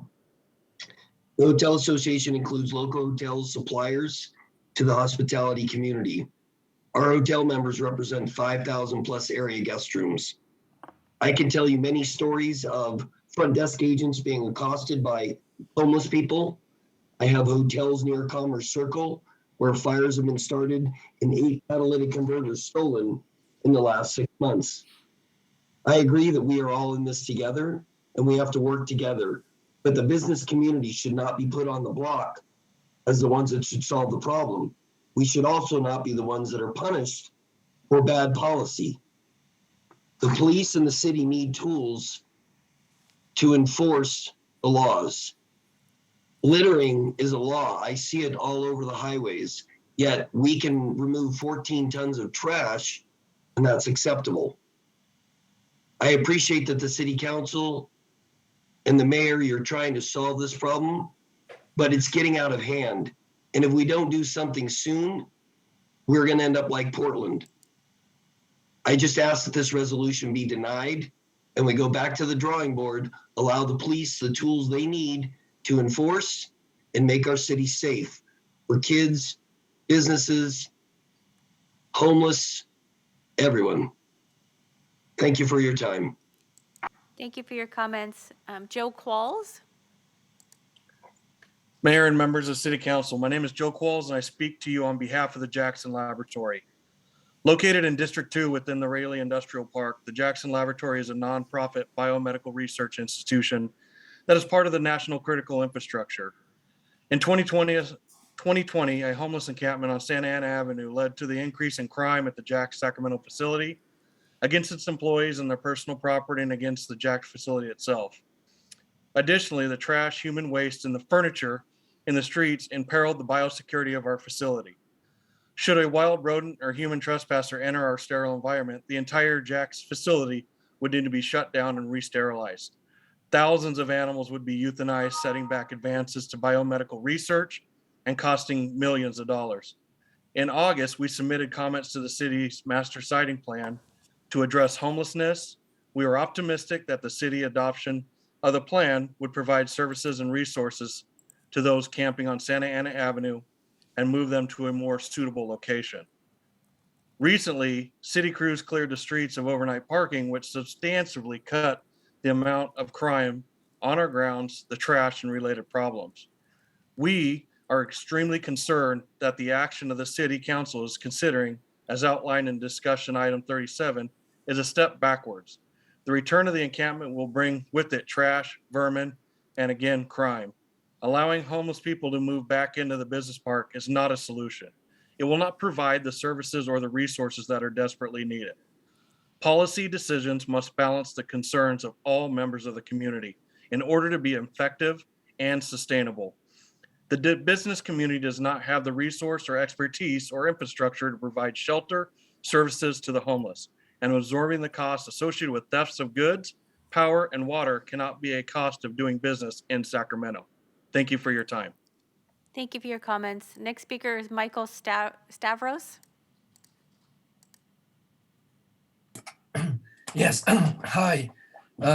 Business owners, residents, it's true, we all deserve a safe, comfortable environment. And thank you, Mr. Mayor, for bringing it to our attention that it's not just us members of the community, but the people that are homeless are also members of the community, and they just as much as we do deserve a safe and comfortable environment. I've been upset about the lack of compassion that I see. At a recent neighborhood meeting about the homeless, I heard people equating the homeless with child abusers, felons, criminals. Generalizations are violence. It reminds me of a recent president who equated Mexicans with drug dealers, criminals, and rapists. Generalizations are violent. Racism, sexism, homophobia, anti-homelessness, these are all forms of discrimination based on unfair and inaccurate generalizations. And too often they lead to hate crimes and more. I urge the council to pass this resolution and enact solutions and direct resources that actually help lift people out of homelessness. There's a Emergency Services Act on the state level that could expedite efforts that put in peril the life of property and resources of California citizens like the homeless. And this is I urge the council to look into that. The state could the governor could help expedite a solution here for everybody. And I urge people having a hard time to feeling compassionate to think about the homeless and that they're not acting entitled, as I've heard people accused. I urge you, if you can't understand it, get out and spend 5 nights sleeping in the streets, and maybe you'll gain some perspective on who really suffers and who are the real victims in this homeless problem. Thank you. Thank you for your comments. Next speaker is Mark Friedman. Mr. Mayor and members of the council, this is Mark Friedman.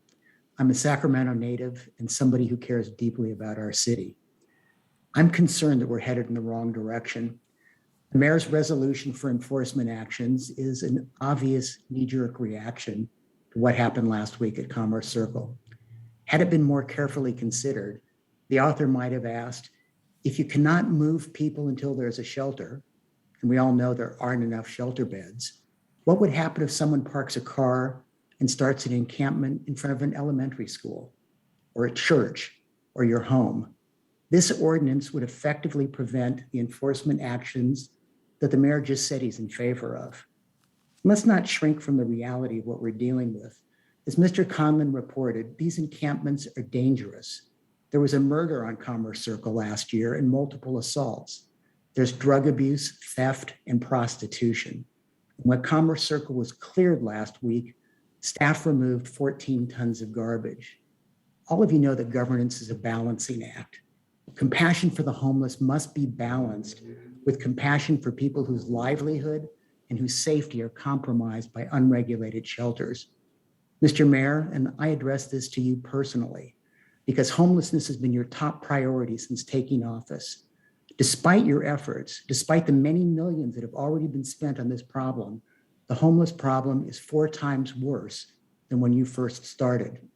Mr. Mayor, you're a nice guy, and I know that your heart is in the right place, but you are not getting results. We're losing control of the city. And if this continues, all the hard work that we've done to make Sacramento better will be lost. The city has talented professionals who are dedicated to addressing these problems, but they've been undermined and hamstrung by conflicting messages. Please, in the interest of the community we all love, take a step back and let your staff do their jobs. Thank you. Thank you for your comments. Next speaker is Erin Teague. Good evening, council members and staff.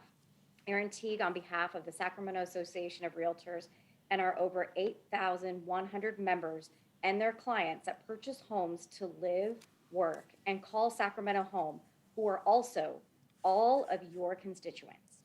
We support the idea to work on this idea for the next 90 days as a stakeholder, but still need to oppose this resolution, as this ordinance today still requires council approval before enforcement. Our neighborhoods and small businesses are suffering and feel like their concerns fall on deaf ears when they call for help, when there is active violence, or when these encampments begin to take shape in their neighborhood. And the response from our city is there's very little that can be done. Now this proposal comes forward that will further restrain any public safety tools in our community to stop these encampments from growing. We understand the need to build more capacity and spaces for the unsheltered to have safe shelter and access to services. The need for capacity should not be sacrificed for public safety. Ultimately, we know that real relief for the unhoused in our city is to create more housing. We're always ready to engage in the conversations about how we can create more housing faster in Sacramento. Thank you for your time. Thank you for your comments. Next speaker is Robert Copeland. Hello? Hi, my name is Robert Copeland. And I have to say, I'm going to have to agree with Mayor Steinberg on this one, as much as it pains me to do so. Last Tuesday, I was in a legislative visit on Zoom with Speaker Rendon's office and Governor Newsom's office, and the homeless issue did come up, and they seemed sympathetic. And California right now is projected to have over $31 billion over revenue. Some of that could be used to house the homeless population in California. As far as what happened on Commerce Circle, that was a travesty. There should be a plan to help the homeless population, not punish the population. And I don't see the other side, the realtors, the business owners, coming up with a solution. It's always the homeless advocates. I've been coming to city council since Kevin Johnson was mayor, and I don't see much that was done for the last 4 years. This year, they're trying to do something. Thank you. Thank you for your comments. Next speaker is Brandon Black. Thank you, Madam Clerk, Mayor, and members of the City Council. Thank you for the opportunity to speak this evening. This is Brandon Black, Director of Public Policy with the Sacramento Metro Chamber, calling specifically to address item 37. We know that the homelessness crisis in Sacramento continues to grow. We also know that safety for all Sacramentans should be our #1 priority. This proposed resolution, while certainly crafted with good intentions, will only serve to put at further risk employers, employees, neighborhoods, and the unhoused community. As you just heard from staff, serious and heinous crimes are happening at illegal encampments. Over the last 3 years, the Commerce Circle site alone had over 1,000 calls for law enforcement service. There are limited tools available to deal with dangerous activities at many unsanctioned camps. Removing this tool will further endanger our city. We implore the City Council to reject this resolution tonight. Should the council decide to engage with the community further and open a dialogue on this issue over the coming weeks, it is critical that we do not stall enforcement action currently being planned in some of the hardest impacted areas of Sacramento. Our city is struggling. Our community is begging for relief. Hear us. Work with us in good faith to make Sacramento a city we can all be proud of. Please reject this proposal. Thank you. Thank you for your comments. Next speaker is Jane McCauley.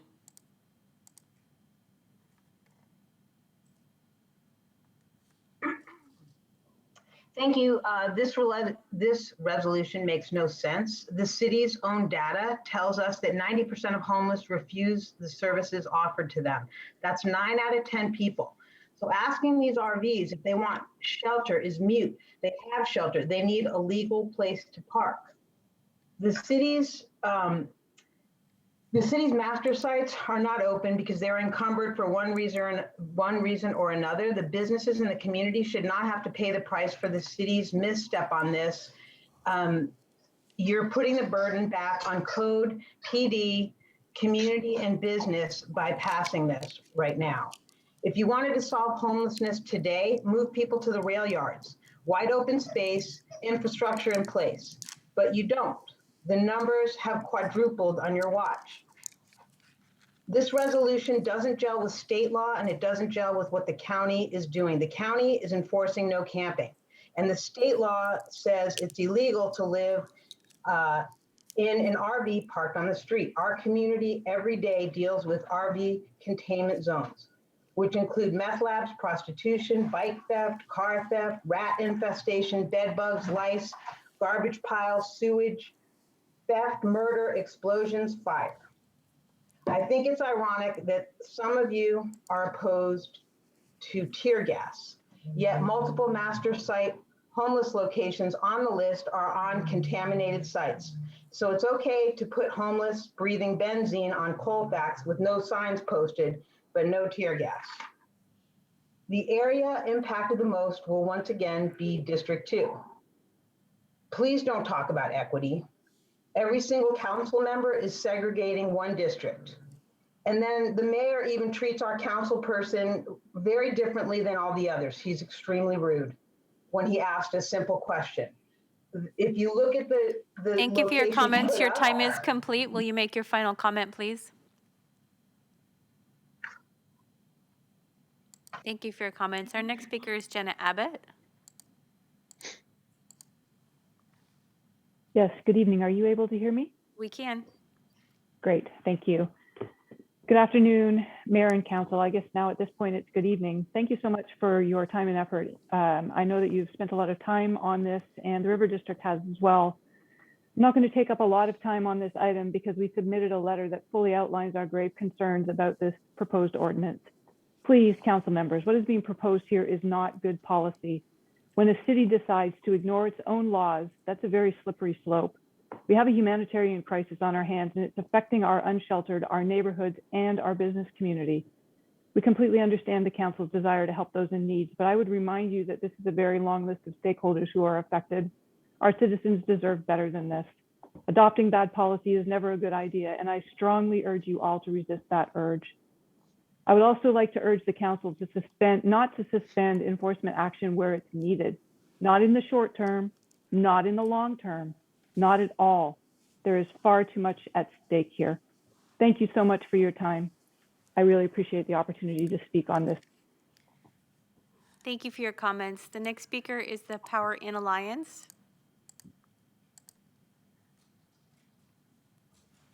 Hello, can you hear us? We can. Thank you. My name is Steve Blanton. I'm the Executive Director of the Power in Alliance. And Mr. Mayor and members of the council, I'd like to begin by saying that both the alternatives put forward tonight must be denied for the future sake of the city. I also want to say, as far as timing goes and the efforts that city staff have put into this, I think they have proceeded at pace and made a lot of progress. You look at any government action, even an easement for a sidewalk would take longer, and we are on the verge of getting the relief that we seek, which in a way negates the need for these ordinances. We applaud what the city staff did at Commerce Circle, and we think that there needs to be more of those actions.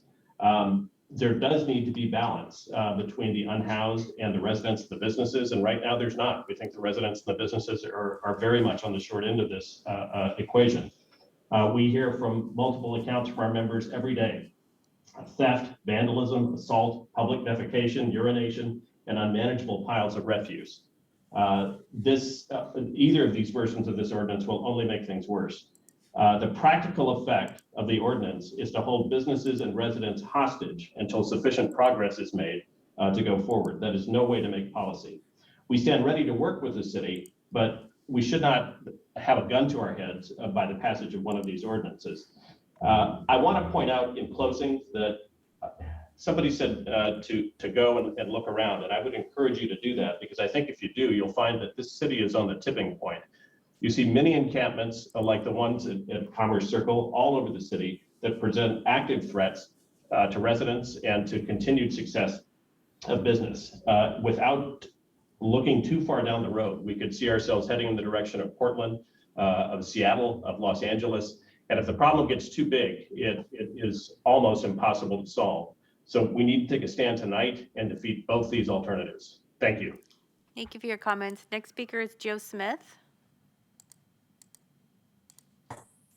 Hi there, Mayor, Council. Joe Smith, the Advocacy Director with Sacramento Loaves and Fishes. And we, Mayor, we support your resolution, the original resolution as written. Having posting time, an extended length of time so people can sort out their options by having DCR work with folks, having a safe place for them to go as an alternative to where they are. Those are all great things. Having regular report backs on the comprehensive siting plan is essential. I think a lot of things a lot of frustration we're hearing tonight is coming from people that have been living in the dark about information along the way, and that includes me. It's frustrating. because we were all so into this and we're so behind it. I want to just point out really quickly, I don't want to dote too much on the resolution, but I want to point out for people, and please hear me here. These vehicles and RVs and cars that people are living in are emergency shelter. They're emergency shelter because they have nowhere else to go. There's nothing else for them. So imagine being told that you could possibly lose the only shelter you have, the panic and the trauma that people are in. That kind of trauma is violence towards these people, and that is a crime. Lastly, and I know that we're kind of limited in the way council meetings are done and the way people can participate, but I look through all these written comments and I'm listening so far. I doubt we're going to hear much from the people who are actually living in these vehicles out there. And we need to hear from the people living on the street. They need to have a voice in this. And through this platform and this way of doing business, they just don't have a platform to stick up for themselves and to make these statements on their behalf. So thank you all very much. Good night. Thank you for your comments. Next speaker is Sean Wright. Yes, good evening, Mayor and Council. I'm the president of the Alkali and Mansion Flats Historic Neighborhood Association. I'm also a member of the District 4 Homeless Task Force.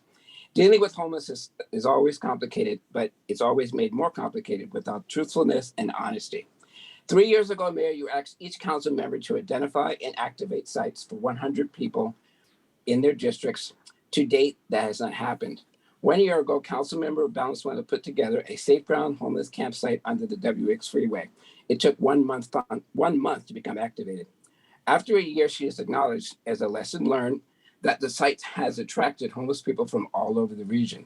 She has received calls from council members trying to get people into the site. The result has been an overflow of homeless camping into the surrounding neighborhoods. This is happening now at WX and has happened in the River District for decades. So when we look at Commerce Circle, the question should be, where did the RVs and campers come from? Inaction has created a sanctioned RV homeless campsite on Commerce Circle and other locations in the city. When it comes to RVs, you can answer the question, where did they come from? Through the vehicle registration. If they came from West Sacramento, they should go back to West Sacramento. If they came from Folsom or Elk Grove, they should go back. To eliminate any area from becoming a sanctioned RV homeless campsite through inaction, the city should not allow RVs to camp anywhere they want. The city should not, if the city doesn't have a space for them in a designated safe parking site, the city should require the RV be located within 1 block from where the vehicle is registered. The city must get regional support on this issue, or the region will continue to use the city of Sacramento as a dumping ground and unfairly burden businesses and neighborhoods. When it comes to regional support, to house the homeless, the city of Sacramento, the county of Sacramento, the state has demonstrated that they can house thousands of Afghan refugees without any delay. Any real honest solution Thank today you for your must comments. Your include the- time is complete. Will you make your final comment, please? Sure. In closing, at this point, you can identify people in RVs and you should redirect them back to where they came from. Thank you for your comments. Next speaker is Kathleen Williams.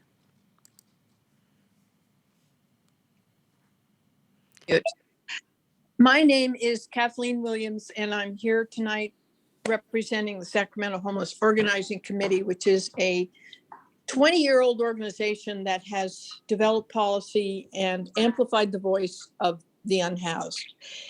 We support the resolution. It is rational. It is rational to place people, and I'm not talking about temporary placement. I'm talking about indefinite placement and appropriate placement before you tow their vehicles, before you force them to move on. It is rational because they're not going to disappear. Many of the business people seem to believe, though this is an outmoded belief, that we can arrest our way out of this problem. Are you going to put people in jail, as the city has done, and cite them and fine them for being outside when their poverty is so dire that they can't afford housing? The city's comprehensive plan, as far as it goes, includes no robust housing element. We are getting funds from the federal government and other places. We need the houses. If they're tiny houses, fine, but that is the direction forward. One thing I noticed about the business people is that they have no solution. They have no plan. They're not setting up employment intake or otherwise. And I criticize them for that. It's not only that they think only of themselves, it's also that they have no plan. So we support the resolution. I think they oppose this plan, not because it's significant, but because they don't want to see the city council countenance any appeal from homeless people for housing and decent treatment. Thank you. Thank you for your comments. Next speaker is Chelsea Fink. Hey there, can you hear me? We can. Hey there. I'm calling in to voice my support for item 37. I hear all the business owners and the like calling in, but they're, as usual, missing the point. This is a public safety issue, absolutely, except that last night, a resident of Sacramento had to sleep under a bridge without a tent because the city towed his van. I repeat, they took his van. Brandon Black, Aaron Teague, Kevin Jepson. Have you ever had to sleep under a bridge? Probably not. And this man is not the only one of thousands who face the same issue day in and day out. What exactly does our city hope to accomplish with these cruel and potentially deadly actions? The continued brazen disregard for basic human rights shown in the sweeping of Commerce Circle and by some people calling in tonight, it's gross. It reflects a vein of apathy in our community and in some council members who seek to garner favor with them. Side note, the way this redistricting is panning out. Sorry, Jeff, but it doesn't look too good for you. While I support item 37, I do have questions. I hope we can get some more clarity. Who's going to be running this program? Keep it on the issue, please. Keep it on the issue, please. Not that is very much on the issue. How exactly do you determine to, how exactly are you going to determine if a vehicle is uninhabited and who's going to determine that? Who's running this program? Offering shelter is one thing, but offering reasonable shelter is another. One solution does not fit all and punitive measures are ineffective. We've all seen this, we know this. This goes for the siting plan as well. That being said, if it feels like this could be the step in the right direction, and it's not just that we want this resolution, we need this resolution to pass. If some of the callers tonight are any indication, we need more safeguards in place than ever for the most vulnerable community members. And as it turns out, that's not business owners. Thank you. Thank you for your comments. Next speaker is Nikki.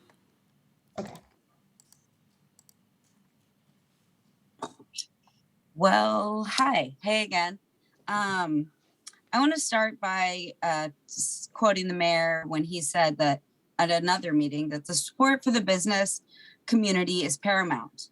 But what are they asking us to do?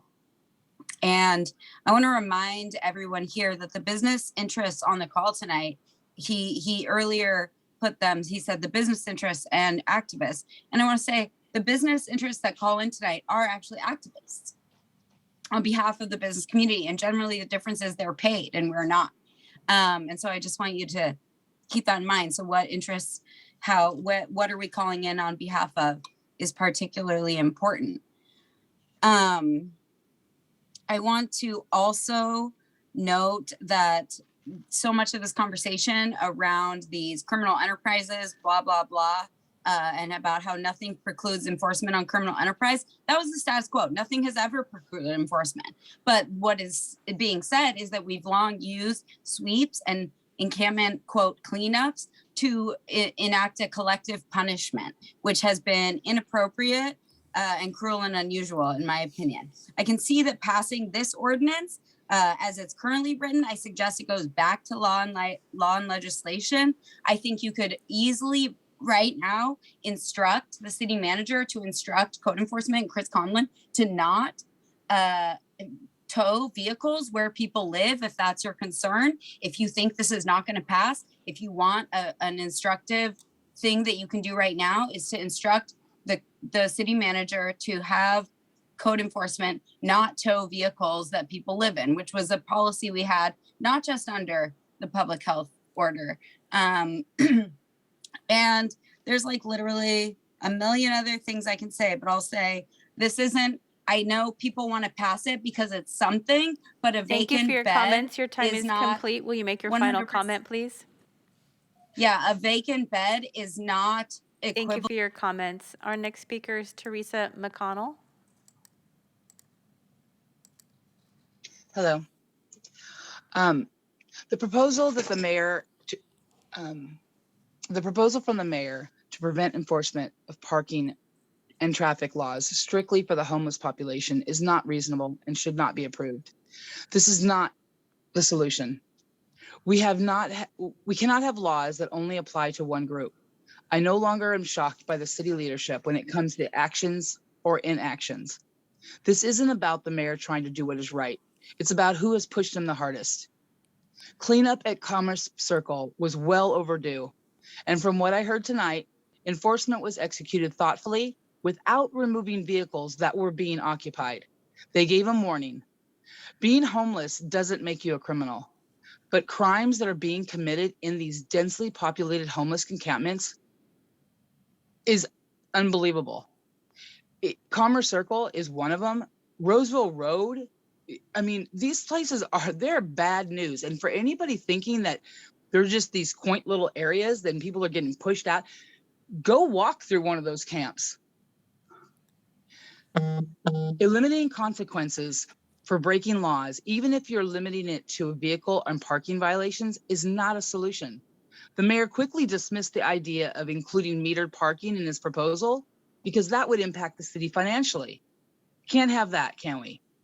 But the business population, they can hurt. Sacramento has set a standard for a living of homeless population, and this proposal will be a flashing beacon to anyone that hasn't already made their way to the city limits. For those that think the encampments around the city are a piece of cake, they're not. And this is coming from somebody that I have been homeless. I am very compassionate, but these encampments are bad. They are filled with criminal activity. It's drugs. I mean, abuse. A lot goes on there. And the Thank you for your business owner comments. should Your not time be is responsible complete. for Will it. you make your final comment, please? Thank you. Thank you for your comments. Next speaker is Todd Shalavo.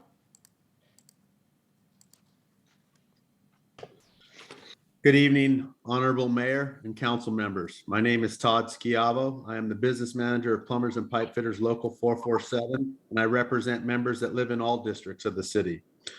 I am calling in tonight to express my strong support of the mayor's protocols with regard to enforcement of the encampment and enforcement actions. We realize that dealing with the unhoused situation in our city is a constant struggle to balance the interest of the unhoused with surrounding neighborhoods and businesses. We encourage the city to build the housing sites that were previously identified throughout the city, and we stand with the mayor and respectfully ask that you continue to move forward with purpose, compassion, and equity. Thank you. Thank you for your comments. Next speaker is Frank Louie.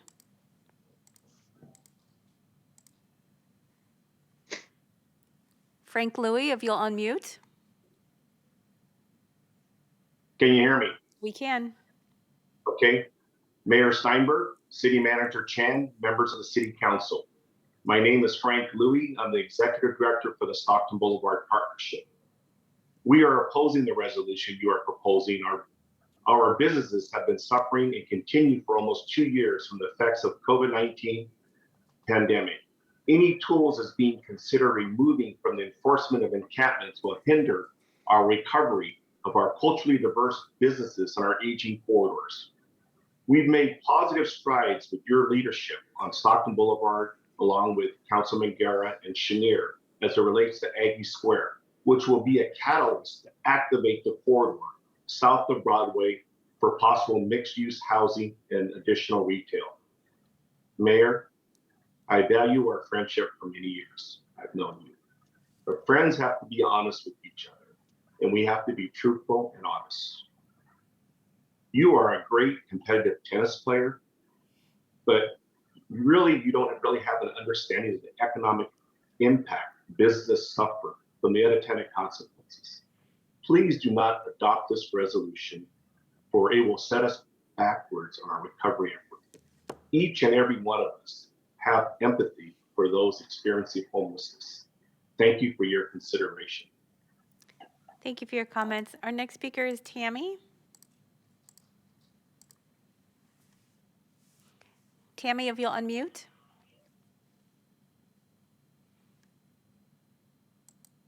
Yes, my name is Robert Gangle. I'm speaking for Tammy Gangle.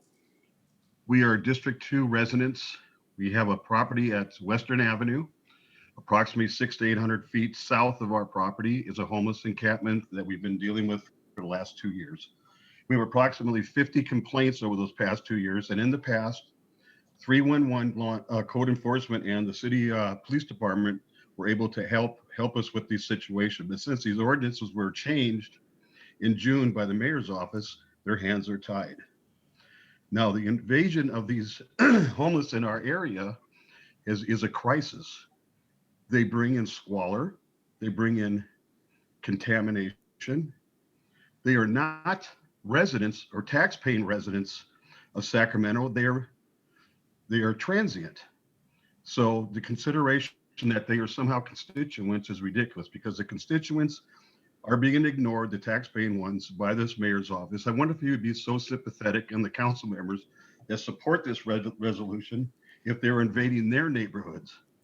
No, I suggest that this ordinance be voted down, and more action needs to be done to help our streets, make them safe, because we can't even walk out our property because we're taxpayers and feel safe. We've been threatened by these homeless vagrants and their encampments, and something needs to be done. I applaud Councilman Lowell for his help, because he cares, he's fighting for us, and he's included us in this discussion. So Mayor Steinberg, allow these people in your neighborhood. I wonder how long it would last. Thank you. Thank you for your comments. Next speaker is Shelley Williams.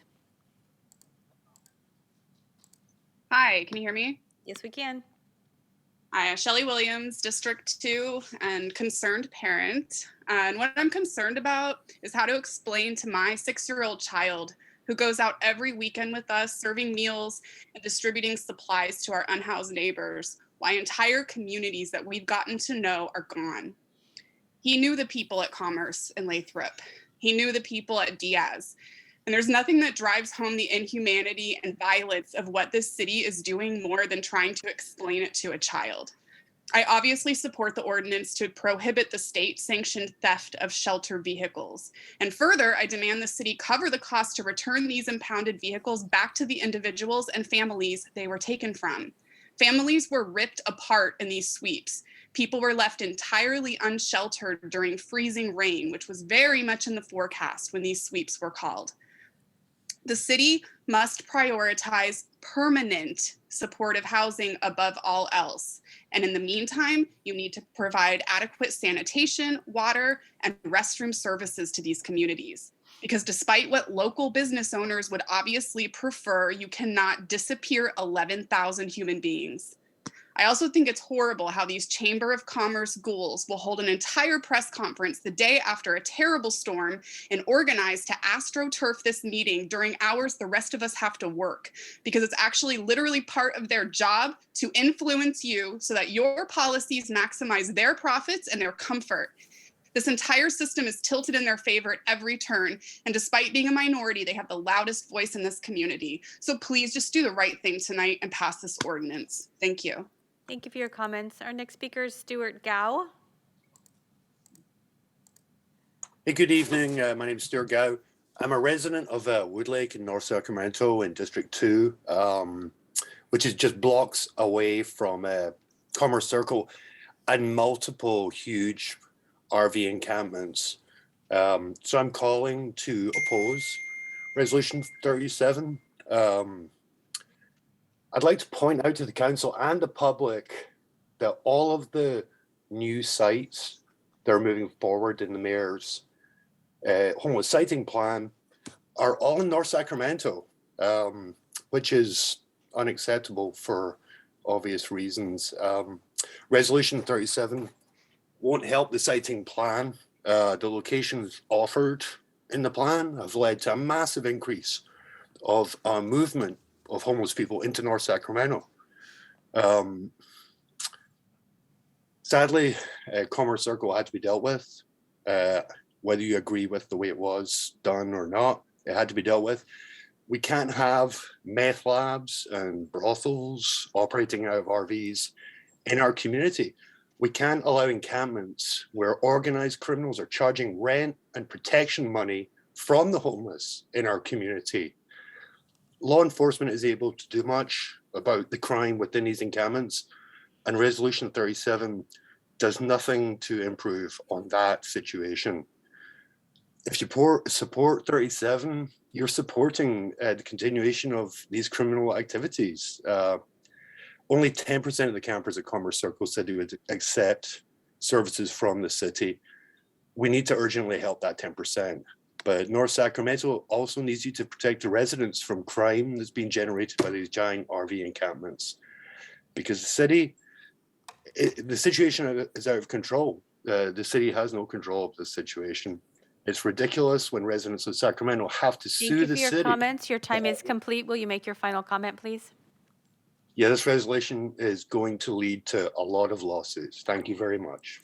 Thank you for your comments. Next speaker is Black Zebra 360.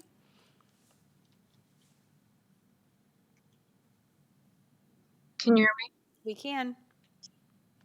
Hi, I'm a member of the Black Zebra Impact Team and owner of multiple businesses, since that seems to really matter around here.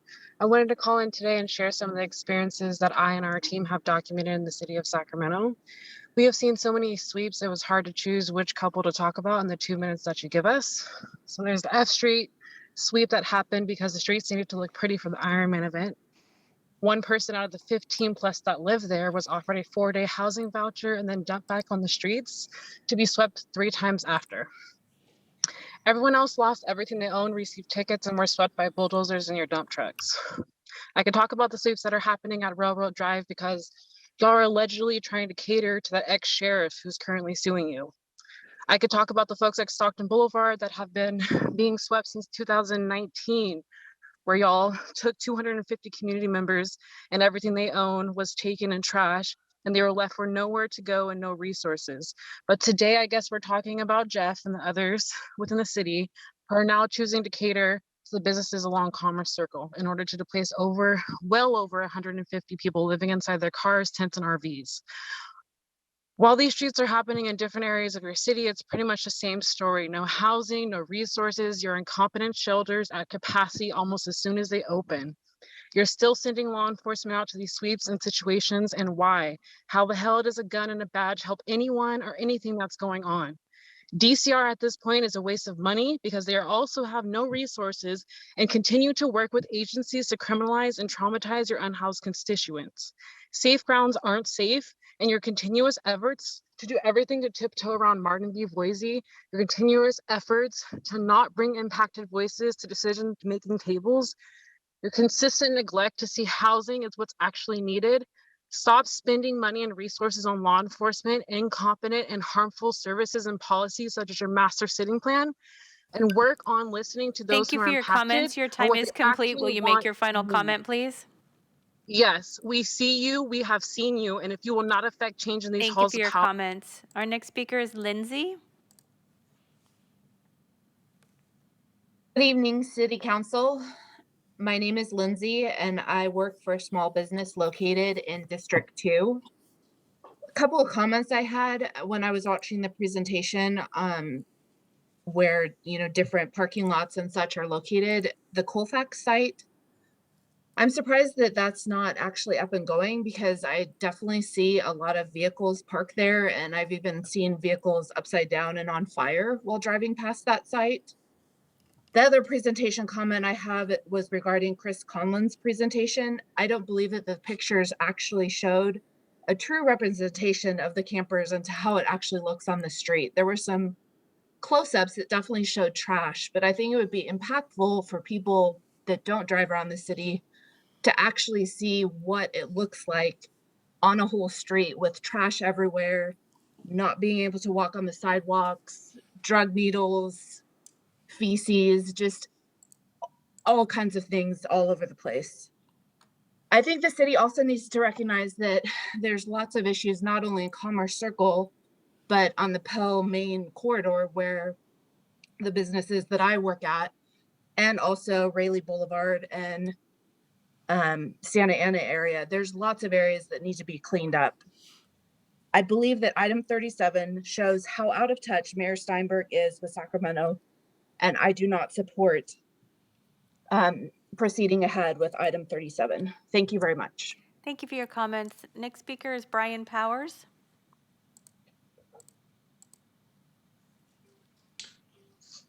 Thank you. Brian Powers, District 7. I think it's very important to focus on the real issues here. It's not about whether we have sympathy or don't have sympathy for homeless people, because I think everybody, at least everybody I know, does. This is about whether the city is going to allow, through the mayor's resolution, a dangerous and horrifying situation to occur all around the city, such as the one that occurred at Commerce Circle. The mayor says the solution to the problem of prohibiting this parking is that in his proposal, it says nothing in this resolution precludes the city from enforcing laws to address criminal activity or precludes the city from taking civil actions. If those types of criminal or civil actions worked, what happened at Commerce Circle leading up to last week would not have happened. So the only thing that will prevent that is to allow code enforcement and the police department to do their job. And now tonight, we have this alternative proposal that apparently, and I don't know when this came on the agenda. Once again, it's something that just appears either tonight or within the last few days before the meeting. I'd not seen it before. It delays the effectiveness of the resolution to the middle of March. I listened to the presentation about all these sites, 18 of them, 4 of which have already been eliminated and 2 have not permitted, and 1 is subject of litigation. In the next 4 months, there are not going to be anywhere near enough parking spaces provided by the city to accommodate all these people. So the effect of this resolution will be these people will not be able to be moved, and Commerce Circle will occur all over the city, endangering all of us. Please listen to the people that are calling in and talking about this in a sensible way and vote no. Thank you. Thank you for your comments. The next speaker is Diane Wolf. My name is Diane Wolf, and I think that the controversy surrounding this ordinance once again dramatically points out the need for a comprehensive plan that truly addresses all the aspects of homelessness. We have to stop this knee-jerk, a proposal here, a dream there, and begin to really work on a solution that will encompass all of the problems. It's way past time for the city and the county to appoint a commission made up of a broad diversity of expertise to really develop a plan to address the issues of the need for income-based housing, the need for safe interim shelter, the need for well-organized, planned in advance options for inclement weather, the need for supportive services to include mental health, job development, case management. If we don't do that, we're just going to keep running in circles and chasing people from one spot to the next without ever really solving the problem. If we have a commission made up of experts from a broad base, from the business community, from people experiencing homelessness, from people providing the services, who can create a plan and do it in a transparent public way so that there can be public input, then we could truly work together to come up with a solution and not just an interim dream hope that isn't getting us anywhere. Thank you. Thank you for your comments. Our next speaker is Daphne Harris.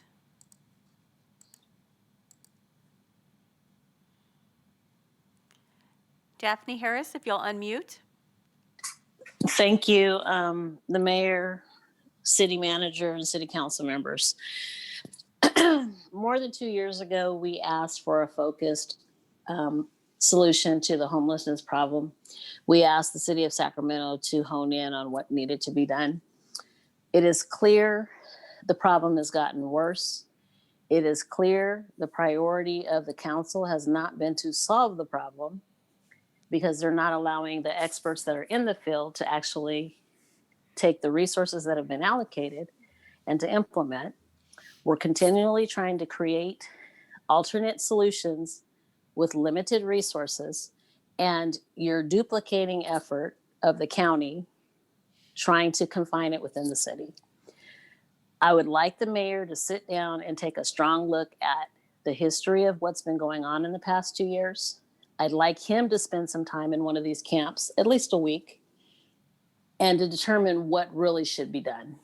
I'm tired of seeing the monies going to the economically privileged while the underserved are being given more and more of the problems within the city.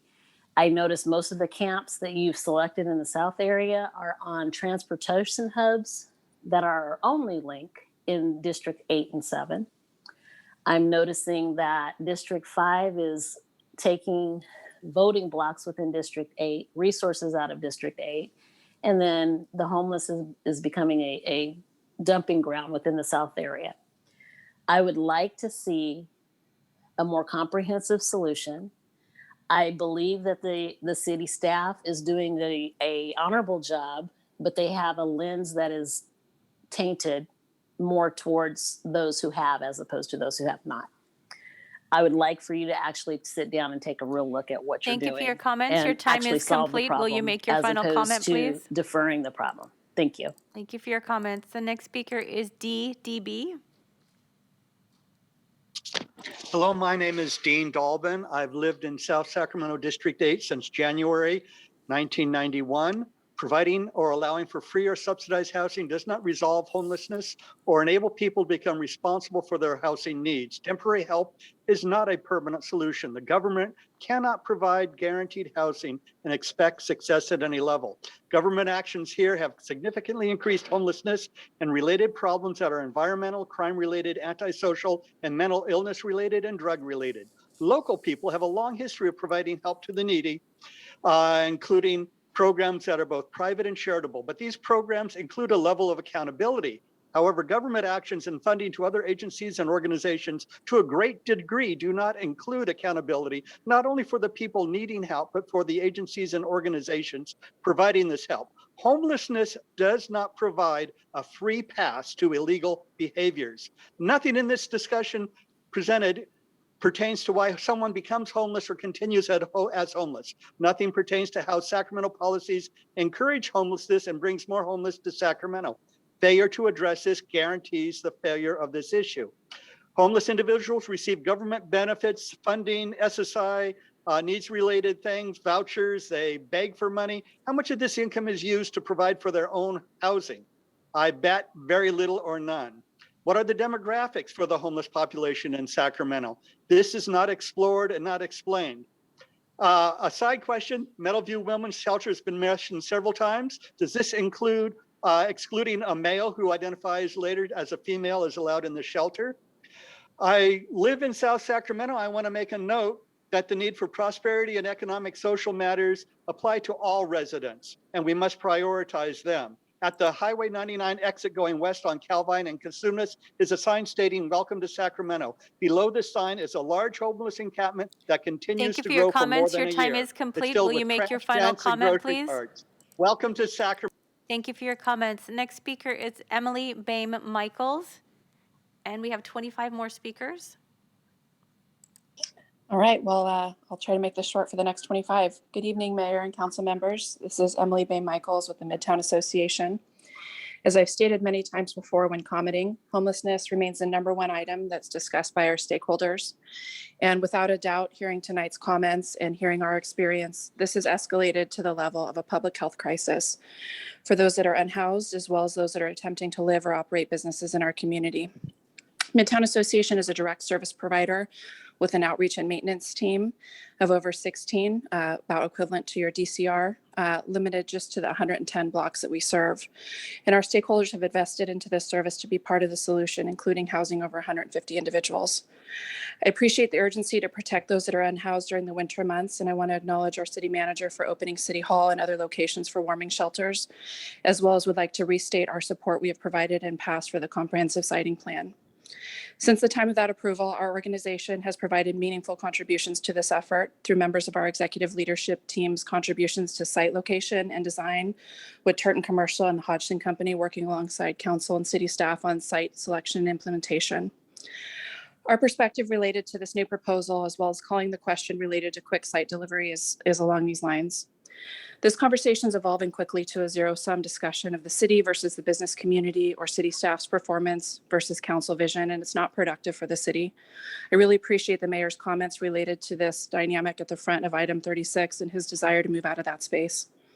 Several sites identified in the comprehensive siting plan are not viable due to a multitude of issues, and we need to place 100% focus on delivery at the sites that are viable, including any new sites which our organization's leadership has contributed meaningfully to find. I'd like to acknowledge the Vice Mayor's willingness to establish a working group to advance this conversation, and we would be happy to serve on that. Overall, we would ask that ordinances such as this and others are not rushed as an effort to try to stand up sites that are not viable, and that we focus our effort on the siting plan and the sites that are. Thank you for your comments. Thank you for your comments. Our next speaker is Ken Turton.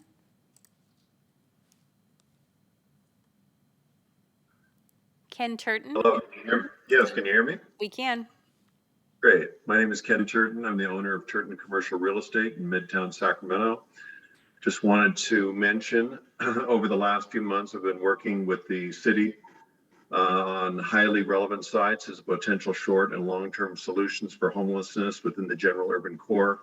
This is obviously not a new issue, and during the last few years, I don't think a day has passed when the issue of homelessness and potential short and long-term solutions for homelessness is not at the forefront of the mayor or city manager's priority list. It's important to note that health and human services is not the primary function of the city, and it's rather extraordinary what the city council and management, along with downtown and midtown Sacramento PBIDs, have managed to do while working within a relatively modest budget. Health and human services is one of the primary functions of the county, whose total budget is 3 to 4 times the size of the city's. And I'm heartened by county electeds and management investing a great deal of time and resources to developing a collaborative relationship with the city to provide meaningful short and long-term solutions to homelessness. The mayor and city manager have made meaningful progress on more than one site that, in my opinion, will make a significant difference on this issue within the next 12 months. I also think it's important to note I'm a private sector business and property owner, making a living in Sacramento's urban core since 1997. I have witnessed homelessness and been impacted by homelessness virtually every single day for the last 2 decades. Like many of you, we pay a lot of taxes, and it can be frustrating. But we all must recognize that homelessness in Sacramento and California is a growing problem that is not going to diminish unless we all work together as a team to identify economical, functional, and sustainable solutions. And when I say we, I mean the city, the county, the state, along with the public sector, nonprofits, private sector, and yes, the homeless. Complaining and replacing elected city officials and highly skilled management and administrators is not a solution. Thank you for your Especially those comments. who Your can time is identify complete. Will solutions you and make your understand final funding comment, please? mechanisms for those solutions once they're identified. Thank you for We your all- comments. Our next speaker is PJ. Yes, hi. Business solutions are always more waiting, more status quo, more stagnation. And I've been to dozens of these encampments, as were mentioned, and have never felt unsafe. And all residents matter, even if they don't pay taxes. What a disgusting suggestion made by one person. I wholly support item 37. The cruelty perpetrated in District 3 at Commerce Circle was unconscionable. And the fact that it continued through handing out more notices after last week's meeting was just gross. Anyone who recognizes the humanity of people and acknowledges the right to exist regardless of their income level could see that. My question, will this fall on an already overloaded DCR? If so, do you propose more money for them to carry out the new duties? Can we see a list of the existing duties they have, along with the number of employees they currently have, and do the math on whether that is sustainable? Also, you say towing an inhabited vehicle, but police are known for utilizing coercion and loopholes to get around laws. What is to say that they won't remove someone from a vehicle for an extended period of time and have it towed while they aren't technically inhabiting it? You state that Boise only addressed camping and not residing in vehicles. You have clearly never heard of car camping. It is still camping. Also, Boise was describing what can't be done because it recognized it as cruel and unusual punishment. It's concerning that you, your lawyers, and many city staff are trying to find their way back to that same cruel and unusual punishment by finding ways around Boise. That doesn't make you a moral person. Next, it makes no sense to subject them to the same laws as people who purely use their cars for transportation. Be creative, figure out how you can permit them differently. And later on, you equate the stress of being unhoused to the stress of living or working in a neighborhood with unhoused there as well. There is a matter of scale that you are conflating that is truly Trumpian in nature. One person's survival is not commensurate to another person's discomfort. It just isn't. And the business leaders that met out front on I Street today are misguided. Ending homelessness is a long-term plan that benefits all. They are very narrowly focused on the short-term solutions. The thing they don't realize is that their short-term solutions make the long-term plan impossible and make the ongoing homelessness inevitable. They are their own worst enemies in this regard. Thank you. Thank you for your comments. Next speaker is Wesley Fagundes. Hi, good evening. My name is Wesley. I'm calling on behalf of the R Street Sacramento Partnership. As a business improvement district located within the central city, we see firsthand the impacts the homeless crisis has had on our business community. We recognize additional capacity is needed to provide a safe starting point for those experiencing homelessness, but the mayor's resolution on protocols for encampment enforcement does nothing to help add capacity. It only further limits the ability to keep our city clean and safe and places stress on our business owners. We agree with Councilmember Chenier, the business community should be included in the conversation. With that said, we request that those conversations take place first before a vote is taken on the resolution this evening. Thank you. Thank you for your comments. Our next speaker is Margot Ronaldes. Hi, hello, can you hear me? We can. Hi, my name is Margot Ronaldo, and I am a resident of District 4 and the co-chair of the Sacramento Democratic Socialists of America. I urge the City Council to support the original resolution and return the vehicles and belongings or compensate our neighbors for the items stolen at Commerce Circle and all the other sites that have been swept recently. It is unconscionable to think that the people who are housed are actually advocating sweeping the homes of our unhoused neighbors. Property value and neighborhood aesthetics are no reason to limit critical access to basic human rights. The immediacy of this issue requires that you act now to prevent more needless deaths.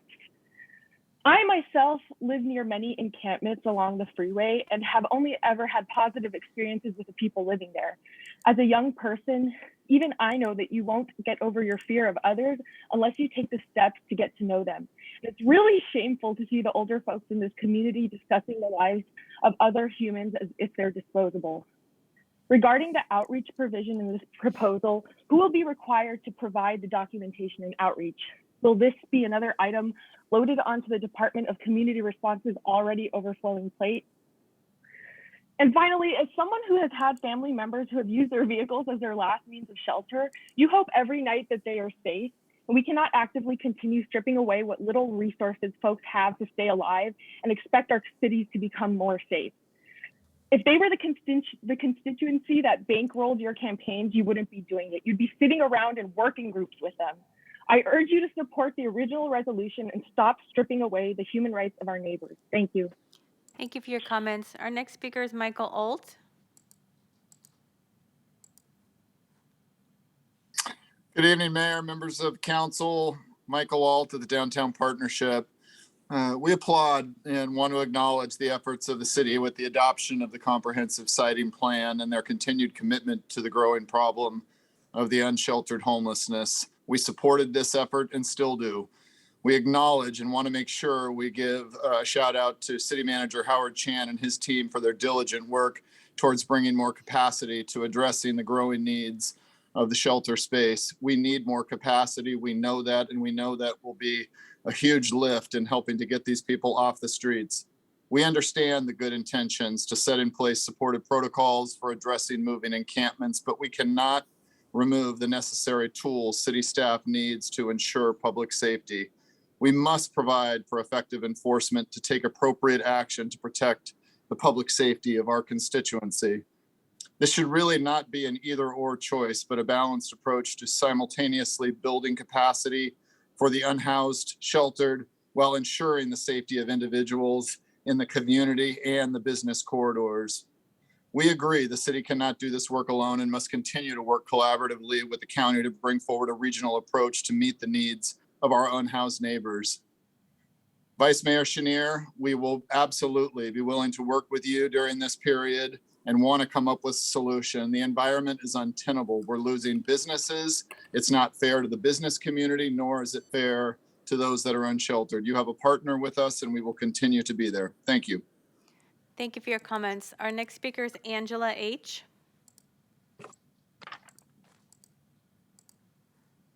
Hi, my name is Angela and I'm a resident in East Sacramento. And I'd just like to say I do not support this resolution. While I do care about the unhoused and the neighbors that surround us on these streets, I don't believe that stripping law enforcement any further of their ability to do their job is the right solution. I will also remind the homeless the advocates that are on here that, we keep hearing that 9 out of 10 people don't want the resources that they're offered. So I don't exactly know how we're supposed to reconcile all of that. So maybe the city council can speak to exactly how we're addressing some of that, because it does get a little confusing. I feel that I'm very compassionate. I do care about my neighbors. I do care about the unhoused in my community. But I don't know what to do with them when they don't want help, and they also want to keep their vehicle, and they also don't want to move their vehicle. So I think it's a situation that we're all in, and I think we all have to have compassion toward each other, not just the unhoused. So I also want to thank the city council staff and the mayor's office and Madam Clerk for your time this evening. Thank you so much. I yield my time. Thank you for your comments. Next speaker is Kathleen Randall. Hello, can you hear me? We can. Hello, can you hear me? Yes, we can. Okay, I'm Dr. Kathleen Randalls. I'm a psychologist here in Sacramento.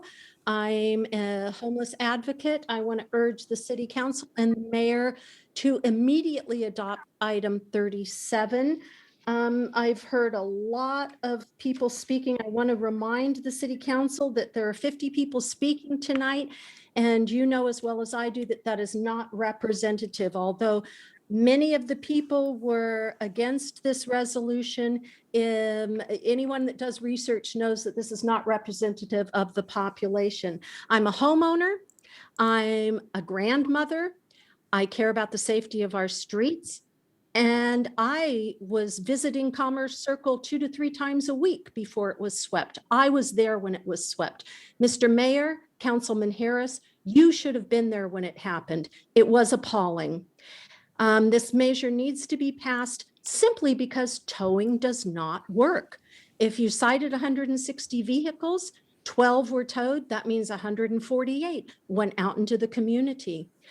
They've went out into neighborhoods where people do live, where schools do exist. At least on Commerce Circle, the businesses were not intruded upon. I was out there regularly. There was no litter on them. Their parking spaces were not taken. And in regard to the 14 tons of trash, those people were told by code enforcement officials to leave their trash there. And every single person said, we know that's going to be used against us. They're just going to publicize that we left all this trash out there. Mr. Mayor, you talk about the suffering that happens among the business people and the unhoused. I'll tell you what, when the business people are out in the cold and the rain, then their suffering can equal the homeless. Thank you very much. Thank you for your comments. Our next speaker is David Neal. How was it? Good.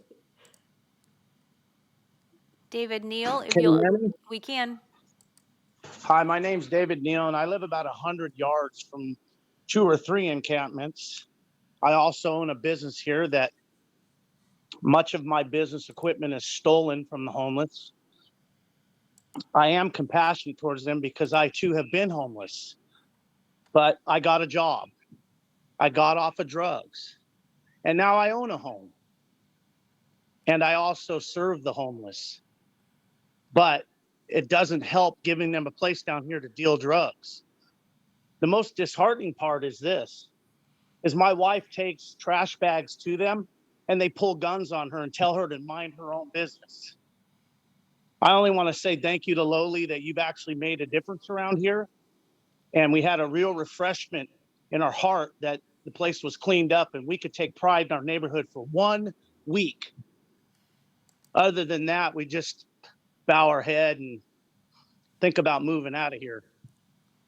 Doesn't seem right when I spend as much money as I do and work as hard as I do to stay from being homeless. I have to be invaded by them. So what's the answer? Stop sitting on your hands, Mayor. Start doing something already. I met you over in Macy's and you told me, I assure you the problem's taken care of. You lied to my face, just like you lie to everyone else. So do your job and give a real resolution instead of this stupid thing you've made up in a week because you were upset. So have a nice day. Thank you for your comments. Our next speaker is Kristen Perry. Hi, this is Kristen. I'm in District 2 and I'm a resident. I'm not a business owner. And I've been listening very closely to all of your comments out there. And I just want to say, I really want to support this resolution, Mr. Mayor and council members, but I just can't. It's been disappointment after disappointment up here in District 2. When it comes to Railroad Drive, when it comes to Sure Stay, all of this stuff has not been managed correctly.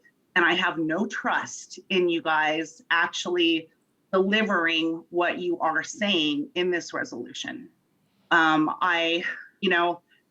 Again, when it comes to the other proposed sites in District 2, I support tiny homes.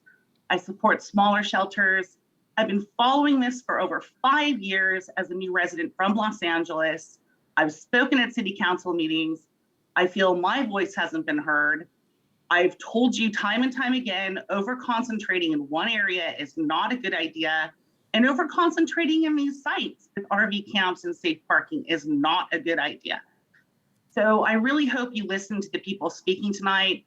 I just want to give a shout out to everyone who has said their, opinions and their comments tonight. It's so important to get involved, because with District 2, especially when you talk about people not having voices being heard in the unsheltered community, District 2 does not have their voices heard either when it comes to inequity that's been proposed upon our district and our area in North Sacramento. And at this point, I am starting to lose all trust in my mayor and my council members who I voted for, and I want to see some action. So please take this to heart. And of course, you're considering it. Thank you for your work. And thank you, everyone who has spoken tonight. Thank you for your comments. Our next speaker is Amy Dender. Good evening. My name is Amy Dender and I represent Dan Caputo Company, who own and operate 5 office and industrial buildings throughout the Johnston Business Park. For nearly 2 years, we have witnessed the establishment and growth of an encampment of unhoused individuals just a few feet away from our buildings. And while we certainly feel for those individuals, as this particular encampment has grown, so too have the dangerous and oftentimes illegal conditions it has created for our tenants. In the last year, there have been multiple fires, a homicide, incidents of multiple illegal drug activity, and solicitation.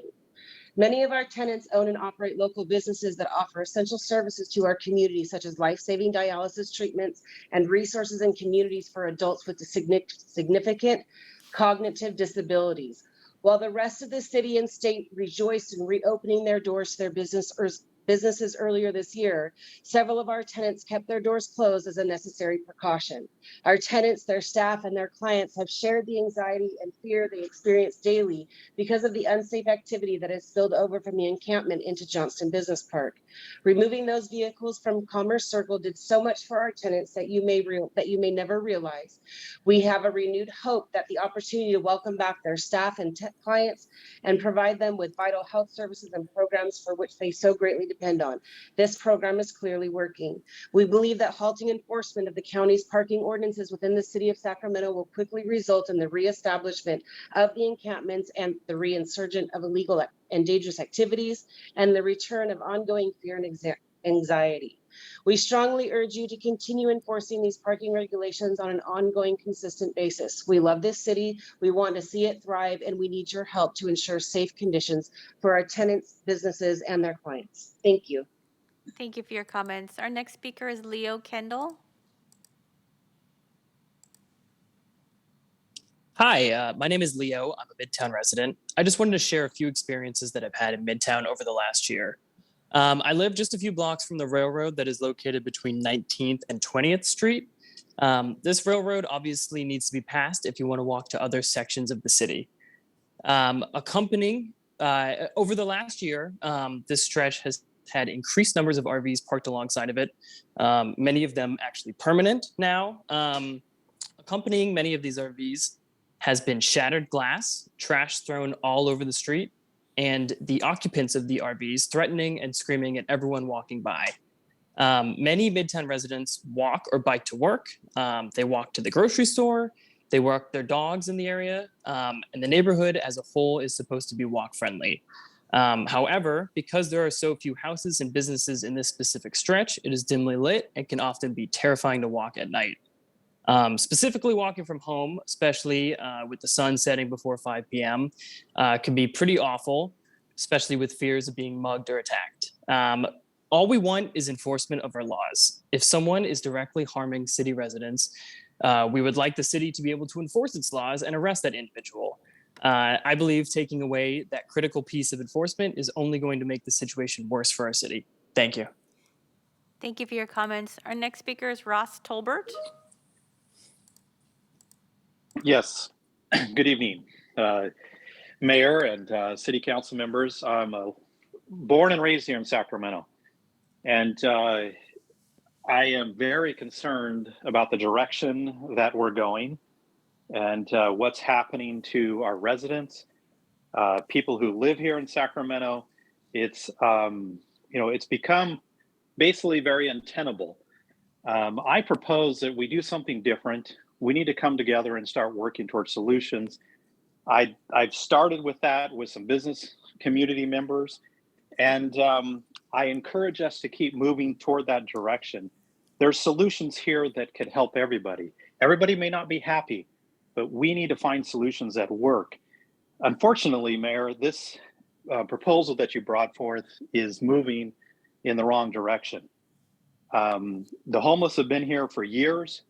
We are late to the game. This, the activities with starting to find sites and different things, this should have happened years ago. And for us to move backwards by allowing these people to camp and to harass neighbors, businesses, property owners, it's very untenable. So I strongly am against this measure that you proposed and encourage us to keep working together toward good formative solutions. Thank you. Thank you for your comments. The next speaker is Jennifer Holden. Good evening. My name is Jennifer Holden, and I'm a resident of District 5. And I am calling in opposition to this resolution and all such resolutions for the health of our city. I've heard a couple people talk about a public health hazard. We hear people talking about how unhealthy it is for businesses and residences in the area, and other people talking about how unhealthy this is for the people who are living in that fashion. And here's my perspective. Mayor Steinberg, the city of Sacramento elected you on your homelessness platform that you were going to be reducing this. And it was my understanding at the time that you were going to be creating permanent housing solutions to solve the problem. And there were a couple of different ways that were being discussed, but that during your time in office, we were going to be creating permanent housing. So let's talk about solutions that we could have been working on the last couple of years since we are now so far behind. One, inclusionary housing in every development, a minimum percentage, bring back the minimum percentage of inclusionary housing. Two, there are people who are homeless who have housing vouchers, but the landlords won't take them. Where's your enforcement of the housing voucher? You want a fast solution, require landlords to take a housing voucher. And three, the Haven for Hope model was something we were talking about back when you were running for office. There's a nonprofit in town ready to go, but somehow we can't get that off the ground. We would have the beds, we would have the care, the people would be treated with compassion and care and in a healthy environment if we've been taking these steps for the last couple of years. So don't tell us it's time to hurry up because we're behind, because we've been waiting for you for years. Thank you very much. Thank you for your comments. Our next speaker is Emmeline Mathis. Hi there, can you hear me? We can. Perfect. Emmeline Mathis, a resident of District 4 and also a small business owner in the area, in support of the mayor's proposal. After hearing the comments from folks in the city who cannot look beyond their own comfort and privilege to see the human suffering is heartbreaking. The dehumanization is obvious in the comments before me. I heard several times how this issue is affecting our citizens without any regard for the livelihood of the equally valuable members of our city without a home. I've also heard several times tonight that this proposal is bad policy. After spending a large portion of my days working on statewide homelessness policy, I can confidently say that this statement is false. Our current city homelessness services are insufficient and often continue a cycle of instability for those who are experiencing terror and trauma. A 5 a.m. wake-up call, kicked to the curb, and shelter with strings are cruel and inadequate treatment. Until our council puts its money where its talking points are and funds a 24-hour respite with no barrier shelters, we must continue to support any flexibilities available to support this population, including this proposal. Thank you. Thank you for your comments. Our next speaker is Christian McGlade. Hey, can you hear me okay? We can. Thank you. My name is Christian McGlade, and I'm a resident, homeowner, and realtor of District 6 over here in College Greens. And I'd like to kindly provide my feedback on why we should oppose any further regulation on the city's tools to clear homeless encampments, such as Commerce Circle. We all want the best for our community, homeless or not, but I believe there are important factors to consider. There have been theft, car break-ins, drug use, prostitution, property damage, and human waste all in this area. Small business owners have taken enough hits, as we all know, throughout COVID over the past several years. And I think we need to ensure that we do all in our power to prevent the aforementioned factors from negatively affecting these businesses even further. Furthermore, there have been reports that the American River Flood Control District has been unable to complete appropriate inspections because some of these individuals experiencing homelessness, not all of them, some of them, are now digging stairways into the levee, which increases the likelihood of flooding. As a resident of District 6, whose home backs up directly to the American River Parkway and who's a neighbor to an elderly individual who actually had a homeless person walk right into her living room, I would hate to see further restrictions set a precedent for the safety of our entire community and my clients. Thank you again to the council members and mayor for listening. Thank you for your comments. Our next speaker is Mary, and I have 5 more speakers after Mary.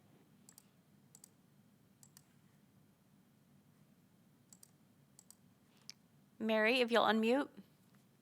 Yes. Hi, can you hear me? We can. Wonderful. Thanks for having me. I just finished a 12-hour shift and turned on to this meeting. And I'm a primary care doctor for people who live outside. And I'm just sad right now, just like so sad listening to the public comments. The people we're talking about are humans, are their brothers, sisters, daughters. These are the patients that I care for every day. And when you're displacing human beings, it's not cleaning up, which has been used so much, it's destroying lives. The businesses and the community, they're talking about suffering, but we really need to remember that the people who are living outside are actually dying. Their lives are ending. In our city, in Sacramento, the average age of death for someone outside is 43 years old for women and 52 years for men. How many people calling in are already living past that? I provided care at Commerce Circle, at Roseville Road, and throughout encampments throughout Sacramento. I've never felt unsafe.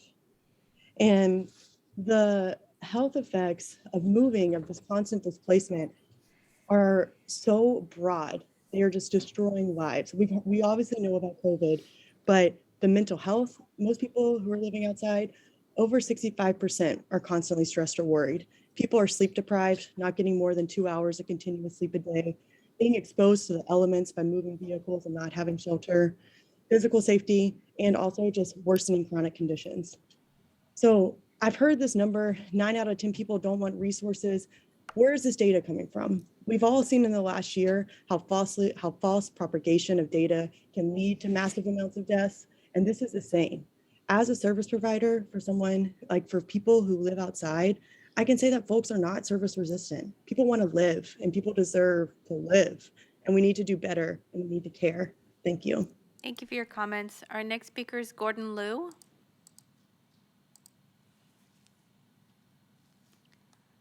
Gordon Liu, if you'll unmute. Sorry about that. This is a knee-jerk reaction to Commerce Circle. I'm opposed to this resolution. Laws need to be enforced for everyone. This resolution will only attract more homeless into our district and into our city. I'm a homeowner in District 2, and we have to do something, but this is not how we're not going to go backwards. We need these encampments get so large that everything gets out of control, and then it just turns into a big fiasco, and then it's horrible. We want to help people, but this problem has been so long in the tooth that it's kind of came to this crazy head. And what do? I mean, I have 3 sites in my neighborhood in this area, and one of them is actually polluted, and the city doesn't even tell those people that are living there about how dirty it is or what is in the soil. And that's one of the sites, and those sites are all city owned, and they knew about them, but those people that are living there don't even know about them. This whole thing needs to be addressed, but not in this manner. I'm opposed to this resolution, and we need to find a better solution. Thank you. Thank you for your comments. Our next speaker is Quetzal Cornillo Molina.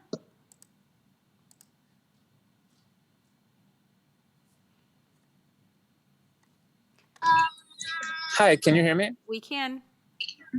Hi, thanks for having me on. Okay. Yeah, Iván, estoy en la junta, chulo, un segundo. Sale, gracias. Yeah, so my name is Quetzal Cornejo, and I've lived in Sacramento for like somewhere around like 9 years now. I lived in Dixon before that, and I lived in Mexico, all over the place. Yeah, so like I've met and encountered, everybody encounters homeless people all across their life. I've been homeless myself. I've lived in my car, and I can say that like a car is a home and it has to be if that's all you have. So yeah, I mean, what are we looking at? We have the rent being like somewhere around like the median rent for a 1-bedroom being somewhere around like $1,800. And if you look at how much you get on the minimum wage right now, which is $14 an hour, like you only pay for rent and then some. Like you only have a couple hundred left over. I mean, what are people expected to do? I mean, this resolution is like literally the bare minimum that we can do as a city. And I don't understand how people could oppose it. Yeah, and if people are indifferent to you in your business, it's because you're awful to them. So we're humans. We all want to live and have good lives. There's really nothing more to it. We need housing. We need good jobs. We have no affordable housing right now. People have Section 8 vouchers and they have nowhere to go. So let's make a big deal about it. Thank you. Thank you for your comments. Next speaker's phone number, last four digits, 4887. Phone number, last four digits, 4887. Hi, can you hear me? We can. Okay, great. My name is Ronnie Shaw. I'm a resident of District 2, and, I've been listening to what everyone is saying, especially the advocates for homeless. I think a lot of times they assume it's an issue of not having compassion, but we all have compassion. I think the real issue is people living near the impacts of the unhoused. So it's not just about being homeless. It's about other things connected to that. It's about the drug addiction and the behaviors around their drug addiction and what that does in a community. In my area, to piggyback on what a previous caller said, there's 3 sitting sites within a half-mile radius. So I literally can walk to all of them within 20 minutes. And the impacts are just going to be too much for our communities to absorb what's already here. And I think none of you on the diocese actually live in an area like North Sac, especially that area where those three sites have been carved out.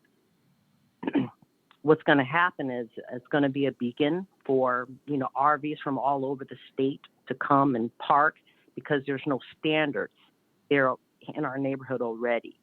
And so that lack of standards and the lack of oversight is going to just exacerbate what's already here. So it's a no on the resolution, and this is also a call for the council and the mayor to really rethink District 2. Allow Sean Oloy to talk. Thank you for your comments. Your time is complete. Will you make your final comment, please? Yes, community hasn't been heard, and we don't want this resolution. Thank you for your comments. Our next speaker is Kelly Hess. Hi, and good evening, everyone. Thank you, first of all, for allowing us all the time to voice our thoughts on this issue. I do appreciate all of the work that has been done already and is being done. As we've been discussing, homelessness is an extremely complex and sensitive issue, but this proposal is not a resolution. This is only a resolution to sweep the problem under the rug by ignoring it and leaving these people on the streets with no support. The state of California is the largest economy in the United States, yet we can't provide our citizens with clean drinking water and proper facilities to dispose of their human waste. Rather than prohibiting the city from towing vehicles, a better solution needs to be presented. I understand that there is a lot of red tape to having a permanent solution, but there has to be land that can be used now to provide them emergency parking and services like Arco Arena or the rail yards. This problem is an emergency, and there should be emergency measures taken, like after a natural disaster. Ignoring this problem is a public hazard. It includes the dumping of human waste into the gutters that pollute our waterways and rivers, the dumping of trash that attracts bugs and rodents that infest professional work environments, the burning of tires and plastic that pollutes our air, trailers that obstruct traffic and cause accidents, and it creates an unsafe working environment for employees in the area. While I'm sure this is all well intended, this has a catastrophic consequence on actually helping people. This resolution should not move forward. These people need a safe and appropriate place to park that does not negatively impact Sacramento businesses. They need access to clean water, toilets, and showers, not to be ignored. Thank you. Thank you for your comments. Denise is our next speaker and the final speaker on this item this evening. Good evening. My name is Denise Ross Frankham. I'm a resident of District 1. Lived here since '89 and I love this city. But I have to say, it is reasonable that homeless camps sometimes need to be cleaned up or cleared. It is not reasonable that it's done without clear communication, conversations with each person there, and shelter assistance being offered. Towing vehicles to storage that will cost hundreds of dollars to reclaim is not reasonable. Most people who are unhoused don't have the money to spend on them. Why not tow them to a safe ground parking lot so they still have somewhere to sleep and feel safe if there's no shelter available, especially families with children? How many businesses have we lost? How many more will we lose before we start doing something to address this issue? Business owners are bearing an untenable burden, and the city needs to address that. We also need to provide enforcement officers the toolkit and resources to carry out the actions necessary to protect the public safety of all residents, including the unhoused, neighborhoods, and business owners. Please don't hamper city enforcement officers from keeping all of us safe. And clearly, I oppose item 37. Thank you. All right. Thank you very, very much to the members of the public, the passion and the caring about your city and all of its people on all sides. I'm going to turn it to Vice Mayor Schenier to make a motion. And I would ask the clerk, please, to put up, again, the screenshot of what he and I worked on together.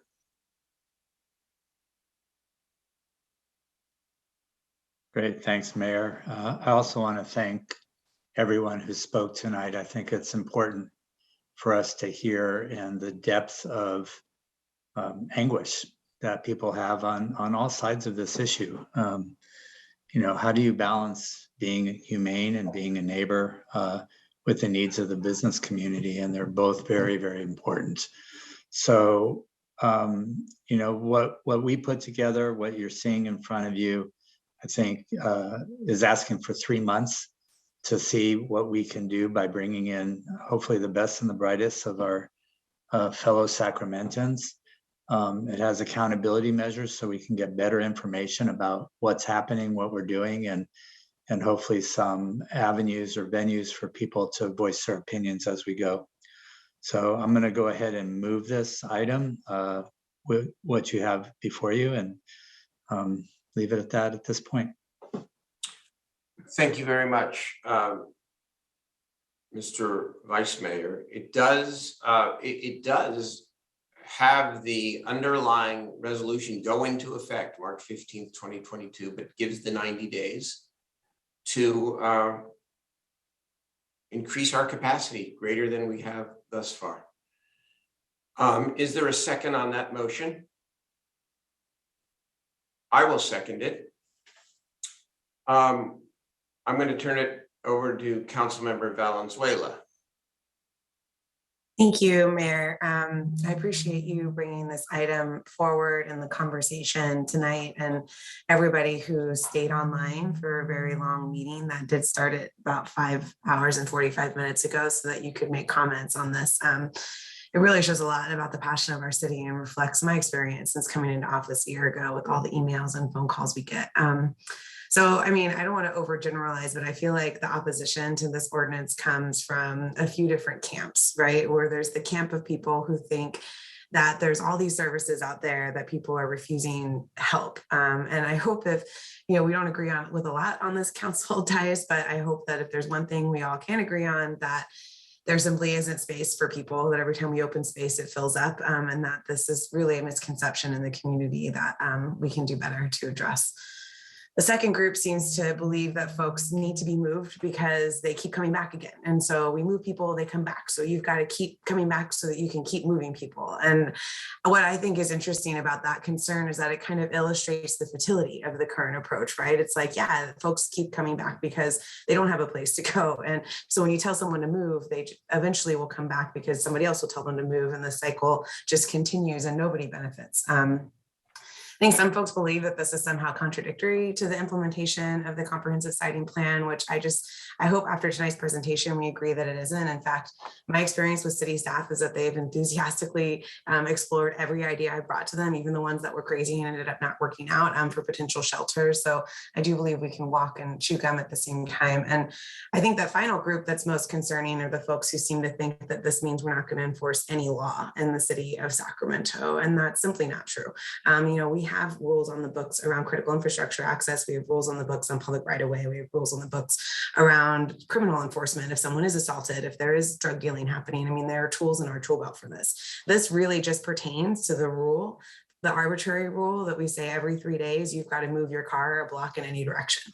And you can move it back 3 days later and you can keep moving it back and forth and back and forth. That's the rule we're talking about here, is whether or not that is okay. And sorry, reporters are calling me while we're talking. So hold on, guys, we'll get done in a minute. Everyone on this dais tonight agrees that the situation on our streets is unacceptable. Not one of us thinks that where people are right now, what's happening right now is okay. Not one of us. And I feel very confident saying that out loud here tonight, because I know after conversations we've had on this dais that we all agree. However, saying that we need to be able to move people when there's no options for them is actually an incomplete sentence. Because what you're saying is we need to move people to another neighborhood. We need to move them to another business area, because that's what happens when you move people, as we saw at Commerce Circle, when they don't have a place to go, is that they just go somewhere else.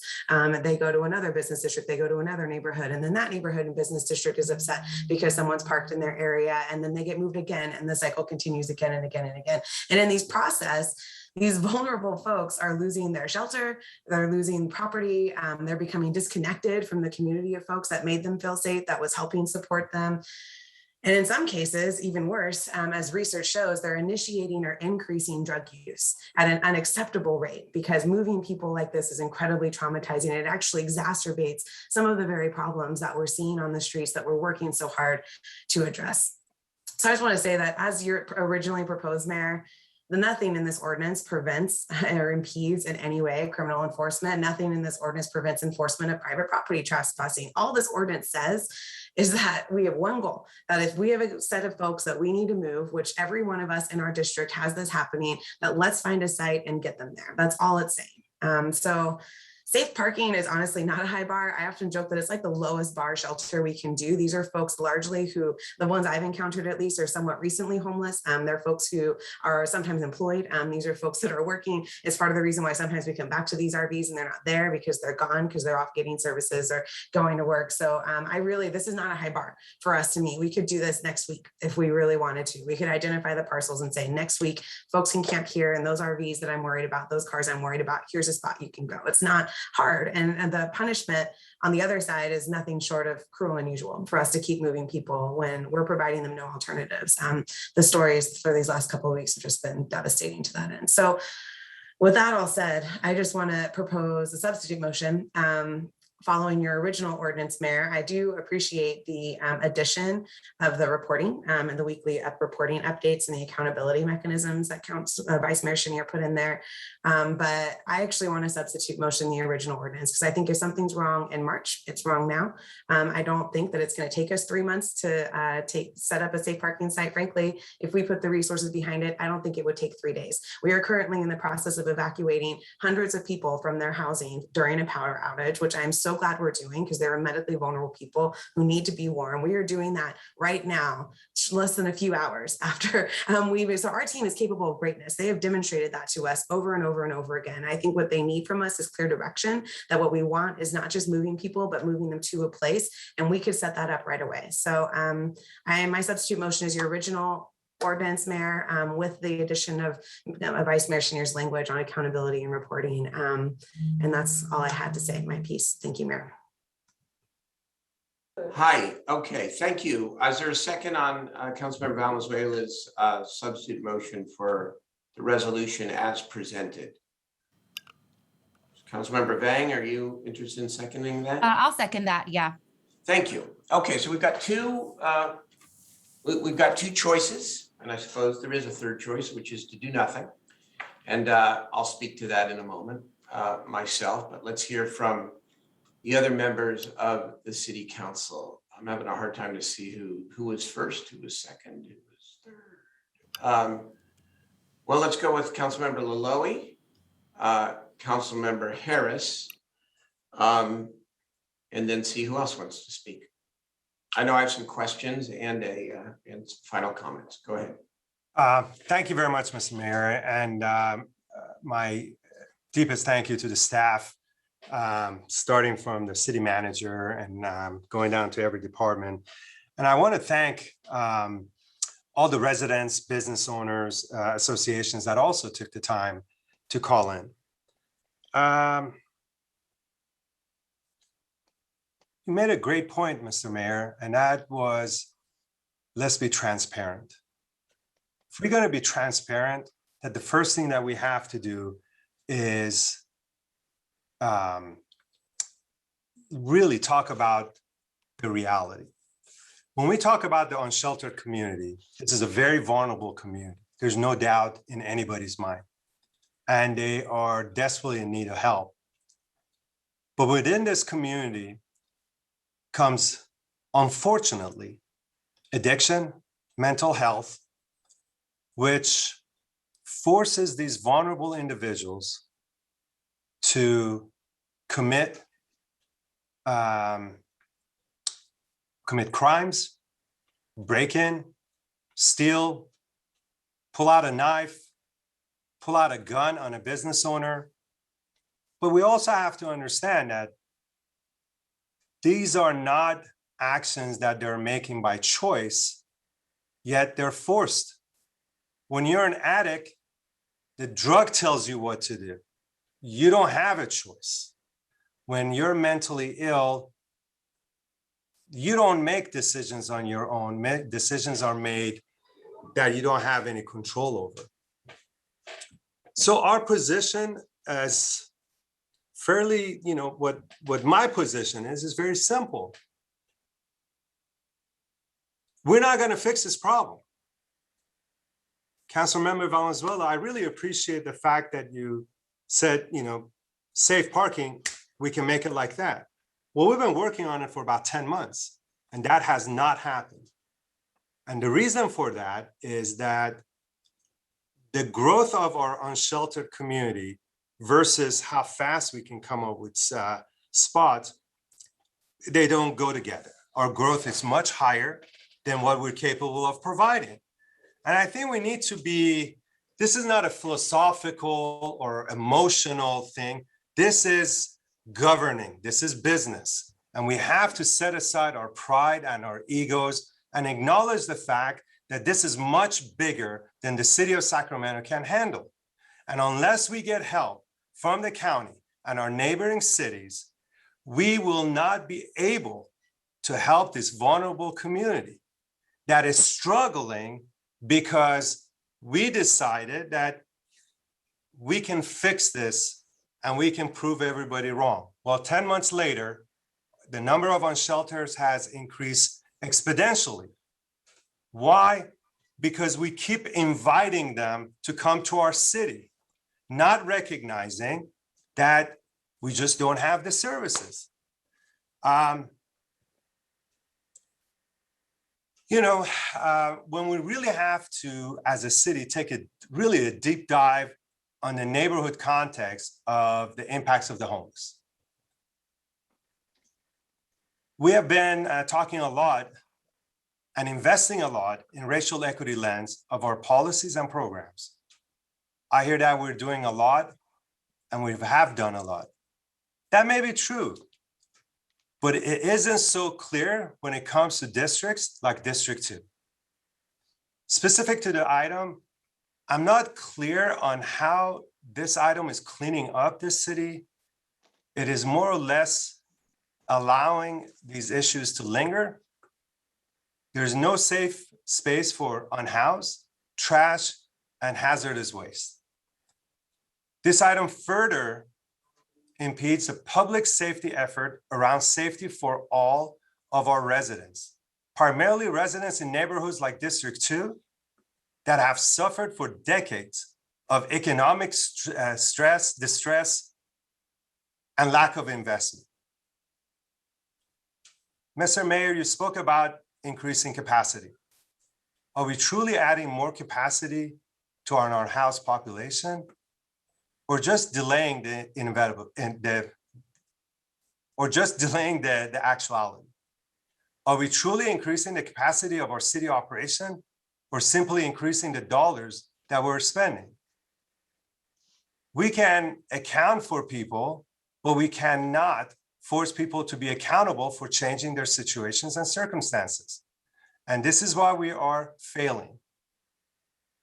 Not only the housing is a basic human right, in the opinion of most of this council, but it's so accepting temporary shelter, which is a stepping stone to permanent housing and supportive services. If one refuses to accept temporary shelter, where does that leave us? Where does that leave our neighborhoods? We offer and individually say no, and then what?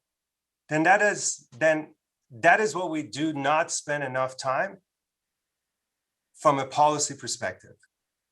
We keep making promises, not delivering. I'm moving on to the next site, the next contract with the homeless service provider, adding new staff to our homeless services team. And at this point, no matter how fast we're trying to run, we're simply not catching up. Councilmember Laloy, I'm going to say something. I'm not. Go right ahead. I don't believe, knowing you, that you are really saying we should throw up our hands and give up, because excuse me, I want to finish now that I'll give you the floor, because that's exactly what I just heard you say. I also heard you say that there has to be, what happens if we offer something to somebody and they refuse? I would encourage you to read both versions of the resolution, both the original and the one and the alternative, because it says very clearly that if we offer somebody another safe place to park and they say no, then we can move them. So you're not reading the resolution fairly. Third, you want to talk about capacity for a minute, good sir? I know that North Sacramento has been impacted, but on August the 10th, you voted for a comprehensive siting plan. You're on record publicly. You voted for 3 sites, at least 3 sites in North Sacramento. And do we want to really tell the public the story about why we have not created safe parking on Colfax, or why we haven't gotten started on Eleanor, or why we have not got started on Lexington? Even though we gave the city manager full authority and delegation to implement. So I appreciate the thing that I expect, and that I think the public should expect, is principle and consistency. I respect you, I respect your vote, however it is, but I'm challenging what you just said, because it isn't right and it isn't fair. Go ahead. Mr. Mayor, I appreciate your challenge, but the fact remains, I'm not throwing my hand and saying we give up. I'm letting the public, the advocates, the business owners know that we're over our head. And whether today or 10 months from now, unless we can stand up and say, we just don't have the capacity right now, this situation is not going to go away. And you're right. Thank you for bringing District 2 and North Sacramento, because it's obvious why certain areas of our city are much more impacted than others. And, when we talk about equity, we only happen to exercise that in certain circumstances, but not when it comes to certain other topics. But that's been the history of not only Sacramento, but predominantly every city in this country. If you take a drive by Colfax, Opportunity Way, Harrison, Diesel Drive, I think you get a better view of what I'm talking about. And this is nothing against the unsheltered. We are responsible for putting them in a predicament that they're faced with today. We all think that we're experts in homelessness these days, which means that we should all be aware of the fact that when it comes to a place, to geography of concentration of homeless people, it tends to be in areas with fewer opportunities, more economic and housing distress, and more barriers to regaining stable housing, employment, and economic opportunity. These are facts, and it needs to be told. It is critical that our policies that relates to the unhoused at the big picture of a policy as it relates to the homeless must also take an equity lens approach, not just as it pertains to unhoused individuals, but it pertains to our neighborhoods. You know, I'm grateful for making meter parkings not a parking environment, not allowing RVs park on metered parking, but indirectly, we're saying that we're not going to let RVs park in downtown, which I understand, the economic engine of the city. But is that really fair to the business owners in District 2, the homeowners in District 2? And let me be very clear to the public. Not every, you know, we look at our business owners that are calling in and complaining as cold, cruel, no compassionate whatsoever.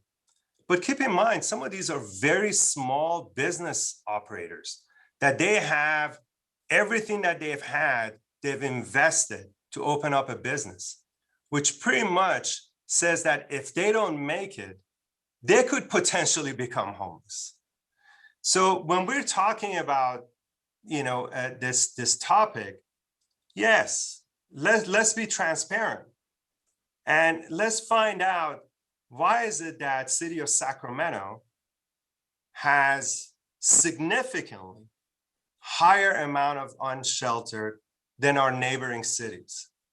Why is it that City of Sacramento, we've decided that we can handle this all by ourselves.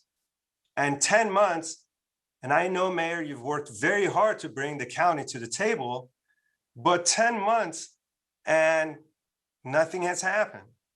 Where, you know, 10 months ago when we had our master siting plan, you had communities that were all in.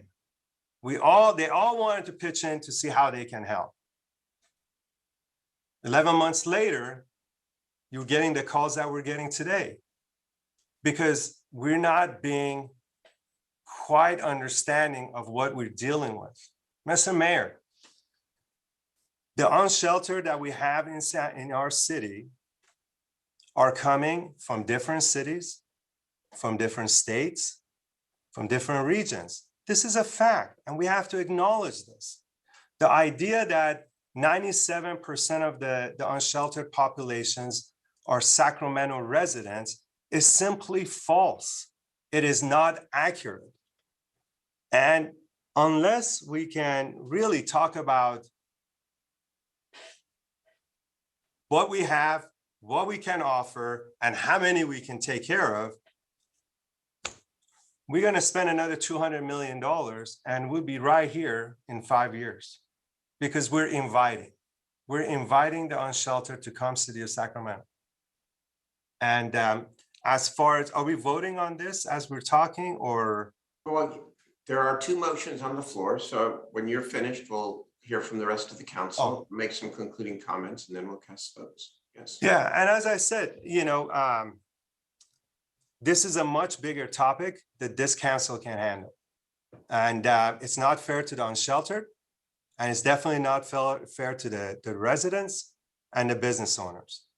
We need the help from other cities around us for them to open up some shelters so we can get their help. And at the end of the day, if the county is not sitting at the table, committing to solving addiction, mental illness, we're just going around the circle. Thank you, Mr. Mayor. Thank you, Councilmember. Okay, I've got Councilmember Harris. Well, thank you, Mayor. Is the only one up currently. So I see Mai Vang has her hand I up see and Rick Jennings as well. Councilmember, I'm sorry, I'm just missing the signal. Oh, and look, Eric Guerra has his hand up. Okay, I'm sorry, guys. I know everyone wants to speak, so go ahead, Councilmember Harris. Mr. Mayor, I think what we've seen here tonight is a real polarization of perceptions of what homelessness is, of the impacts on various areas in our city, what that means, and certainly different ideas about how to manage the homeless population and meet the needs that they exhibit, as well as manage the impacts of homelessness, which I don't feel have been thoroughly acknowledged here tonight in a lot of the discourse. You know, people criticized me tonight about the cleanup at Commerce Circle.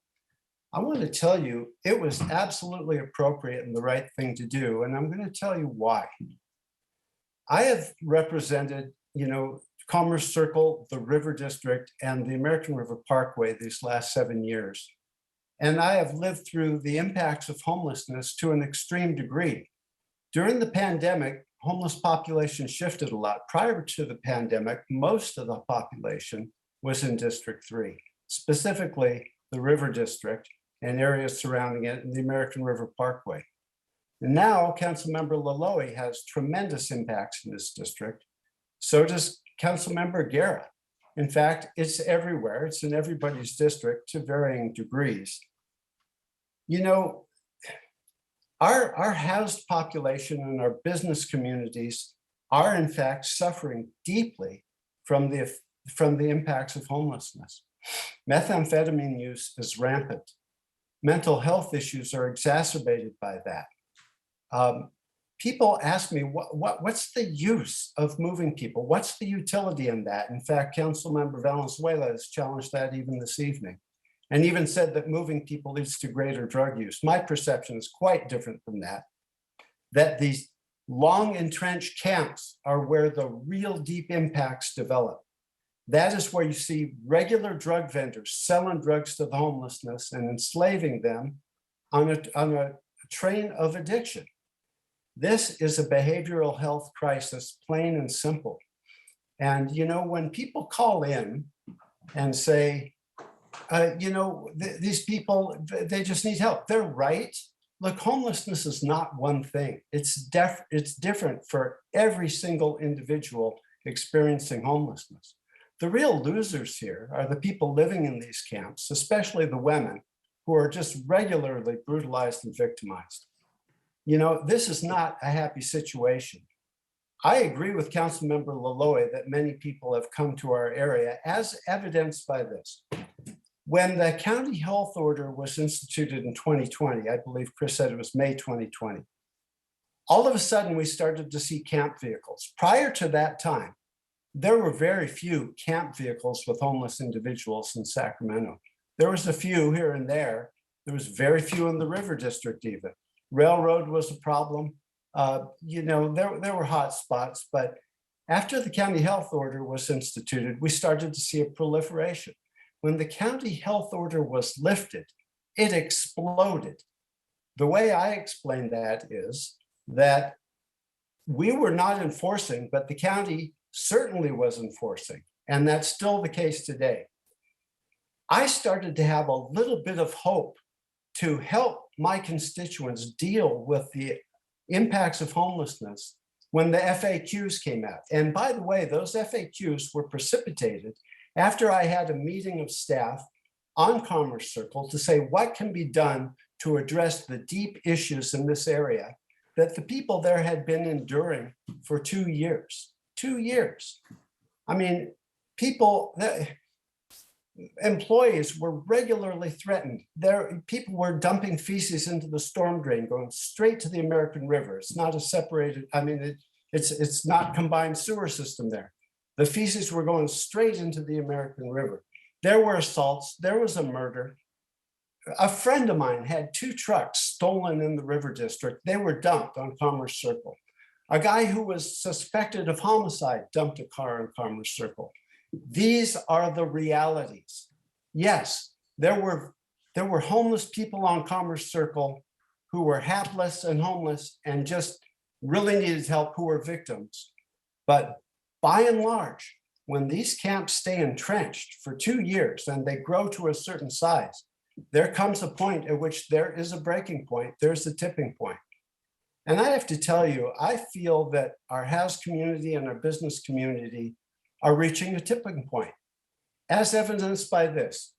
The people from Commerce Circle contacted me daily since summer, begging for help. You know, their employees were walking away. Their businesses were on the verge of failing. Some of them put up fences around their businesses. In Councilmember Laloye's district, numerous warehouses are putting up 10,000-volt electric fences to protect their property and their businesses from failing because of this rampant drug problem amongst the homeless population. I hate to put an unvarnished face on it, but as I said, you know, if you ask Bridget when she goes to these camps and encounters them and does outreach, she will tell you, and she told me today, you know, if we had more services available and if we had more sites available, we could do a lot more. So you're exactly correct. Do I think that your resolution that you have brought will force us to get to solutions quicker? I do not. But what it does do is take hope away from people who have been without hope for years.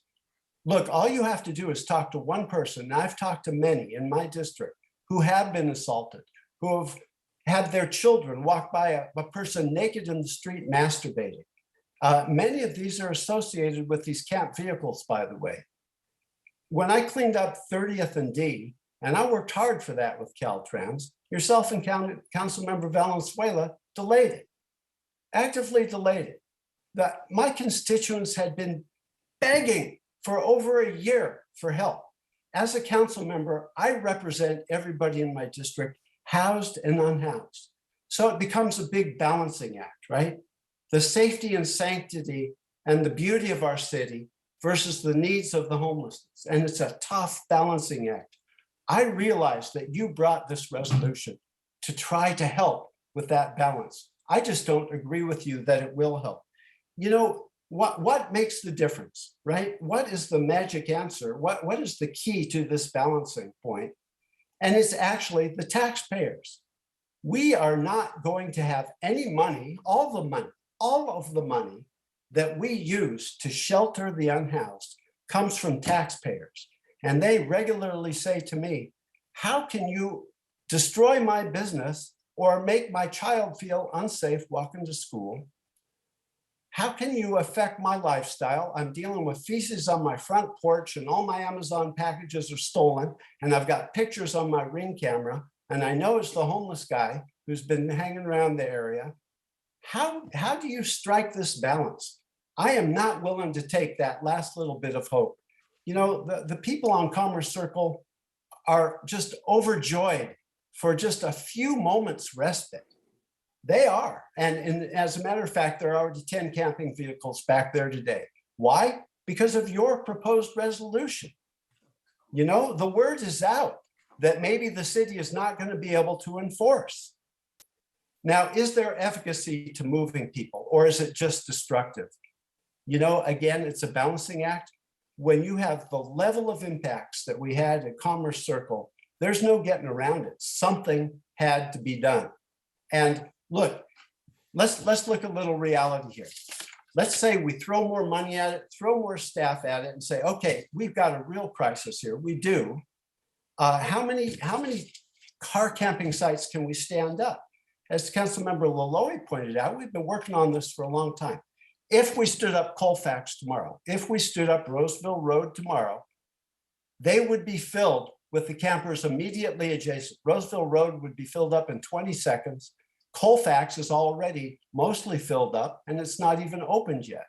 None of those would have given respite to Commerce Circle, none. My hope and what I told my constituents is wait for Cal Expo. When we get Lot Z up and running, we can move these campers out of here. Roseville Road, which was originally slated for 300 cars, has now been pared down to 75 because of all the difficulties with Caltrans and FDA and the RT board. The capacity is just not there. We need look, Chris has said there are 3,000 camp vehicles around town these days. And if we remove our ability to site and move these campers, they will flood in from the county. They already have been.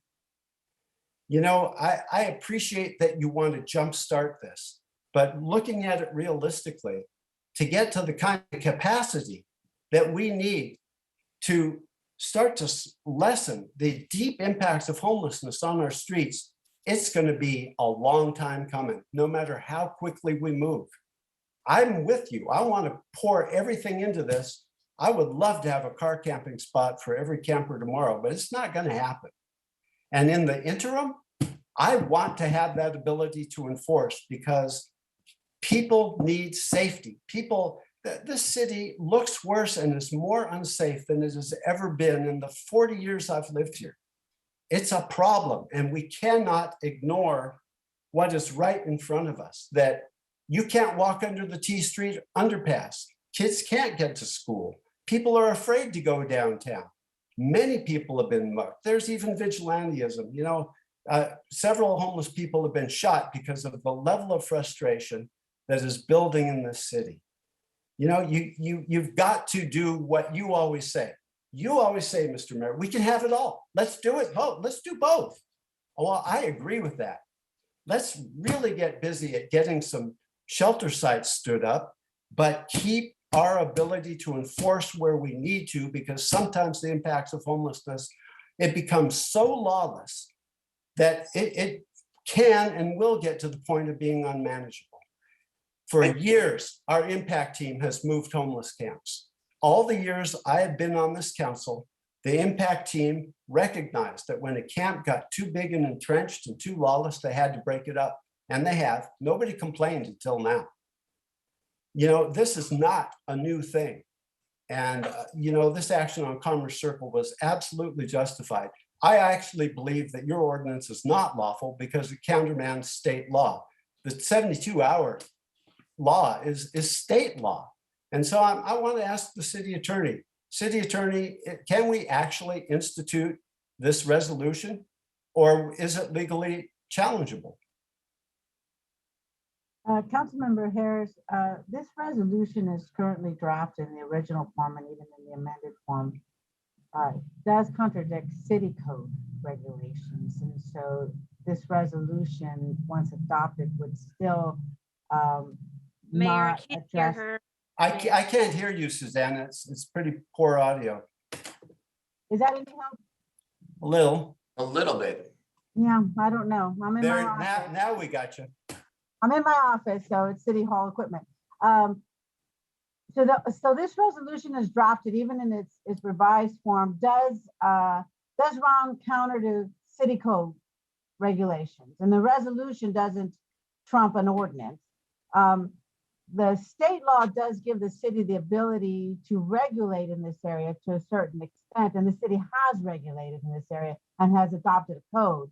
That's where you find the 72-hour provisions. And so this actually would contradict the city code regulations. And so there's a number of questions that I have as far as implementation, because there's a number of things that aren't defined here in this resolution that would make it very difficult to implement without additional revisions. Well, that wasn't quite as clear as I thought. My opinion was that state law says that you can't park vehicles for more than 72 hours. Well, no, the 72-hour provision is contained in the city code. What state law says is that vehicles that are, there are certain areas that you can't park a vehicle that's not, that cannot be moved legally on the streets, on the city streets. So there's a number of reasons why we tow vehicles. There's a number of reasons why people can't park on the street. And the state law does give the city some ability to regulate in this area. Okay. That's why we have a 72-hour provision. But there are reasons why a vehicle can't be on the streets. One of them is if they have an expired registration. And so what's problematic here is that the vehicles would be required to move, but they couldn't actually move any other place on city streets without a safe parking ground. So those are one of the things that designated locations isn't defined. those are some of the problematic implementation issues that I see in its draft. But the state law itself, council member, does authorize the city to enact ordinances, and we have enacted ordinances. This resolution runs counter to the language in our ordinances. Okay, thank you for that, Susanna. Look, Mayor, I back you on this. We need greater urgency. I don't think that your resolution helps. I think it's a deterrent. And Okay. I do not want to take hope away from my constituents. I'd like you to rethink it because this is going to be problematic for an awful lot of people. I think we express the best compassion for the homeless individuals to work, as Sean Malloy said, to work with the county on behavioral health capacity. That's the real crux of the issue here. In the short term, safe car camping is an imperative. So we need sites. That's the bottom line. All the sites we've chosen so far have amazing encumbrances to them. We're still looking. We have a possibility that we're looking to buy. It's hopefully not far off. We got to stay the course. Okay. Please leave it alone. Thank you. Council member, no. Mr. Mayor, I have to. We're gonna hear from other council members. Hold on a No. second. Others Hold need on to a be second, here. Mr. Mayor. Councilmember Guerra, you're next. No, Mr. Mayor, this is very important. You're not called upon, sir. But this is very important. If the implication that you just made, because that's what Teresa Ratcliffe is asking me, that if I blocked any of these sites from moving forward, I'd like for you to clarify that. Because if that's the insinuation that you're making, then I like to make sure that I have a response. Because that's what's sounding on, that I'm blocked Colfax, Lexington from moving forward. And if that's your call, please clarify that right now. I'm not gonna clarify anything. I said what I said. I'm calling on Councilmember Guerra. Go ahead. You got the floor. Thank you, Mr. Mayor. Councilmember Vang and Councilmember Jennings had punched up before I have. Okay, Councilmember Vang and Councilmember Jennings, then Councilmember Guerra. Thanks, Mayor. First, I just want to take this opportunity to thank everyone, all 52 callers who called in from both sides. Thank you so much for your passion and your voice really in this process. I know that all of us care deeply about Sacramento. I also just want to take this opportunity to thank the mayor just for his courage for bringing this controversial item to council. Mayor, it may pass, it may not, but I do want to commend you for your leadership on this. I also, Councilmember Lololi, have tremendous respect for you, and I really appreciate you fighting hard for your community. And you said something that is true, that really spoke to me, and that is that our job is to govern. And for me, I want to share with you and my colleague is that governing means protecting the most vulnerable communities, and that includes our unhoused neighbors. We know that the longer our unhoused neighbors live on the streets, the shorter their lifespan. That this issue is a life and death matter.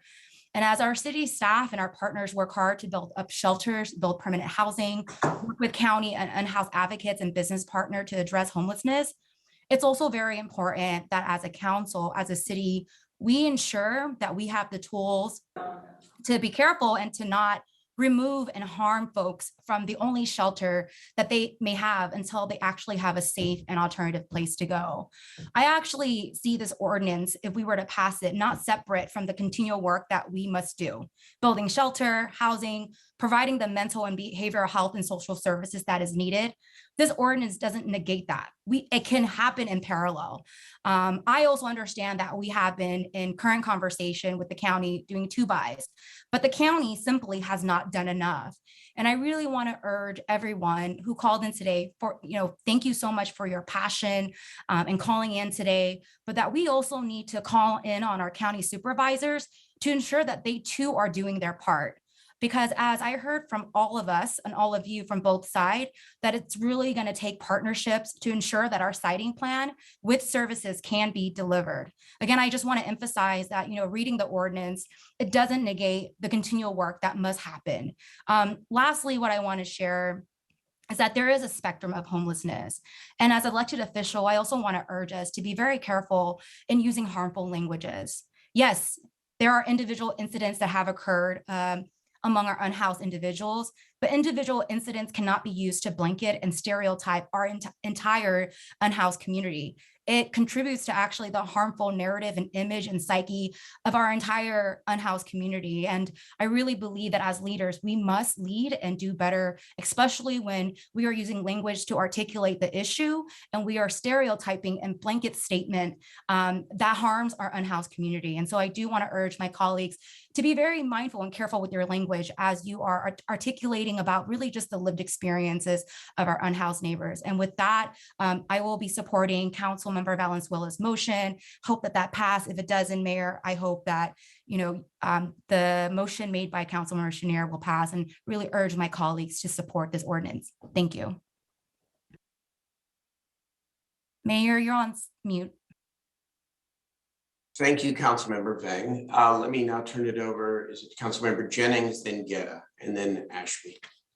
Yeah, I think it is Councilmember Jennings. And it's been a long evening. I too want to thank all the callers that called in to give their opinion of these two ordinances, number 36 and number 37. I also want to thank the staff for their incredible hard work in helping us to get to where we are right now. The report on item 36 was a very good report, and it told us some things that I think are very important. And I have a couple of questions on 36 and 37. So Mayor, I don't know whether Howard Chan or whether Bridget Dean or whoever can answer the question. Go. I just want to confirm that with all the work that we've done, and staff has done an incredible job of the work, and all the work that we've done, we have 1,100 beds or 10,098 beds that are available currently. Is that correct? 1,098.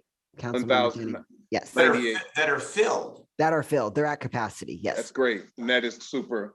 But we know we have an 11,000 homeless issue unsheltered population and growing.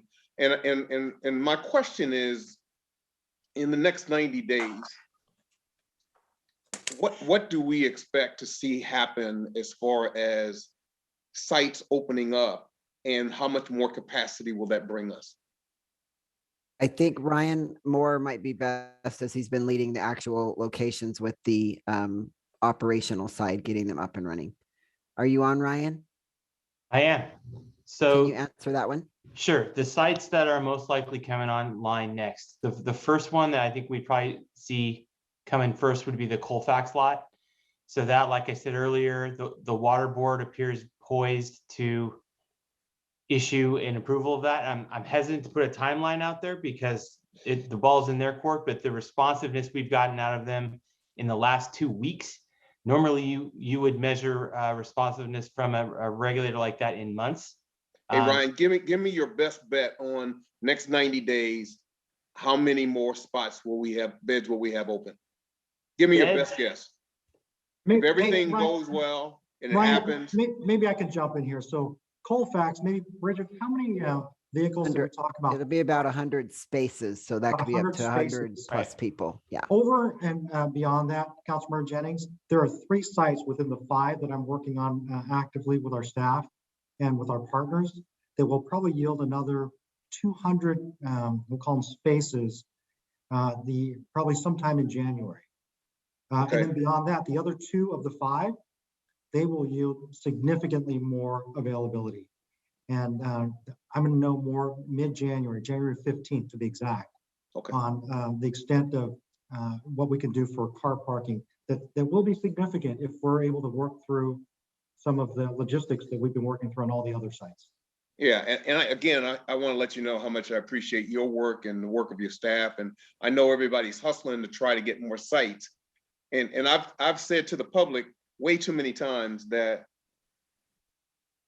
if we can get the siting plan up and running, we'll at least put a dent in the population that's out on the street, whether they're in an encampment, whether they're underneath a bridge, wherever they are, whether they're behind a trash can, wherever they are. If we can get our siting plan up and running, we put a dent into this. And now I don't know, right now we're talking about a 90-day plan. All hands on deck, get the county involved, get everybody moving forward. And I'm trying to understand, what does that get us if we do that? Because I don't want to take away enforcement if I'm not going to be able to get the number of housing product for housing folks. I don't want to do that. Because right now the public that's the only thing that they can rely on. Can I try answering that question, please? Okay. I'd like to try to answer that. So let's take Commerce Circle for a moment.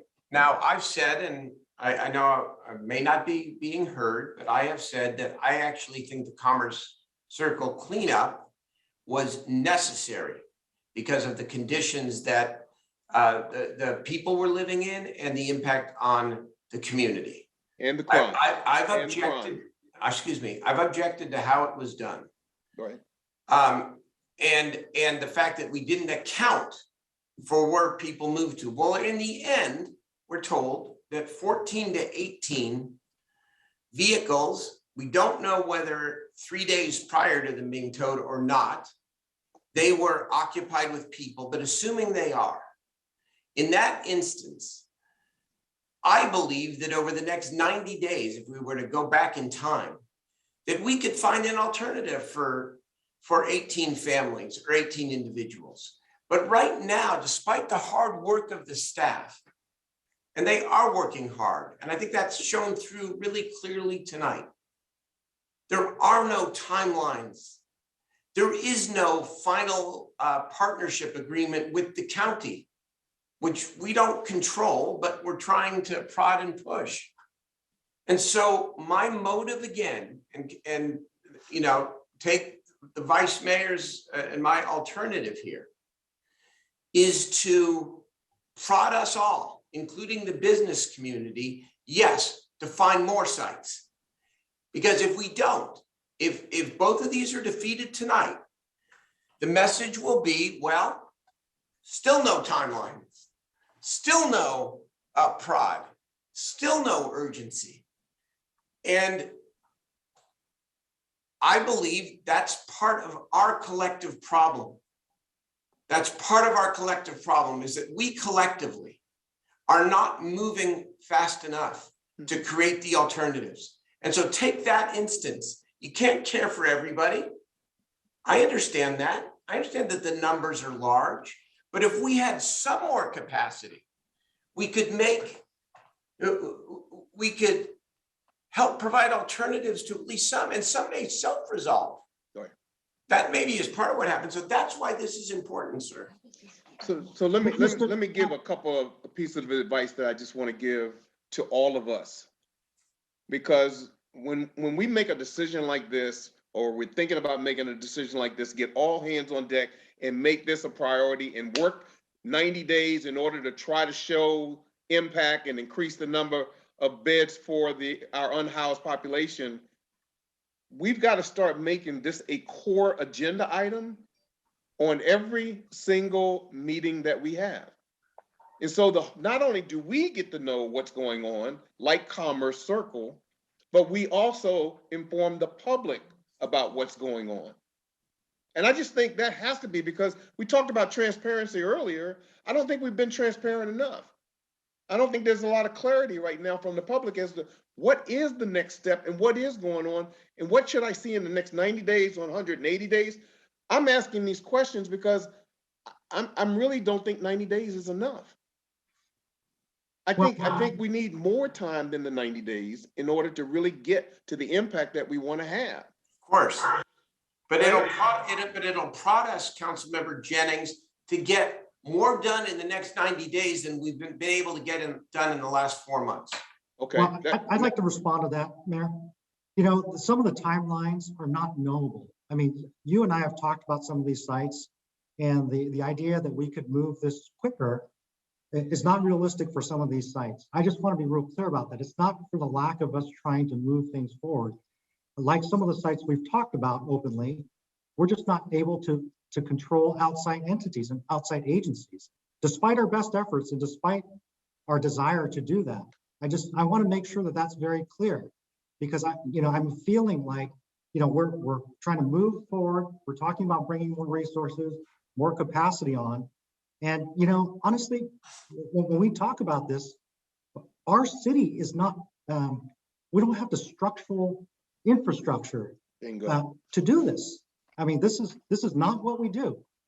And in fact, you know, I've been talking with the county about what different looks like. Maybe we're looking at this the wrong way. Maybe we should be asking for the county to be our operator for the sites within the city, because somebody made the comment earlier about reinventing some of the services that we're providing, that we don't have core capabilities there. And so maybe that's something we have a 2x2 meeting this Friday. Maybe we could surface that with our county partners to see if they'd be willing to come in certain instances to be our operator. We would. Are you suggesting, Howard, that we take our $100 million and we offer it to the county and have them run the program? Well, you know what? Could be. There may be worse ideas out there. Let me ask this last question, then I'll let my colleagues talk so that I can hear from them as well. Can we get this sense of urgency that the vice mayor and you have put on the table without the ordinance? Can we get that?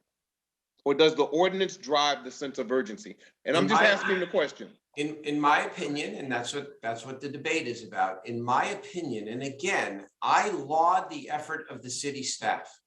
This is not about individuals. This is not about hard work. This is about systems, though. It's about systems. It's about the business community, frankly, too.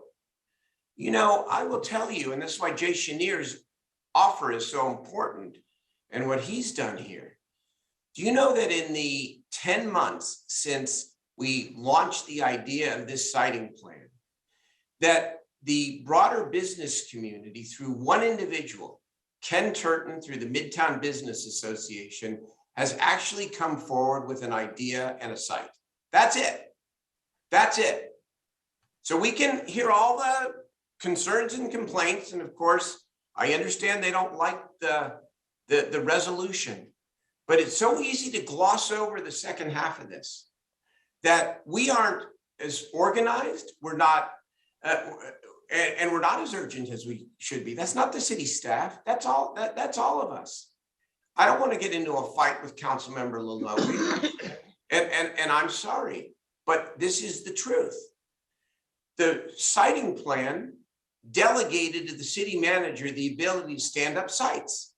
And you know the conversations that happen behind the scenes between the individual members and the city manager about they want it this way, or they want it that way, or they don't want safe parking, but they want something else. That's not a fault of the council member doing his job, but that is a fact.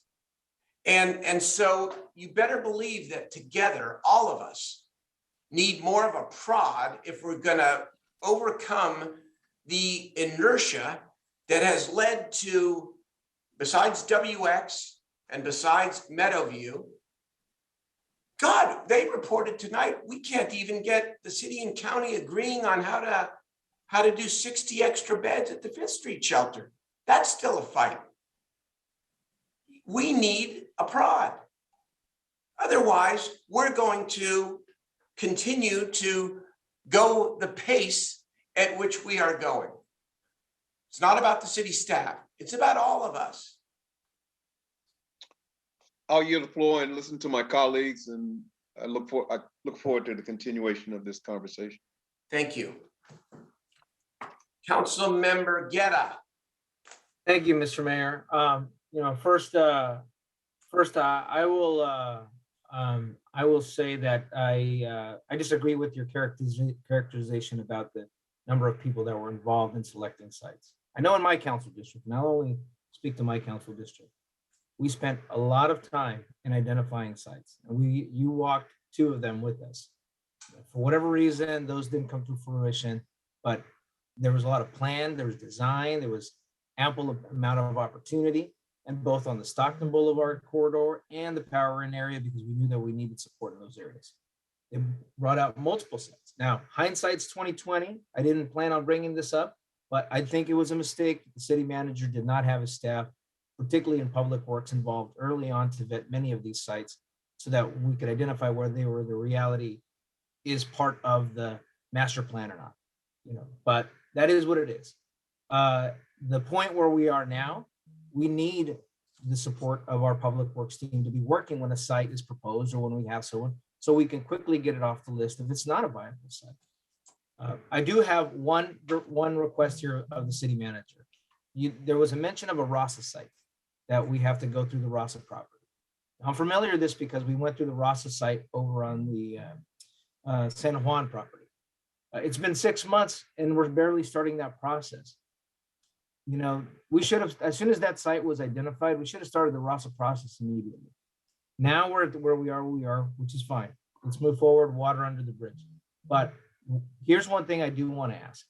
I want Mr. City Manager to find out from the Rasa agency how many other Rasa properties there are, both city and county, because that's something we can actually bring to our county partners. And if those other Rasa sites are available, we should start the process of and come bring the Rasa property. We should go through that because it is going to take a while. So that's one request as part of item 36 on the Rasa sites, is find out where we are on those and getting those moving forward. I want to appreciate Eric, if I can, we have that list. Good. Well, yeah, I mean, because we staff Rasa. Leslie Fritchie has it. Well, good. I mean, that then even more the reason why we should have moved faster on the Rasa property. So, it's if we have that list, why weren't we moving on that?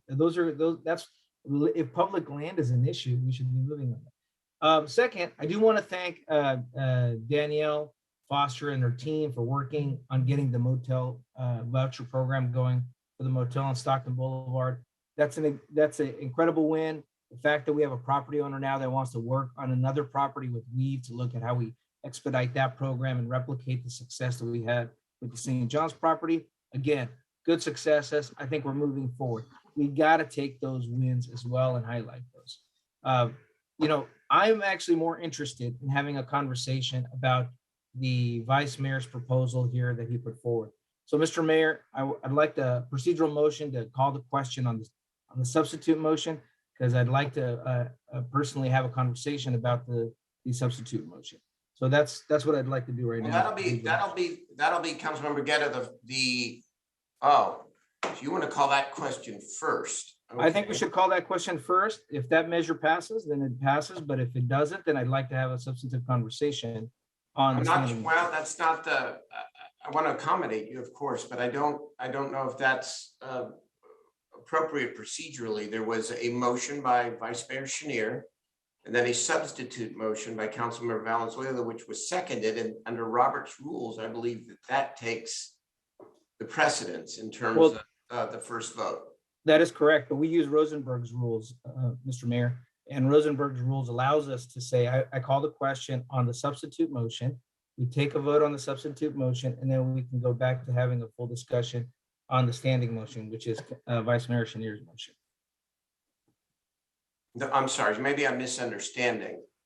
You want to take, which one do you want voted on first? I'm calling the question on Councilmember Valenzuela's motion. Well, that will go first anyways. Yes. I'd like to do that. I'd like to do that now if it passes. I'd like to finish my comments though. Is that okay? Sure. Yeah. Okay. I mean, I have concerns about the original motion, which is I'd like to have those when we're talking about that motion. Well, you can do that. I won't cut you off. No, that's fine. I'll come back to you. If the original motion is defeated, if the substitute motion is defeated, I'll come back to you on the on Vice Mayor Chenier's motion. That's fine. Okay, very good. Then I'll yield my time here. Okay, thank you. Mayor, may I chime in before you do another comment here? I just want to make sure that I'm able to respond to Councilman Guerra. His characterization of how this came forward on this siting plan, where the sites should have been vetted. I was very clear with this council that until it was approved, we would not vet the sites, because the very nature of us passing that vetting or the comprehensive siting plan was because we could not agree on sites. And so we didn't want to have staff spinning their wheels on sites that would not be approved. So I just want to make sure I put that out there as well. Thank you. Okay, we'll get back, Councilmember Getter, you'll be able to respond to that when you, if you want, you get back to that. Mayor Pro Tem Ashby, then Harris, then I'm going to try to sum this up, and then we're going to vote on the substitute motion first. Thanks, Mayor. I know it's been a really, really long council meeting, and I want to thank my colleagues for hanging in there on such a tough and important topic, and city staff and all the people who called in to participate to try to help us make a good decision. All of them, everybody's voices were really meaningful, important. So I think it's important that we start there. And then, I want to say a couple of things, but I want to lead off with this. I don't know why I always feel so defensive of him when people say this to him, but I do feel defensive that, the mayor ran on a lot of things and he's delivered on a lot of things. And if we're talking about homelessness, we've delivered on a lot of homelessness solutions too. We built Grove, we built WX, we built Meadowview. We have opened up a lot of housing, things like Capitol Hotel. There's a few of those. And I know he said everybody doesn't have a site, but I brought a site. I have a site. I'm going to open it in the next few months too. And it's got shelter housing and it's got permanent supportive housing. And we have two of those, one in my area and one in Councilmember Vang's area. And we're doing a lot of things. And I know it's not enough. I know we don't have enough beds right now. I know we need more, and I agree we need to move faster, but I think it's really important to also take note of the things that we're doing. One, because our staff have worked really hard on them, and two, because we have worked really hard on them as a team. And I also think probably the most important thing said tonight by any council member was said by Councilmember Valenzuela, which is there's nobody on this dais who doesn't think that this is a really important issue, that doesn't care deeply about this. That has to be restated, because there's a lot of arguing here and frustration, but that's just because we care so much. And, Mayor, I think you don't give yourself enough credit, and maybe sometimes some of these callers don't give you enough credit for how far you have moved this forward. Many of the things that have happened to increase homelessness, pandemics, and all that can't be pinned on one person. And I just think that's brutally unfair and not really productive to the conversation or dialogue moving forward. That being said, I also agree with Councilmember Loloe that this issue looks very different in different districts. And part of that is where sometimes RVs park. In my district, there are really 3 locations where we get calls fairly frequently. And all 3 are sensitive locations. One is a parking lot, one is in front of a school, and the other is right by a senior and dementia care facility. And I'm not willing to tell any of those populations that we won't send somebody out there to look and see if things are safe and talk to people and see if we can't help them find a better spot to be. I just am not willing to do that. It feels like a Sophie's choice. So for me, and I think the original language, which is the substitute motion that Councilmember Valenzuela has made, is too broad for me. And something that Councilmember Harris, I think, tried to touch on, but maybe wasn't perfectly clear, is that it is a resolution and it contradicts a standing ordinance, which would be very messy for our staff. So if we really wanted to adopt it, we would need to send it out, have it go through the process and come back as an ordinance, because otherwise implementation is problematic. I also think that it is overly broad and it may have impacts far beyond where we're talking about unhoused. For example, I think it could impact how we deal with towing cars on sideshows, which is a major problem in my district. So I need to understand all those implications, and I don't want to do it right now in the questions to the city attorney. It's too late. We haven't asked her for that briefing. I think it's overly broad. I think the mayor and Vice Mayor Schneer were wise to whittle this down and bring back something different. However, the second motion that you have brought forward has other implications in it. For one thing, the very first line puts us on the path to the right for housing, which I know is the mayor's ultimate goal here, but something that deserves a broad conversation across this dais and across the city, and wasn't in any way on the agenda for tonight. And I know people have a lot of opinions about that right for housing and a lot of questions. And the mayor rightfully deserves an opportunity to present that plan in full before we take a position on it. And the language literally says establishing a first step. So I can't support that either. However, it also irritates me when people call and just criticize the mayor without offering anything in exchange, because that's also not fair. So what I would like is, I'm not sure who's controlling this, if it's Vice Mayor or if it's Mindy. Mindy, could you put up Vice Mayor Chenier's proposal one more time and show us just sections 3 and 4, the redlined versions? Hear me out, colleagues. If we just adopted these 2 paragraphs, the city shall provide monthly public updates, which is exactly what Councilmember Jennings just asked for, at city council meetings and on its website, and on the continued progress being made toward meeting the goals of the comprehensive siting plan and towards standing up triage respite centers required by council resolutions March 8th, 2021 and August 10th, 2021. That references back to the decisions we've already made. That the city shall also provide a written weekly update to the mayor and to the council on those efforts to open new homeless housing sites and permanent supportive housing. The update shall include a report on any enforcement actions. Again, what Councilmember Jennings has asked for. And section 4, the city council would resolve then to use the time period between now and March 15th, which is that 90-day period of this resolution, to work with Sacramento County and members of the business community to identify and make operational sites for safe parking, shelter, and other homeless housing options.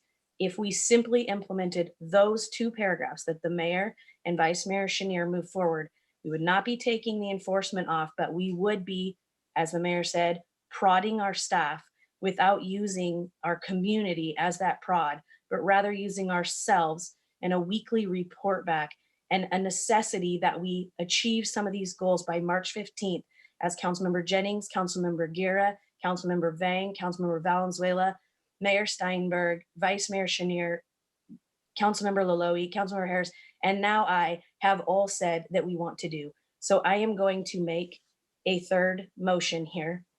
And my motion is that we adopt these 2 paragraphs and that we ask the city staff, City Manager Chan and his team, and Chris Conlon, to effectuate these 2 paragraphs and put us on a track to come back here on March 15th with some better solutions, and potentially we could adopt other parts of a resolution more thoroughly. So Mayor Pro Tem, I appreciate the effort. 2 things. Sure. One is, so under your idea, what is the result, consequence, if you want to say it that way, of coming to March 15th and having 1 site up, or no sites up, or 2 sites up? I think, Mayor, that the goal here would be with weekly reports to all of us that shouldn't happen, right? Because we would know 2 weeks from now that we're not on track to get to more than just 1 site or 2 sites. And I heard the city manager say that he's working on 5 and believes in those 90 days he can get 3. And I think if we give him that time, but we do exactly as Councilmember Jennings has suggested, and we ask for weekly report backs, then we are doing the oversight that is required of us as council members and mayor to make sure that we're pushing our staff as hard as we can. And as many of you had said, making this our top priority. I know, Mayor, it falls a little short of your original ask, but I think we owe it to our staff and our team and ourselves and our constituents to work within that 90-day frame and not pit the one community against another as the prod that pushes this forward. I think we can use ourselves to achieve that goal. So I don't even know if I have a second. I didn't. You have a second. I second your motion, Angelique. And you have a 3rd. Okay. Okay.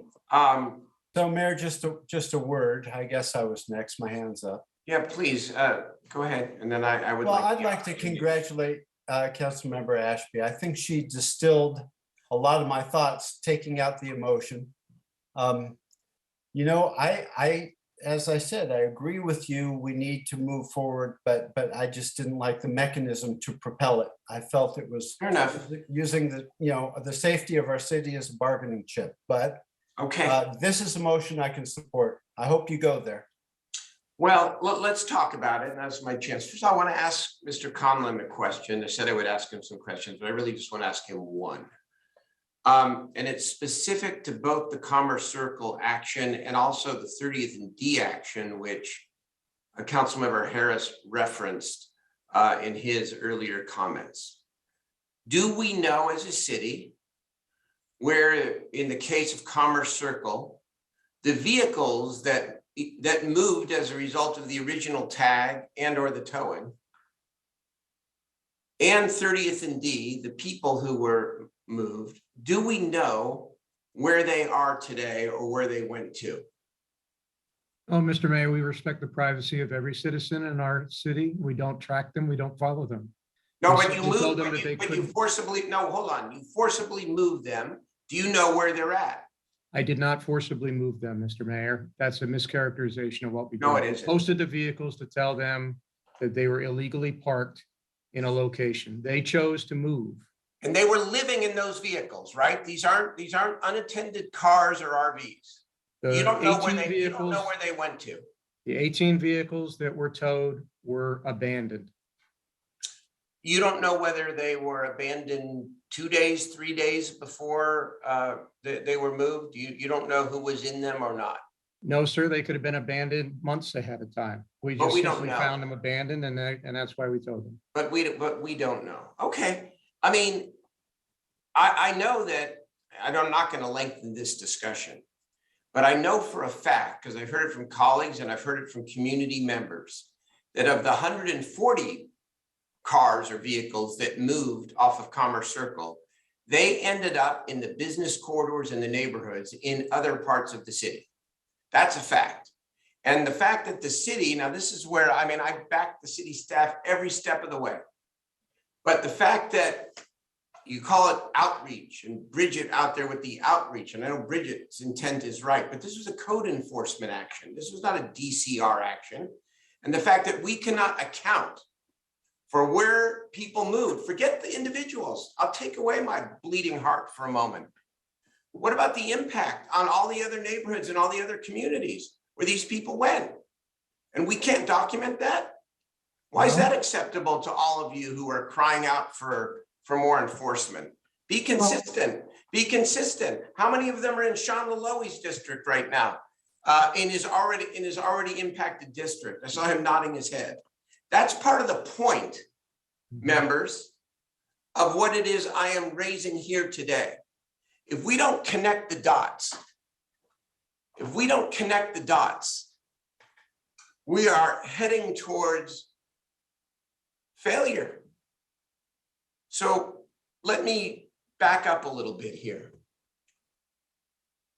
I don't expect to be understood by anyone who is driven by, and maybe even understandably driven by, frustration and anger. I'm talking about some of the callers and the people in the community.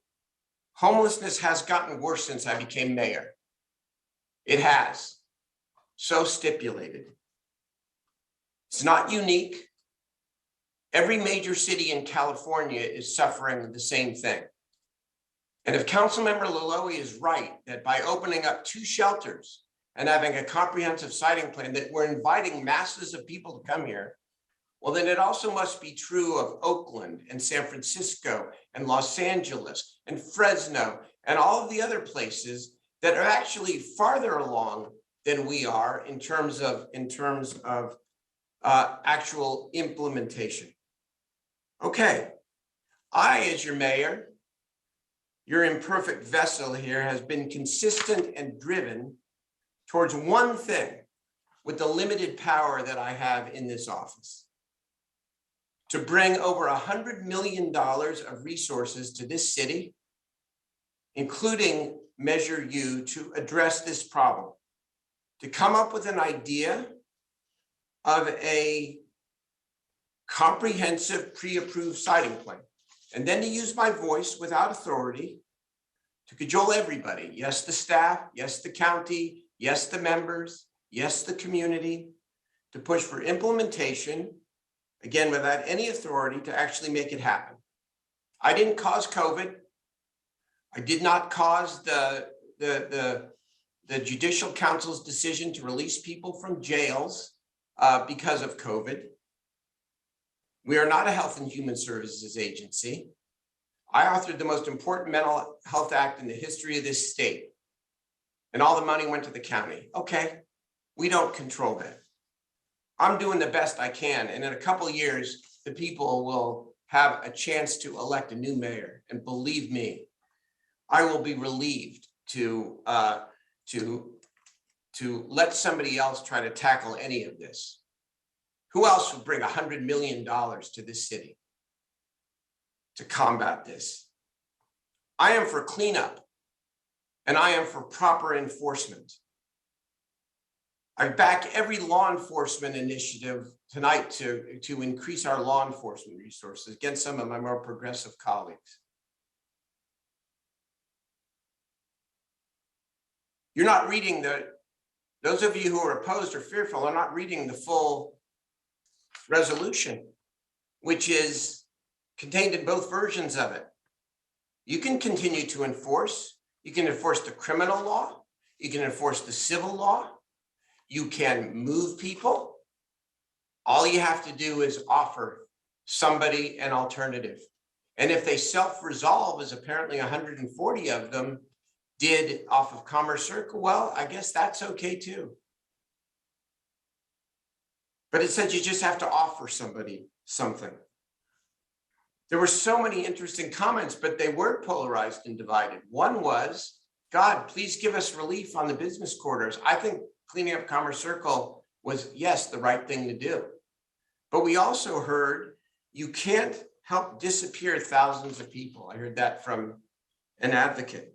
So what are we accomplishing, members, by not linking cleanup and enforcement with offering somebody an alternative? I think the fact that we can't answer where 140 of these vehicles went to answers the question. And you know, there is a meanness to this debate, and frustration, by the way, is no excuse for meanness and discrimination. When a caller says, and it's not rebutted by anybody, that 9 out of 10 people don't want help, really? That's not true. That's an insidious form of discrimination. You know what would happen if there was an earthquake here, God forbid, or a flood, and the people of one of our fine neighborhoods were displaced. We'd get tents up. We'd put people in tiny homes. We would do all the things we're not doing here, as not as a city staff, but as an overall community that is responsible for caring for all of our people. Those dealing drugs, those committing crimes, arrest them, remove them. Do we not have enough depth as leaders, as human beings, to distinguish between those people and the people who are actually impoverished and need a place to go and to live? Because by not linking in a reasonable way, offering somebody something with moving them, and that's all this resolution calls for, is towing. It has nothing to do with any other form of enforcement. We're basically saying we don't have the ability to distinguish between the two. And we're better than that.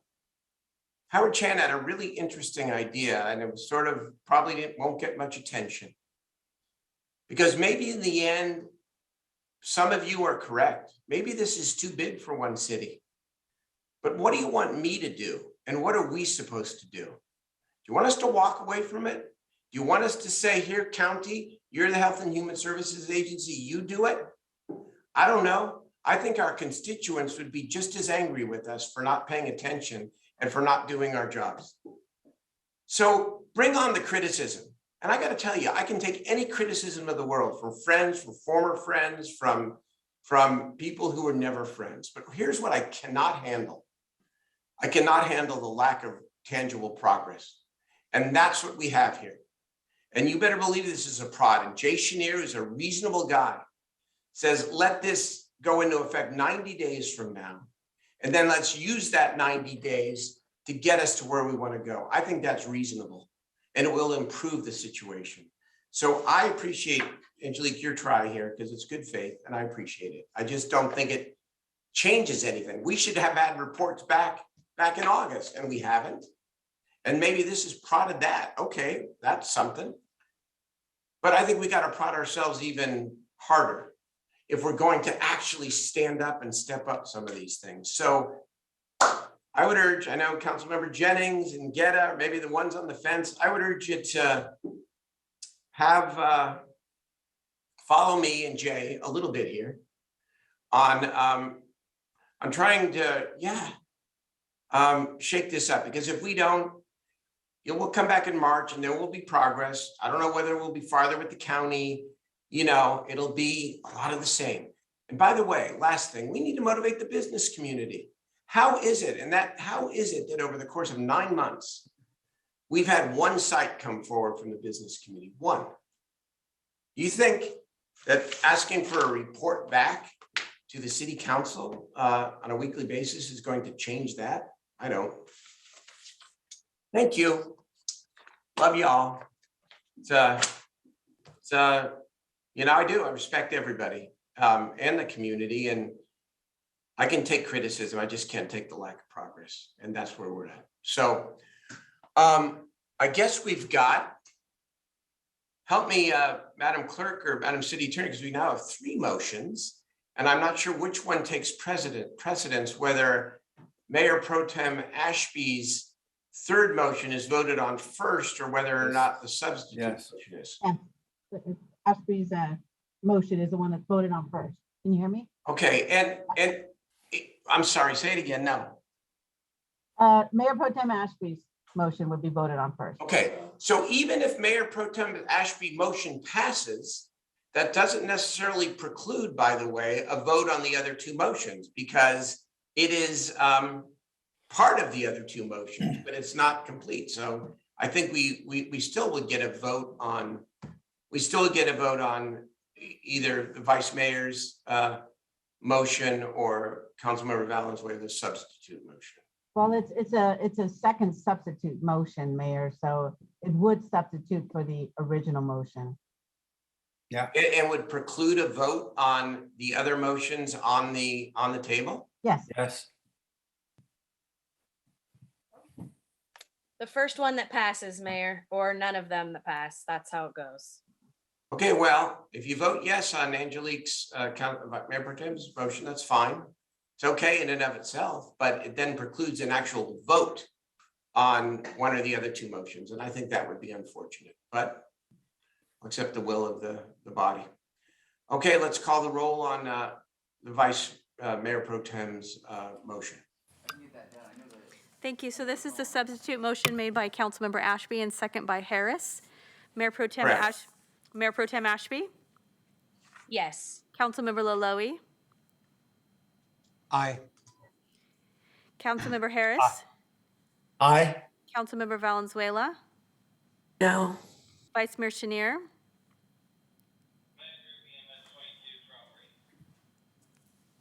Vice Mayor Chenier? Can't hear you, Jay. Can you come back to me? Councilmember Guerra? Aye. Councilmember Jennings? Yes. Councilmember Vang? No. Vice Mayor Chenier? What was the count? 5-3?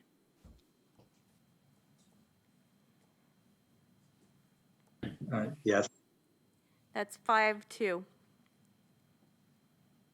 I haven't been called yet. I'm Correct. sorry. Vice Mayor Chenier? Yes. And Mayor Steinberg? No. Okay, that motion passes by a vote of what? 6 yes, 3 no. 6 yes, 3 no's. Okay, good. That's the motion, and that's the decision of the council tonight. Completely respect it. I hope it is the prod that those who supported the motion want it to be, and that we all want it to be. In the meantime, that's it. That's the agenda. Are there council ideas and questions? Mr. Loloe. Thank you, Mr. Mayor. You know, I have to agree with Councilmember Valenzuela that at the end of the day, I think we all want the same thing. We want the unhoused to be taken care of, whether it's for medical attention or housing.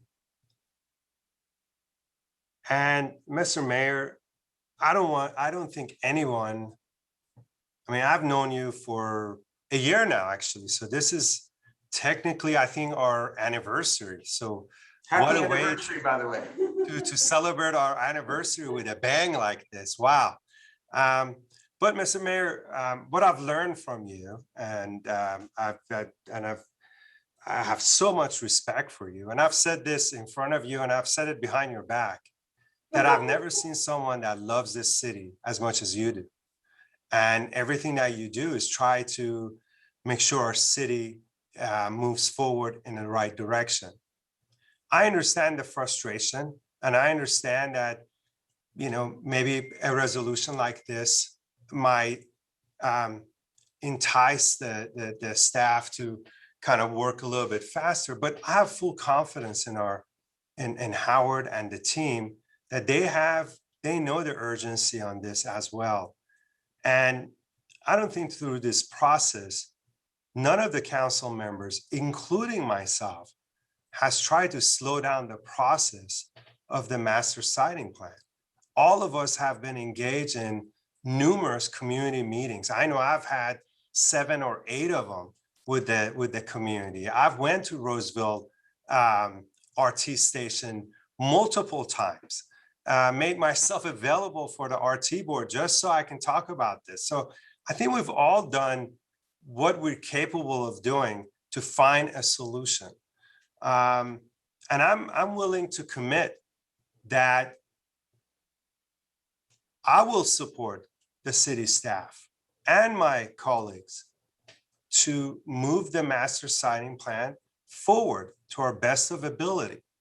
But we also have to make sure that our unsheltered are protected, our residents are safe, and our businesses are in a good spot.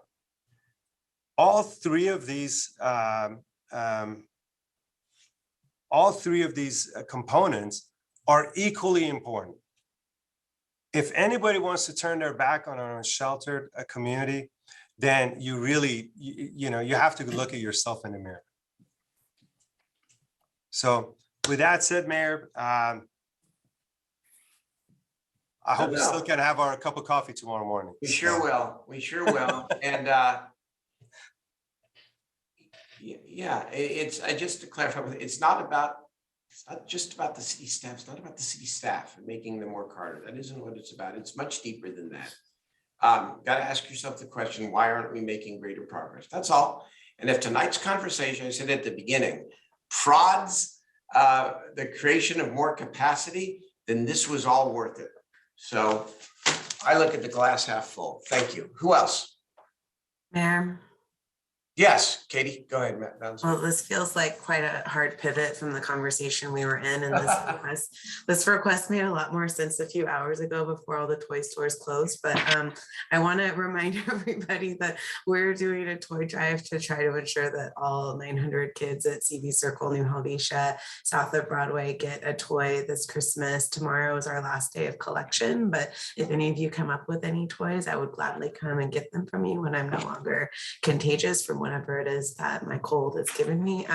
But we are closing it tomorrow, but folks can drop off at City Hall a chocolate fish at the Midtown Business Association offices, and we'll be distributing on Saturday. And I welcome anybody who wants to come give a little cheer to some kids who need it to join us on Saturday. We'll be there, I think, for 12 hours. And also, before I end, I just want to congratulate my colleagues, Councilmember Loloe and Councilmember Vang, on our 1-year anniversary. We made it a whole year without ever going to the dais and having one of these meetings. be God. in person. Make But that change. hopefully 2022 will bring a new chapter for all of us. And I want to thank our colleagues for, I mean, so many of you that we've worked with and talked to and gotten to finally interact with in person a little bit more in these last couple of months, and just appreciate all of you and the opportunity to serve. So thank you. Councilmember Valenzuela, what's the age group for? We're 0 to 18. We're taking care of the teens as well. So any gift you have, we will take it. Thank you, Councilmember. Okay, thank you. Anybody else? Yeah, Mayor, I've got a comment. Yeah, go. Well, the first thing is you throw a humdinger of a party for our last meeting. That's true. So thank you. You're It's welcome. exactly what I wanted to do. Yeah. And I told you this a couple weeks ago. Can we please talk about homelessness at the next meeting? Well, thank you. You gave me a gift. Anyway, my comment is I want to congratulate Jocelyn Navarro and Stephanie Kaus. Jocelyn's birthday was yesterday. Stephanie's birthday was today. They're both tremendous staff members. I love them dearly. And lastly, happy holidays to all you guys. I hope it all goes really well for you and everyone in the city. Thank you, Mayor. Thank you very much. Yes. Happy holidays to everybody, of course. Who else? Do we have anybody else? Sean, we got Mayor Pro Tem. Go. Yeah, Mayor, first of all, I have to say this one thing. Please don't ever change your bleeding heart. That's why you're the mayor. Keep going. You push us to do more. It's not my idea. It was your idea. This is all you. We'll get there. I promise we will. And I don't want you to change. And I do want to say, because it is our last meeting, everybody, all the variety of holidays that we celebrate during December. In my house, it's Christmas. So I would like to say Merry Christmas to everyone out there and Happy New Year, because Thank it'll you. be Pleased to make that. 2022 before we see you again. So Happy New Year.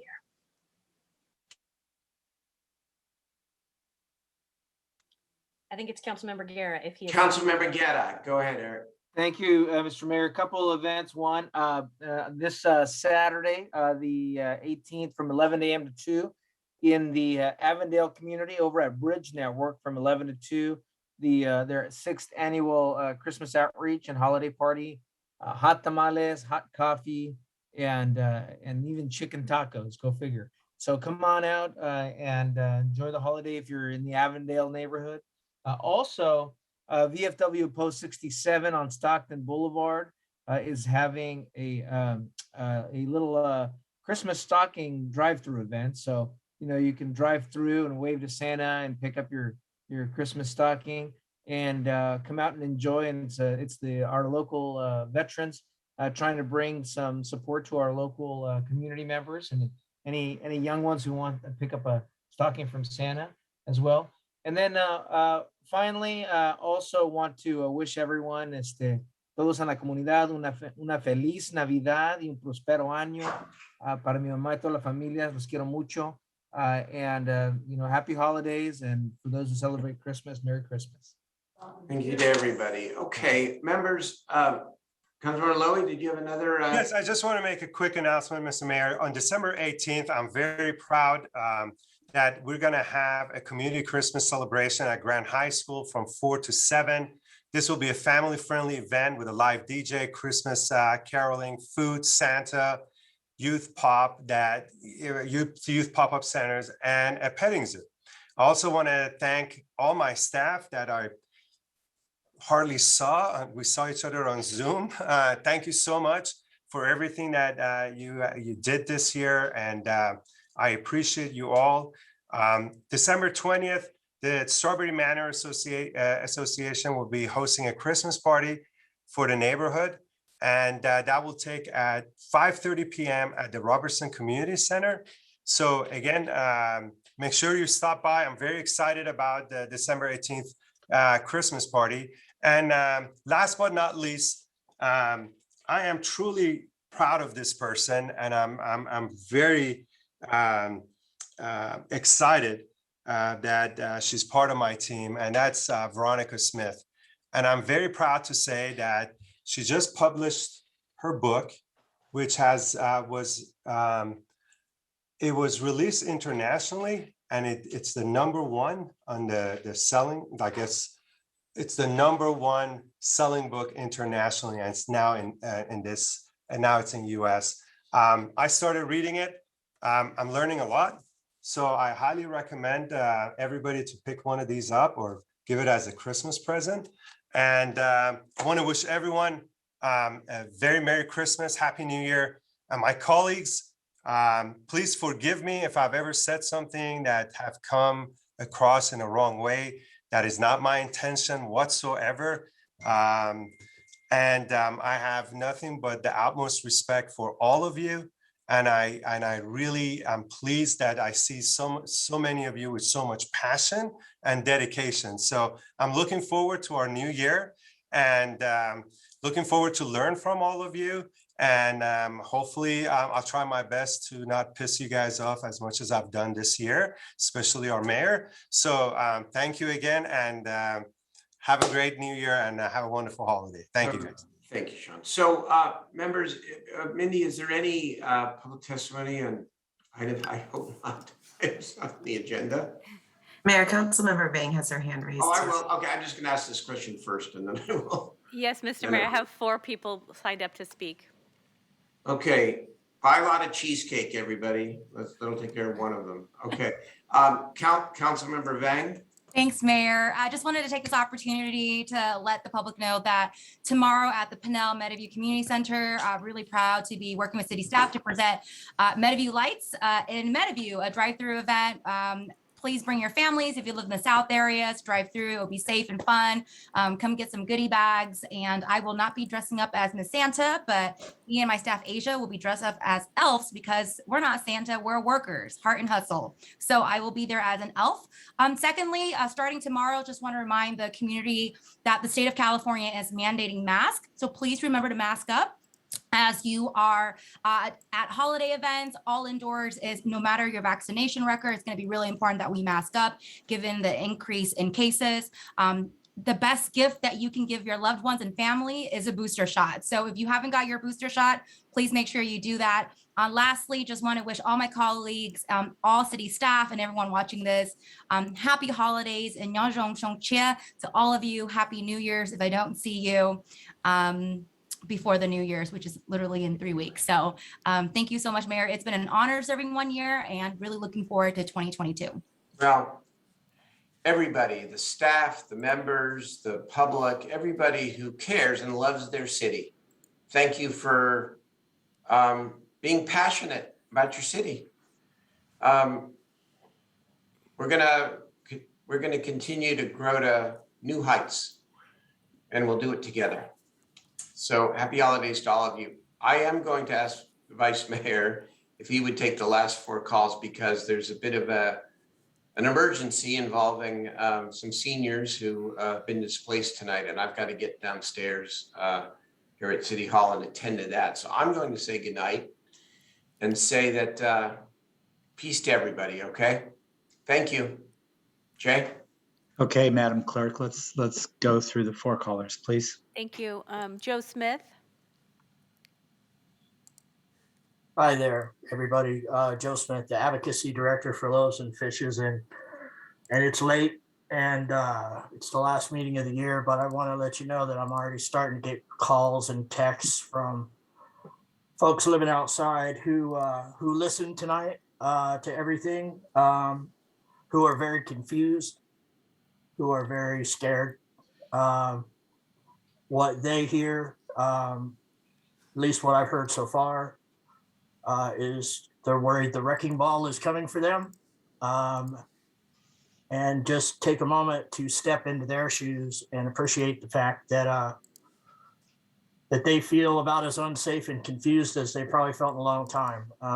And I just want to take and hold space for them right now and ask that through your connections with the city or whatever you got to do, to put out some kind of statement to them, to explain this to them so that they know their rights and what to expect. So that they can just know. I think that's going to be probably the greatest gift you can give to them besides not towing and sweeping their encampments. Thanks, Joe. I think we can do something like that. Thank you. Thank you for your comment. Next speaker is Jennifer Holden. Good evening, and what a long evening it has been. I am Jennifer Holden, and I live in District 5. And this is definitely an item not on the agenda. It has come out during the Sacramento Independent Redistricting Commission meetings that the City Council has been lowering hands during public comment time. After just a couple of people have spoken, then the function gets turned off while the agenda item is still being conducted. And I am looking forward to a 2022 where that will no longer happen, so that everybody who wishes to speak while that agenda item is being conducted might have the opportunity to speak. I believe there might be a law or something there about that. And it also goes that when this most recent health mandate is over, that we begin having our meetings in person again. Zooming, I like getting to talk to you guys sitting in my sweatpants, but I think we'd get more done and have a better understanding of everything if we could meet in person again. I think Zoom has been hampering some of the communication. So Merry Christmas, Happy New Year, Happy Hanukkah, Kwanzaa, everyone, peace on earth, goodwill to men. Thank you. Good night.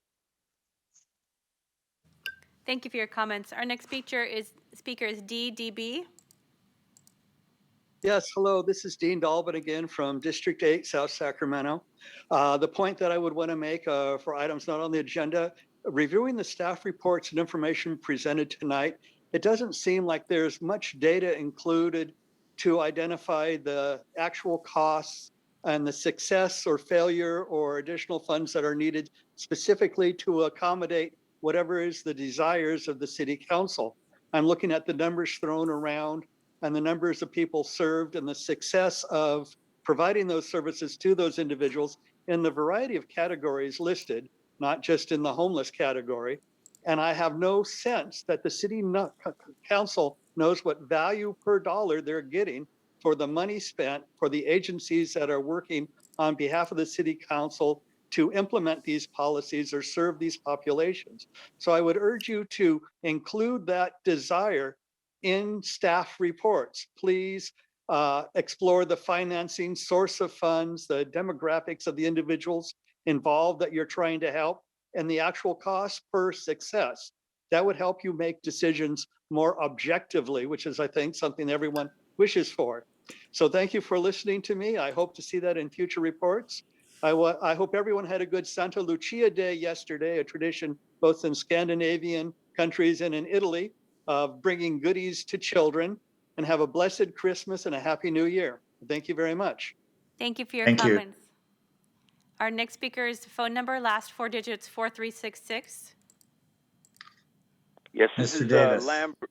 This is Lambert, and I'm always used to going last. I've been at city council meetings where I was selected, and it was midnight. The good thing about a Del Paso Heights Grant High School alumni, we know how to operate under pressure. I did want to say to the mayor, and I know he's gone, but he's going to be on the right side of history for trying to help the poor and the needy, and that's a wonderful thing, actually, to try to do that.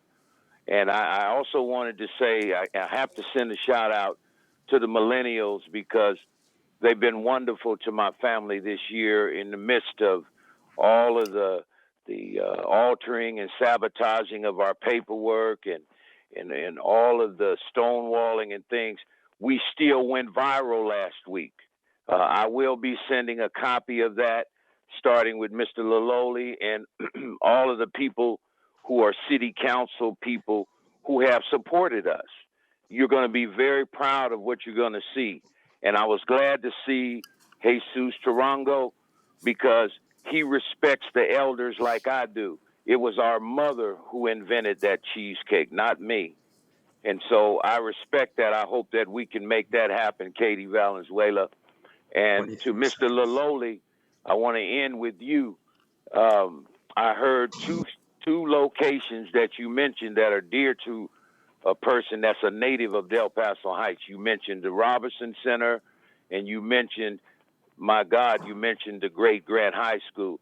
It would be a travesty not to have our cheesecakes in there. I graduated from there in 1976, and I spent a lot of time in that Robertson Center, and I hope you will reach out to me so that we can make that happen, because the natives will be glad to see the Davis family in those two facilities.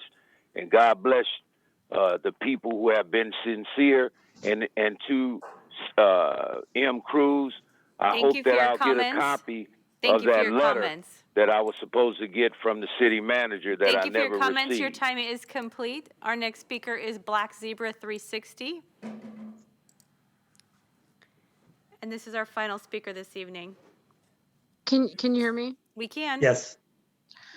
So I just wanted to come back on here and say thank you for your time and listening to everyone. But I just really have never been so ashamed to have been born and raised in this city. Today, I watch you tell your constituents it's okay for your police force to continue to use military-grade weapons and trucks on the citizens of Sacramento, even after everything folks went through. May of 2020, you guys sat here tonight and gave the police force another opportunity to gas and use military weapons on your citizens. What a fucking shame. I watch you vote down the protections for unhoused while continuing to uphold harmful, carceral, and traumatizing policies. As you go home and wrap up the year, I hope you understand what your lack of action has done and will do to your constituents. Your lack of action, of inaction, will be the death of many of your constituents.